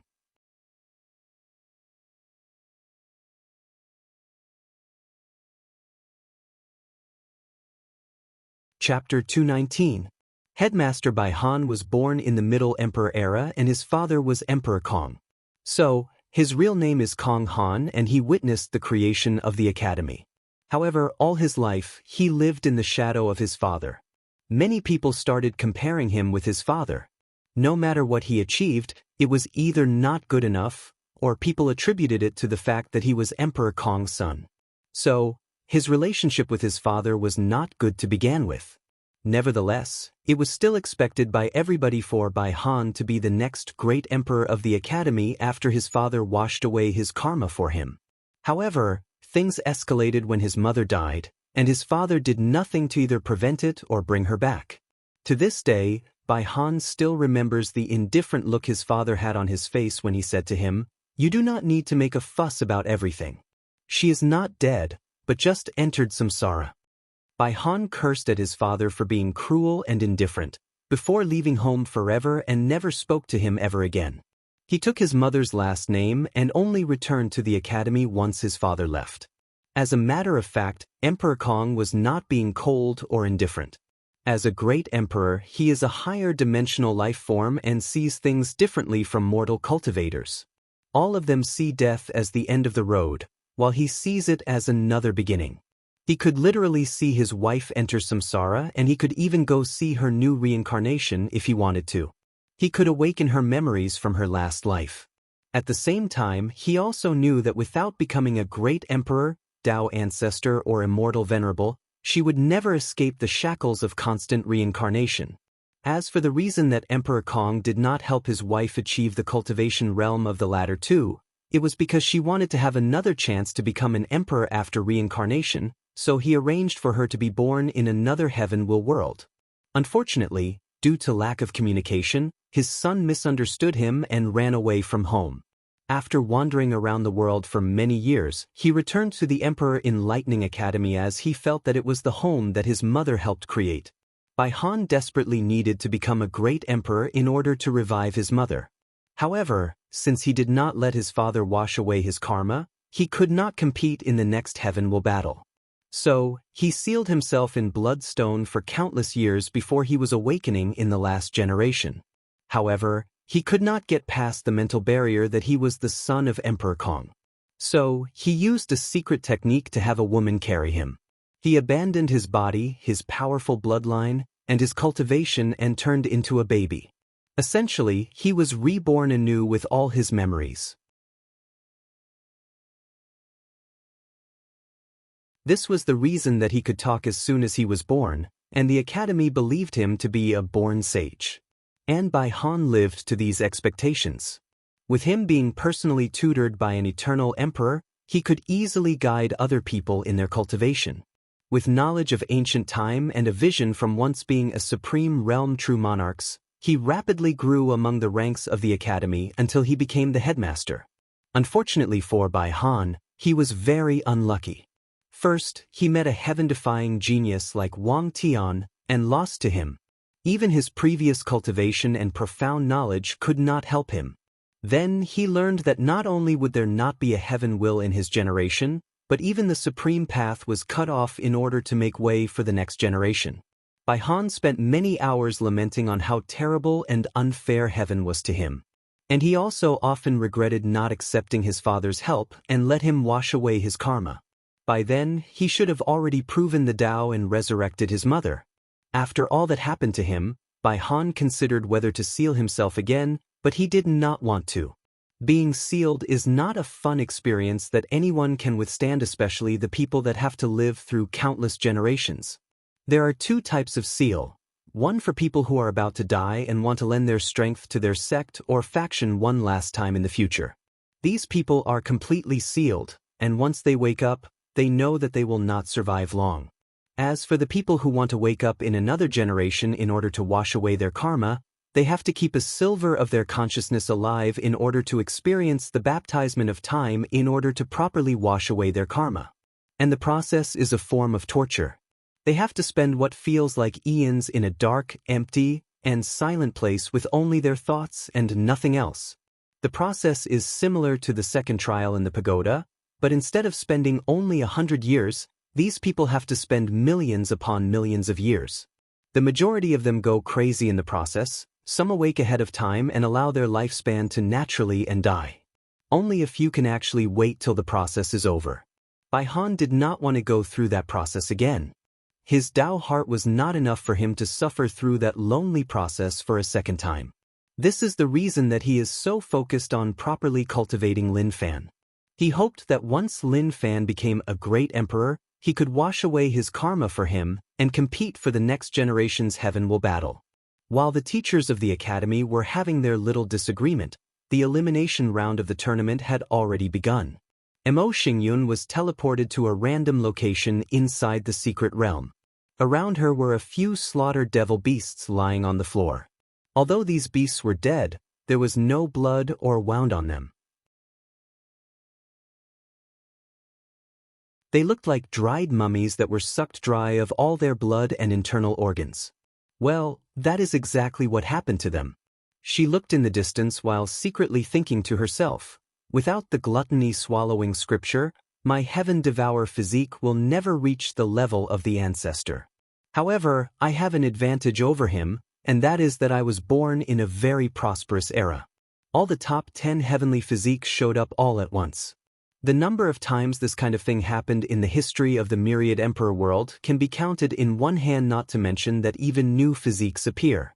If I can swallow all of them, then my power can reach a level even beyond my ancestor in his youth, prove the Tao and become an eternal emperor. However, these guys at the top are not so easy to mess with, so let's begin with the bottom 3 physiques. With the Mo family backing me, it should not be much of a problem if I swallow these guys from the lower realm. However, the one from the Worshipping Tao Academy might be a slight problem. TSK, when did I as a devil cultivator actually care about other sects' response? They'll just openly swallow these guys. They cannot blame me if they are so weak. Furthermore, as long as I have a spot in the top 30 of this tournament, I will be problem-free until the primordial spirit realm. After thinking about this, Mo Xingyun then rushed in a certain direction, tracking her prey. She will not give them the opportunity to rise in this tournament. Meanwhile, in another direction far from Mo Xingyun, a young cultivator from a holy land was slowly heading in one particular direction. If anyone were to observe him closely, they would find out that he had a numb look in his eyes. It was like he was a puppet being controlled by someone, like he had no will of his own. Inside this poor man's sea of consciousness, a vague shadow was suppressing his soul and controlling his body. The shadow looked in the direction that the body was headed as it muttered to itself, I have finally found the owner of the heaven-devour physique. With her help, my plans can finally come to fruition. I have been waiting too long for this day.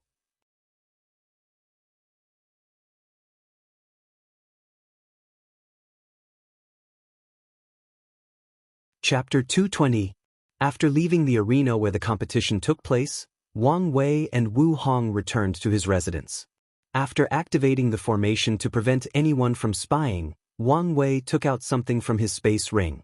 It was actually the room that housed the divine punishment thunder.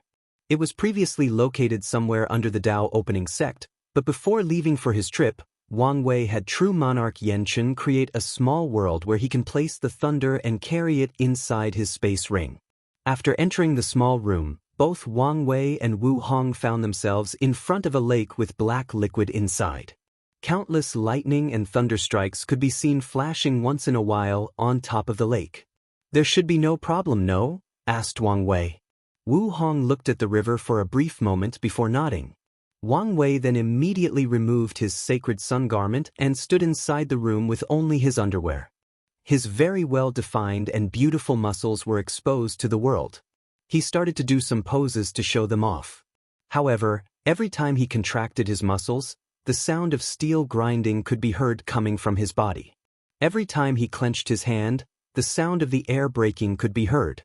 His vitality and blood was so exuberant that the temperature around could be raised by him just by the blood flowing throughout his body. Meanwhile, Wu Hong looked at Wang Wei's poses with a calm look on her face. However, a deep sense of speechlessness could be seen in her eyes as she knew that he did that on purpose. Don't you have any shame? Getting naked in front of a lady you just met less than a week ago? If I do not remove my clothes, how are we supposed to properly do this kind of thing?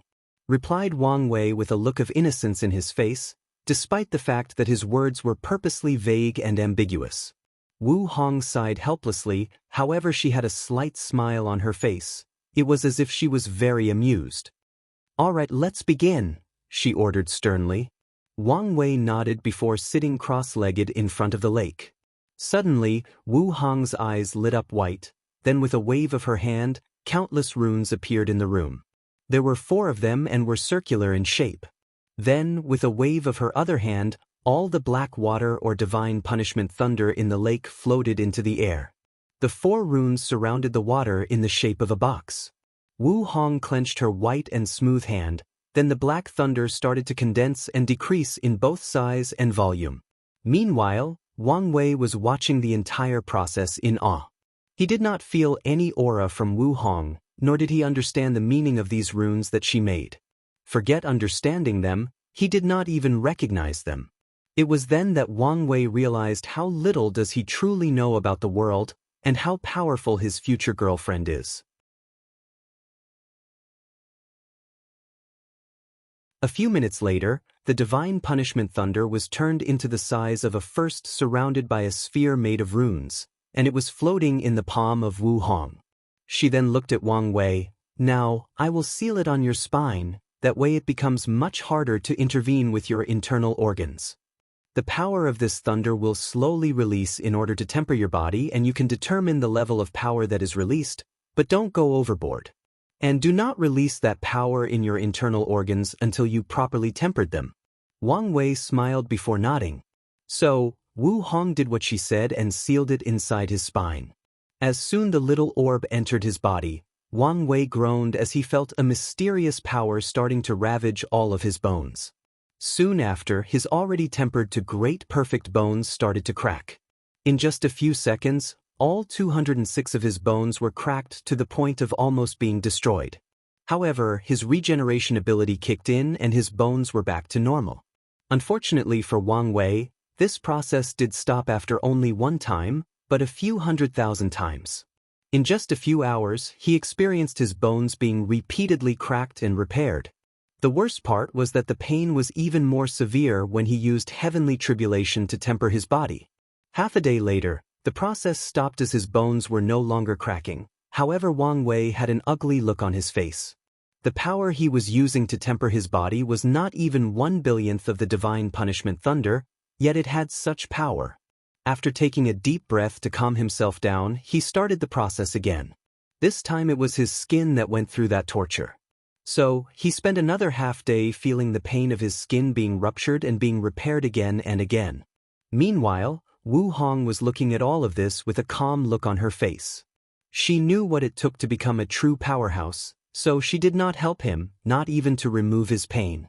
She knew that if Wang Wei could not bear such little suffering, then his chances of becoming a great emperor would be close to zero.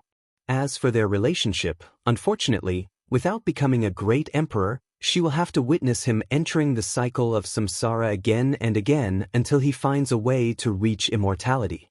It is just like Wang Wei said during the True Dragon in meeting. As a future companion, he has to be able to pull his weight in the relationship, otherwise he would become a burden that Wu Hong has to carry by herself. Although Wu Hong would not mind such a thing, she knew that Wang Wei's pride would never allow him to become a burden to her. So, she did not try to appease him as she knew that he did not need it. She knew that he had the will and spirit to do what it takes to reach the top, and accompany her along the way for eternity. If they want to establish a true companionship, then they have to have similar status, strength, and starting line. Meanwhile, after finishing retempering his skin, Wang Wei then directed the black thunder to his muscles. However, this time he dramatically reduced the power. His muscles have not been tempered to great perfection yet, so he did not want to take any risks. After doing that, Wang Wei stood up from the ground, clenched his hand, then threw a punch. Boom! A powerful explosion ringed out in the room, following which, a space crack appeared where his fist landed. However, after a few seconds, the space crack closed and everything returned to normal. Wang Wei knew that this space crack represented that his fleshly body had reached the strength of the void-shattering realm even if it was the lowest level of that realm. His fist could break the power of law. However, he was not that happy. Well, to be precise, he was thinking about something completely weird. He realized that the reason that it took him so long to create a method to refine the divine thunder punishment was because it was involved around the power of law. To be precise, it involved Dao law according to Wu Hong. Wang Wei can deduce that Dao law was probably the law controlled by great emperors based on his knowledge in all the cultivating realms. However, here comes the issue: how can his future wife easily seal such a power? Wang Wei has always known that Wu Hong was powerful, but he did not expect her to be so powerful. However, he did not really care about such a thing as he himself will reach such level and beyond eventually. What he really cared about was his future sex life. When in the future, he and Wu Hong get intimate, Wouldn't he have to be at the bottom? Without the proper strength, he can imagine that with Wu Hong's personality, she will really make him the bottom without hesitation. Well, as a modern person, he does not really care about this, but he still has his macho side and would like to be on top. Wang Wei sighed as he realized that for a great while, his sex life will be quite miserable until he has the strength that is. Then he will take his revenge. Hopefully. You were thinking weird again, weren't you? Suddenly asked Wu Hong with a smirk on her face. I do not know what you are talking about, replied Wang Wei calmly while putting his clothes on. Wu Hong smiled before walking up to him. She then caressed his gray hair slowly before saying, Don't worry, I will take your ego into account and let you be on top once in a while. Wang Wei had a shocked look on his face as his eyes bulged and his mouth opened wide. He was genuinely shocked. Then he backed away from her with vigilance. Can you read my mind? You do not have to worry about that, replied Wu Hong calmly. Wang Wei still had the vigilance on his face. Although he could accept her being more powerful than him, more knowledgeable and even have many secrets, but he will never accept if she could read his mind.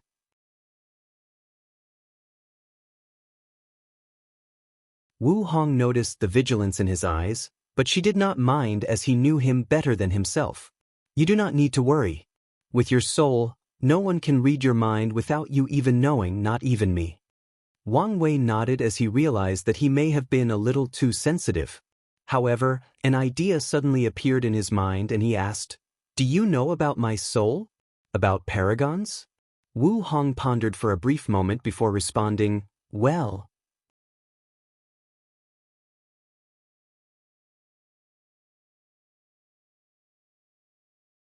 Chapter 221. After pondering for a while, Wu Hong decided to tell Wang Wei a few things, so she motioned for him to sit down on the ground in order to be more comfortable while talking. Of course, they did not really sit on the ground, but floated a few centimeters above. After organizing her words, Wu Hong then explained, Paragons are the noblest existence in all heaven myriad world, in all of chaos. They are called the darling of chaos by all cultivators in the universe, replied Wu Hong. However, Wang Wei was not satisfied with this answer, so he said, Can you be a bit more specific?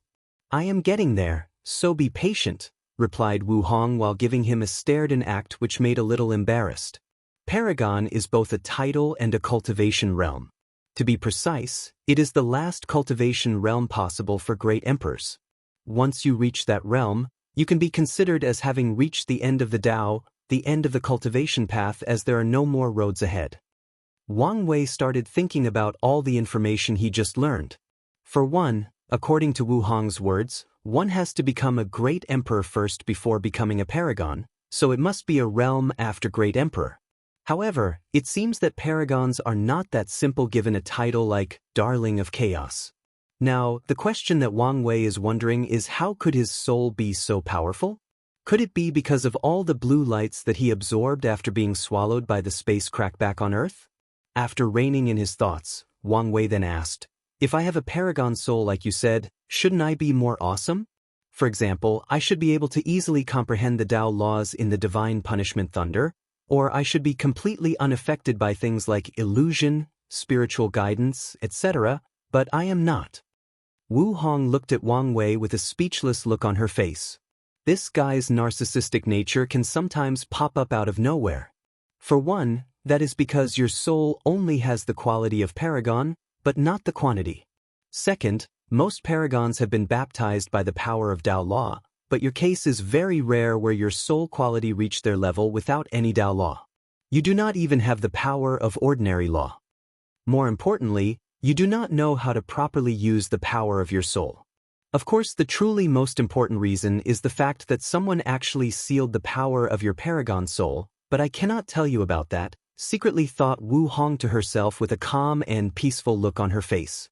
Meanwhile, Wang Wei felt that something was wrong, but he could not wrap his head around what it was, so he placed his worries in the back of his mind. Could you teach me how to use the power of my soul? He asked with a look of expectation in his face. Unfortunately, I cannot, replied Wu Hong still with the stoic look on her face. Why not? It's for your own good.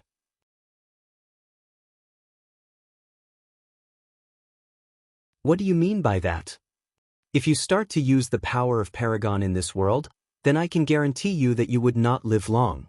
Even if the Dao opening sect used all 9 Emperor formations and Emperor artifacts, even if all the Dao ancestors and immortal venerables that were secretly sleeping woke up, they could not protect you. Your only result would be death and the destruction of your sect with all your loved ones. Unless one of your sect's great emperors reached the realm of Paragon and interfered, there would be no chance for you to survive. And even if a Paragon intervened for you, you would be forced to leave the myriad emperor world forever. Wang Wei frowned after hearing this. He did not think that Paragons involved so many secrets and power in this world. He had to sigh how vast and complex this world is, let alone if you add the entire endless void. On top of that, the will of the battle maniac emperor once insinuated that there is a world out there where great emperors go to after proving the Dao. If you add that, how vast and complex the universe he is in actually is. What about Earth? Is it out there somewhere, or in a completely different universe? Wang Wei sighed at how insignificant he truly was in the grand scheme of things. His little accomplishments so far are truly nothing. His pursuit of one day being free and unfettered by pursuing the end of the Dao and beyond has barely begun. So, he warned himself to never be complacent for any of his so-called achievements. "Let me ask you," said Wang Wei, "where would I be forced to go if one of the sect's paragons were to interfere?" However, as soon as he asked that question, the room inside this small world became black and white. It was as if all the colors in this room were completely removed, leaving only these two. Then, a powerful will suddenly descended inside the room. This will was mighty, noble, cold, and indifferent. At first Wang Wei thought that this was Heavenly Dao that appeared, but he could feel that this will was more supreme and more noble than Heavenly Dao. It was like Heavenly Dao was nothing but its slave and not worthy to be mentioned in the same breath as it. As soon as the Supreme Will manifested, Wang Wei felt an instinctive dislike for this will that came out of nowhere.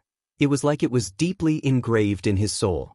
Then, the Supreme Will started to scan everything around inside the room. It first scanned Wang Wei. It saw through all of him, whether it was his fleshly body, physique, cultivation, and even his Dao heart. However, when it approached his soul, a mysterious power appeared and blocked the will's vision. To be precise, it tricked that majestic will.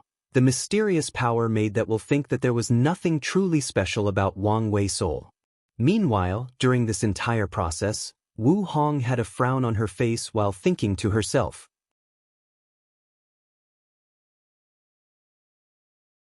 I went a little overboard and let Wang Wei's previous vigilance of me get the best of me.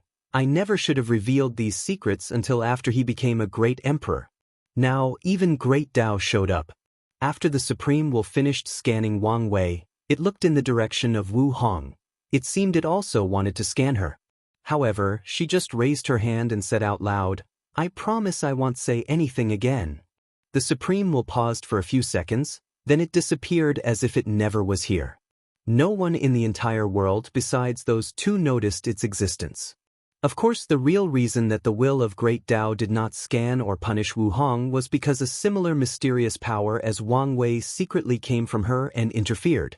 Unfortunately, Wang Wei was too weak to notice any of these powers. So, after the Supreme Will left, he asked out loud with disgust, "What was that? Heavenly Dao? And why do I feel so revolted?" However, this time Wu Hong did not answer his question. She just raised her shoulders before saying, "You just saw what happened when I tried to tell you about some secrets of heaven and earth. So, until you manage to prove the Dao and become a great emperor, many things I cannot say to you." Wang Wei frowned after hearing this. He realized that not only does he not know many things, he does not even know many things even about himself. He is shrouded in many secrets. The worst part is the fact that someone he met a week ago knows him better than himself. Of course, as intelligent as he is, Wang Wei can still guess the reason that so many things out of his understanding keep happening to him. Or at least, he has a working theory. His theory is the fact that his future self is doing some shady business, and as a result, he is paying for it. Or to be precise, his future self is playing chess with another supreme being, and even time and space is nothing but a game for those two. Although this sounds far-fetched, Wang Wei does not think so. In this cultivating world, it is not too far-fetched to control the power of time. Not to mention that there is even a scientific theory back on Earth that mentions such a thing. It is called retrocausal quantum theory, which basically states that present you can affect past you, and future you can also affect present you. Although this was a simplified explanation of such a complex theory, the whole notion of this idea relied on the principle that time is not linear, that all of time is happening simultaneously. So, Wang Wei does not believe that his theory is so far-fetched as it can explain a lot of weird phenomena occurring around him. For example, why he went through 2 heart demon tribulations without even reaching the primordial spirit realm. It can also explain his powerful intuition and how he got such a talent. More importantly, it can also explain the existence of Wu Hong.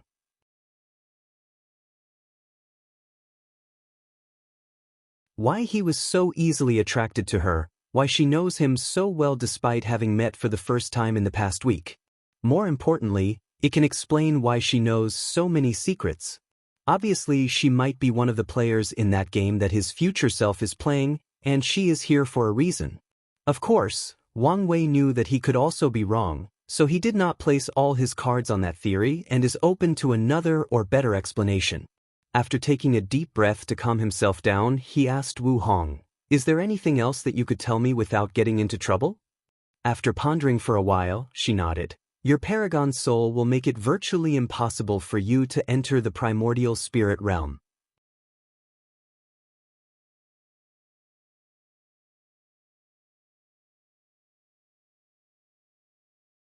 Chapter 222. After hearing this information, Wang Wei had a frown on his face as he pondered. Although he could roughly understand her meaning, he still asked, "What do you mean?" After saying that, Wang Wei took out some of the leftovers from the Saint Realm golden rock meat and ate them in order to replenish his energy. Too many things happened to him in just a day. Of course, he also set a plate for Wu Hong, however she did not seem that hungry. "What do you know about breaking through the primordial spirit realm?" asked Wu Hong instead of answering directly.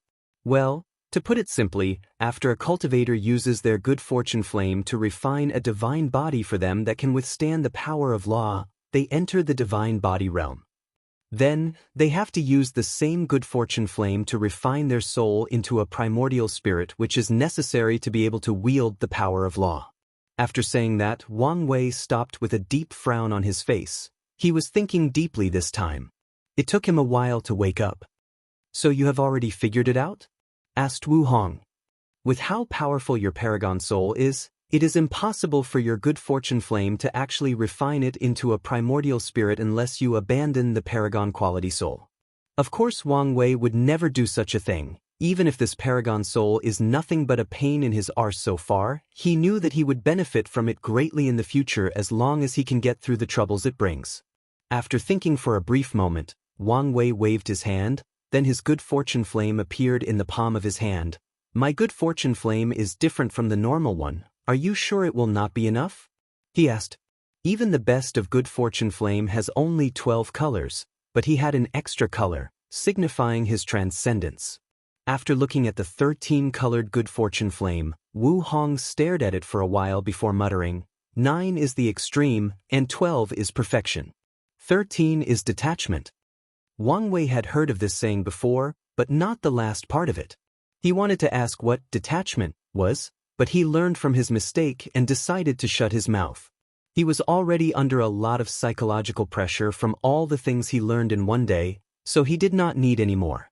Plus, he knew that Wu Hong would not answer him this time.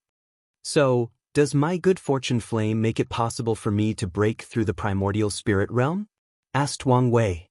"Well," replied Wu Hong after waking up from her momentary daze, "it only increases your chances, but that's all. On its own, it is still impossible for you to make a breakthrough." "Well, what should I do now? Any idea?" asked Wang Wei. "Unfortunately, no," replied Wu Hong. "Plus, you do not need my help. I am sure that during our conversation, you have thought of a few methods to solve the problem." She had a bright smile on her face when she said that. Wang Wei nodded in acknowledgement as he did indeed have a few plans. Although he did not know whether they would work, he still has a few hundred if not thousand of years before he has to worry about breaking through the primordial spirit realm. So, he was not that worried as he had plenty of time to come up with other and better solutions. However, he was worried about something. He discovered that his mentality had slightly changed after meeting Wu Hong. He realized that in such a short time, he was beginning to rely too much on her. Wang Wei knew that this could not be helped as Wu Hong knew so much more than him and her input in things are usually vastly different than his, but he also warned himself not to rely on her too much unless absolutely necessary. After all, if he develops such a mentality, then it would be impossible for him to continue his path of emperor. A true emperor is someone that can shoulder both heaven and earth on their own. Although they can receive help from other people, they should never rely too heavily on someone else. They should never become a crutch. After figuring out these things, Wang Wei felt that his state of mind had sublimated a little bit. He felt that many of the things that happened to him in the past few days were not as much of a big deal as he thought. All he needs to do is take everything in stride. No matter the situation, all he has to do is remain calm, then think of a plan that either benefits him or further his agenda. After his little epiphany, Wang Wei took a deep breath to calm himself down. Meanwhile, Wu Hong had a slight smile on her face. She noticed the slight dependence that Wang Wei was developing towards her. The reason that she did not say anything was because she believed that he would also notice it, solve the problem by himself. People with Dao heart as powerful as young emperors are usually very in tune with not only their emotions, but also their state of mind. They can easily notice when something is wrong with them, analyze the reason for the change or problem, then fix it themselves. After calming himself down, Wang Wei decided to change the topic and talked about something else. Can you tell me about Empress Wu? This should not be some big secrets, right? Asked Wang Wei. No, it is not. What do you want to know? Replied Wu Hong. Mostly about her rise, and why she suddenly disappeared? Wu Hong nodded her head, then took a brief moment to organize her thoughts. Why don't you tell me what you know about the Devil era?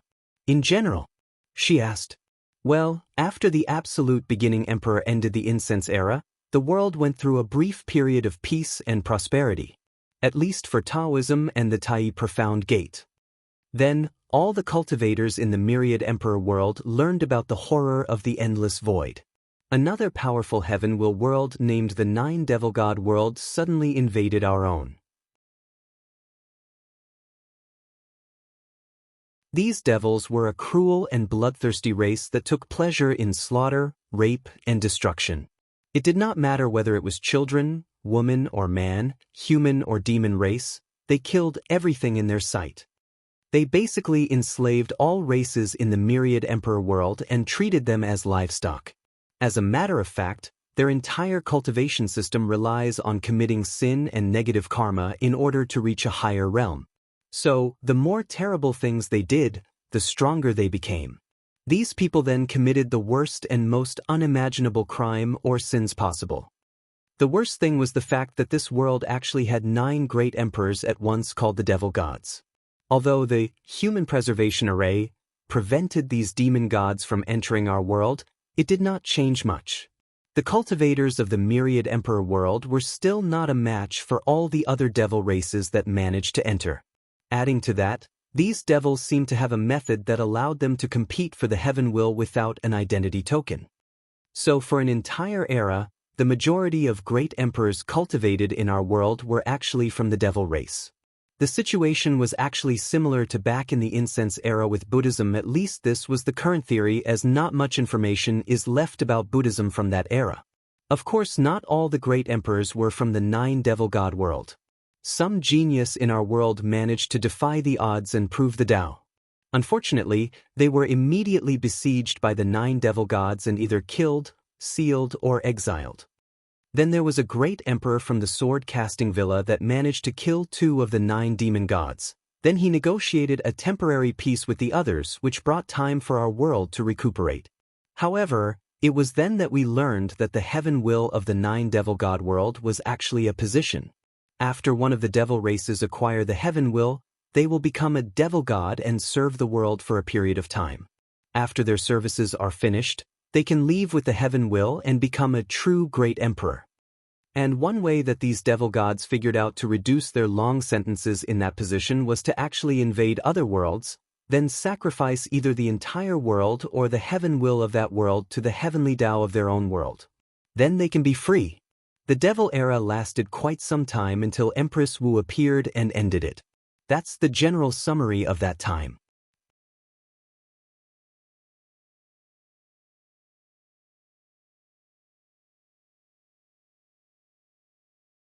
Chapter 223. Wu Hong nodded as this was the broad and general description of the historical events that occurred during that era. After reorganizing her thoughts, she started to narrate. Well, Empress Wu was born in a very small village in the mortal world. As you can imagine, back then, the lives of mortals was even worse than cultivators as they did not even have the strength or the will to resist the devil race. According to the law back then, every time a mortal kingdom, city or village reached a certain level of population, 90% of the people would be selected as food, slaves, or plaything for the devil race. As for the remaining 10%, they would be left alive in order to repopulate before the next selection.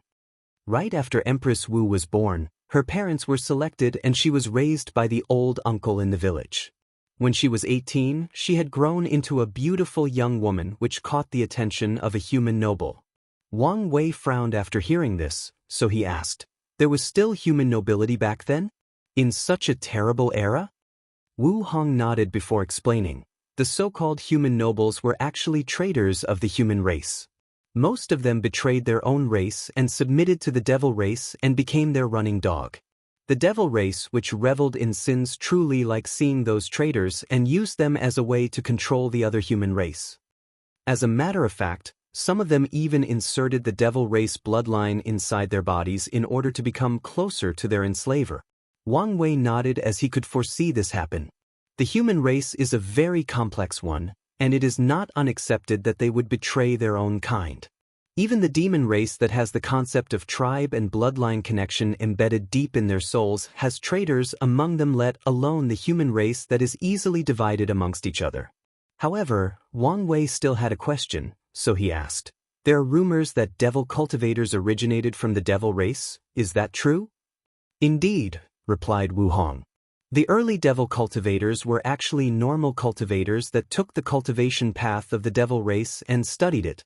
Then, they combined it with the origin path in an attempt to become stronger and end the 9 devil god worlds occupation of our world. In some ways, they were successful as many devil emperors were born in that era, and they all fought against the devil race to their deaths. This is the reason that even though many cultivators do not like the devil cultivators, they are still allowed to occupy the western White Tiger continent. It was all thanks to their merits during the devil era that even Heavenly Tao acknowledged their contributions to the world. Wu Hong paused for a brief moment, and seeing that Wang Wei had no more questions, she continued her narration.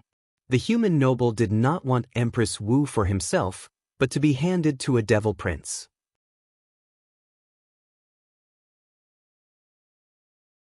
Well, devil princes were actually inheritors to the devil god position. Once one of the 9 devil gods left their positions and became true great emperors, the devil princes would battle it out and the winner would become the next devil god. Knowing what her fate would be like if she was caught by the human noble, the empress ran away from the village.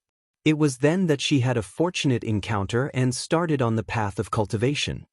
However, her early years were quite miserable as he was constantly on the run from that human noble. Things got even worse when that devil prince became aware of her existence and desired her. He even promised the human race alliance that if they sent her to him, he would negotiate with the other devil princes to ease the suffering of the humans in the world. As that devil prince was a genius that appeared once every thousands of generations in the devil race, and given the fact that he was the most powerful one, the human alliance believed his words. Wang Wei frowned after hearing this as he had read about the human alliance. It is similar to how all the factions of the world banded together in the ancient emperor era to fight the golden ape emperor. However, this time they were fighting the devil race, and Wang Wei also knew that the Dao opening sect was in fact in charge of the alliance during that time, but he had never heard about such a thing. Wu Hong further explained the situation as he could guess what he was thinking.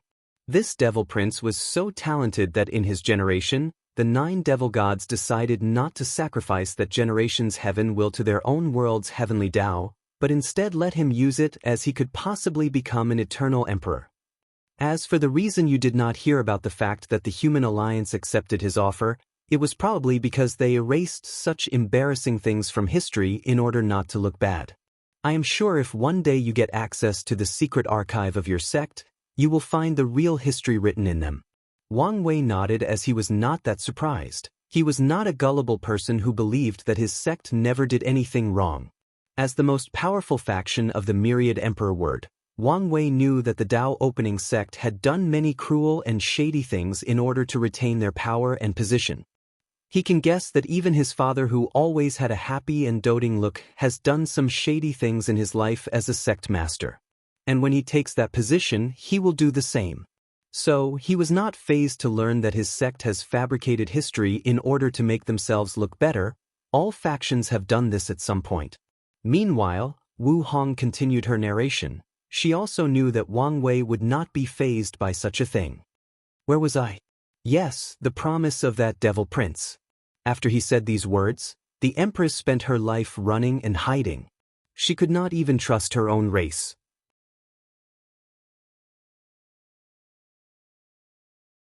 And the few people that she could trust would always tell her that she should be happy that the devil prince wanted her, that she was not worthy of him and should be glad that she caught his eyes. For a poor and mediocre cultivator like the empress at that time, it was a constant pressure just existing as everyone always questioned her value or worthiness. After hearing this, Wang Wei understood how Wu Hong formed her temperament. It was probably modeled or is directly from Empress Wu after she proved the Tao and became a great emperor.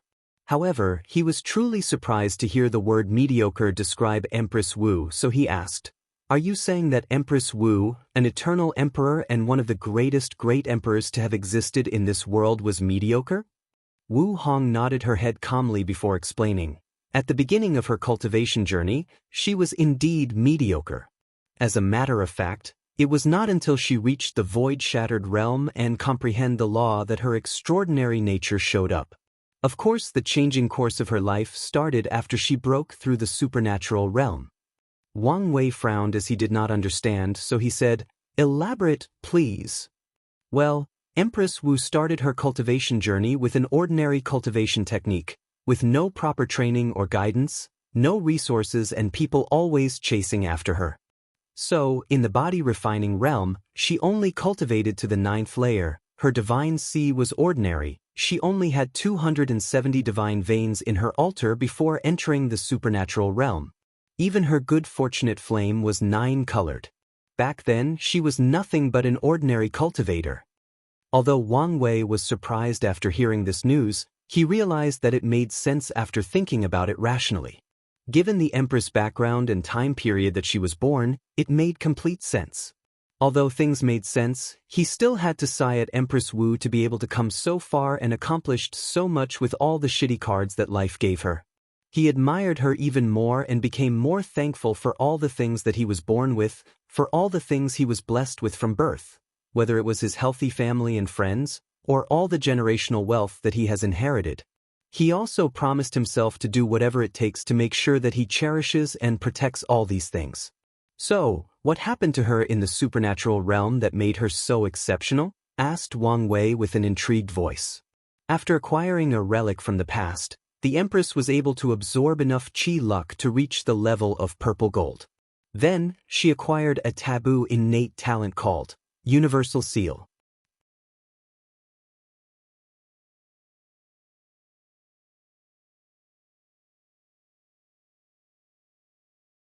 Chapter 224.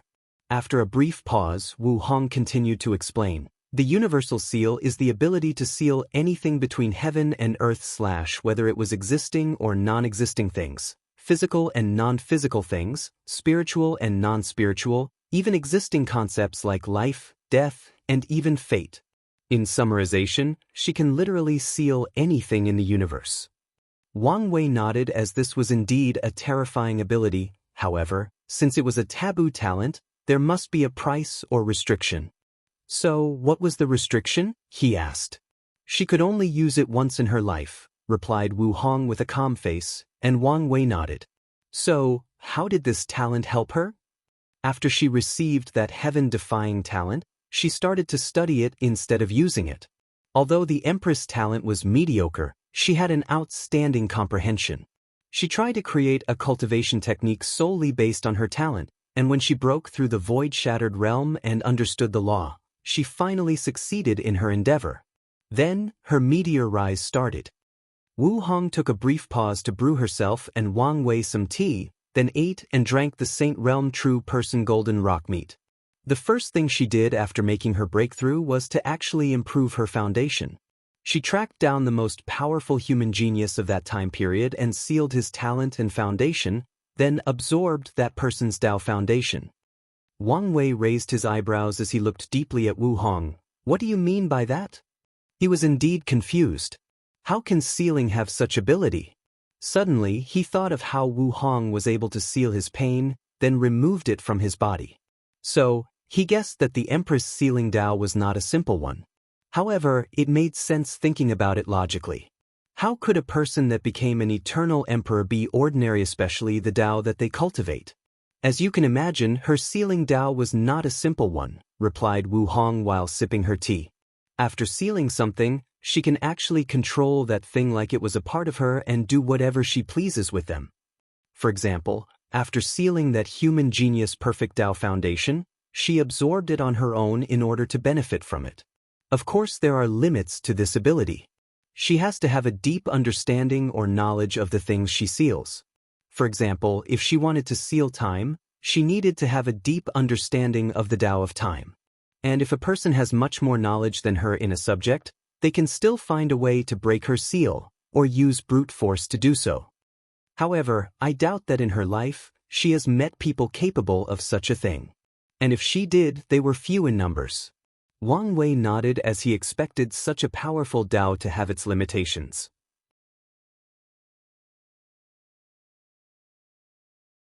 One thing that he has noticed throughout his short years of cultivating was that there was nothing truly perfect in the cultivating world. Everything and everyone had flaws or limitations. As a matter of fact, most cultivators are chasing perfection. With each breakthrough in cultivating realms, they get closer to becoming perfect. As such, many cultivators believe that great emperors are the only perfect beings in existence. However, this seems to be far from the truth.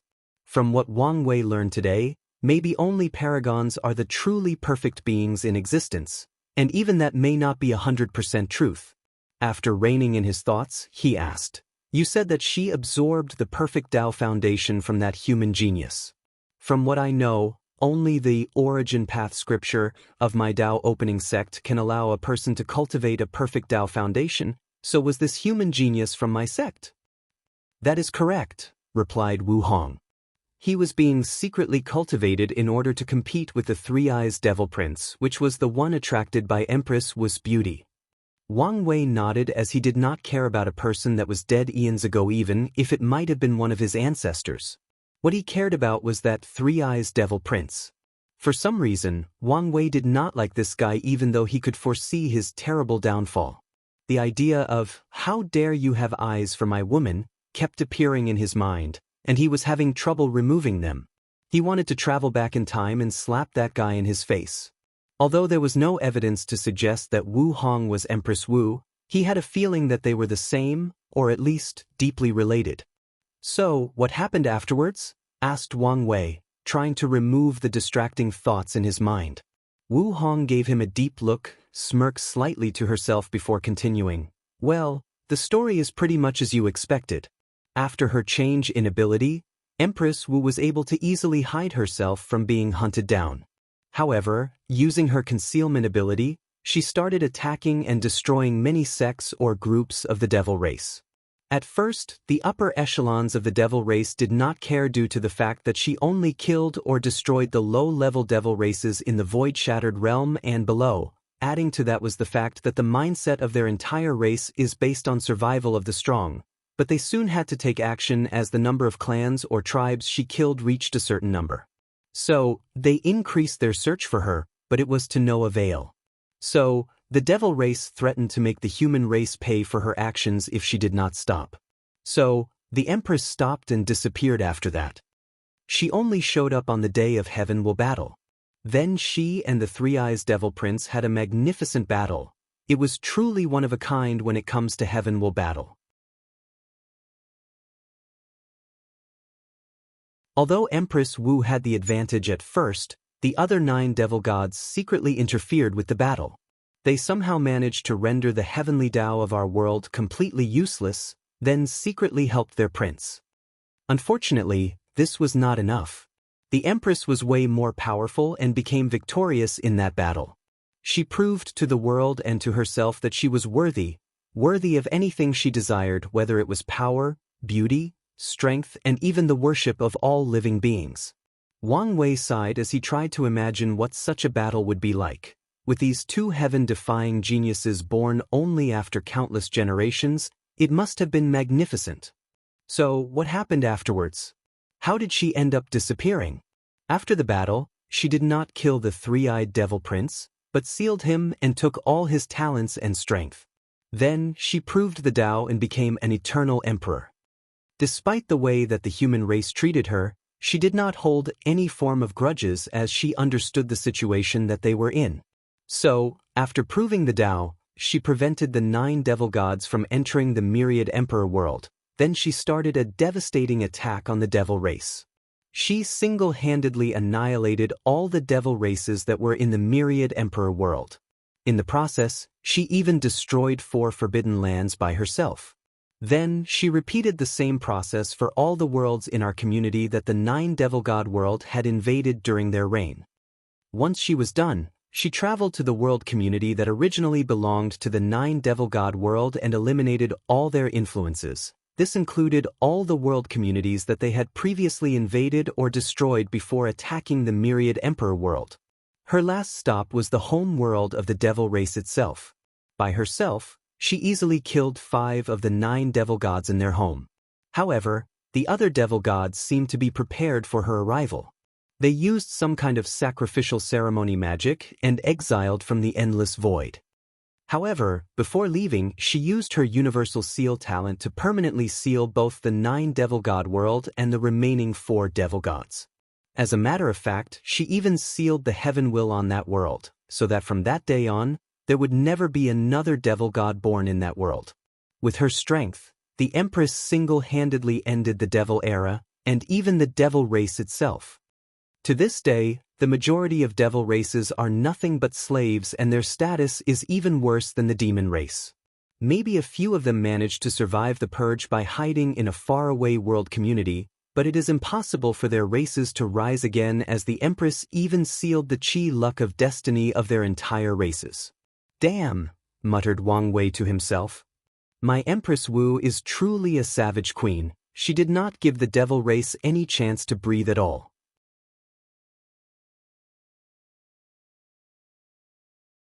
Wu Hong, who heard his mutter, looked at him before saying, "Your Empress Wu." You're tuning in to the Wang Lin's Journey YouTube channel. Don't forget to subscribe and join us on this journey to catch the most captivating stories.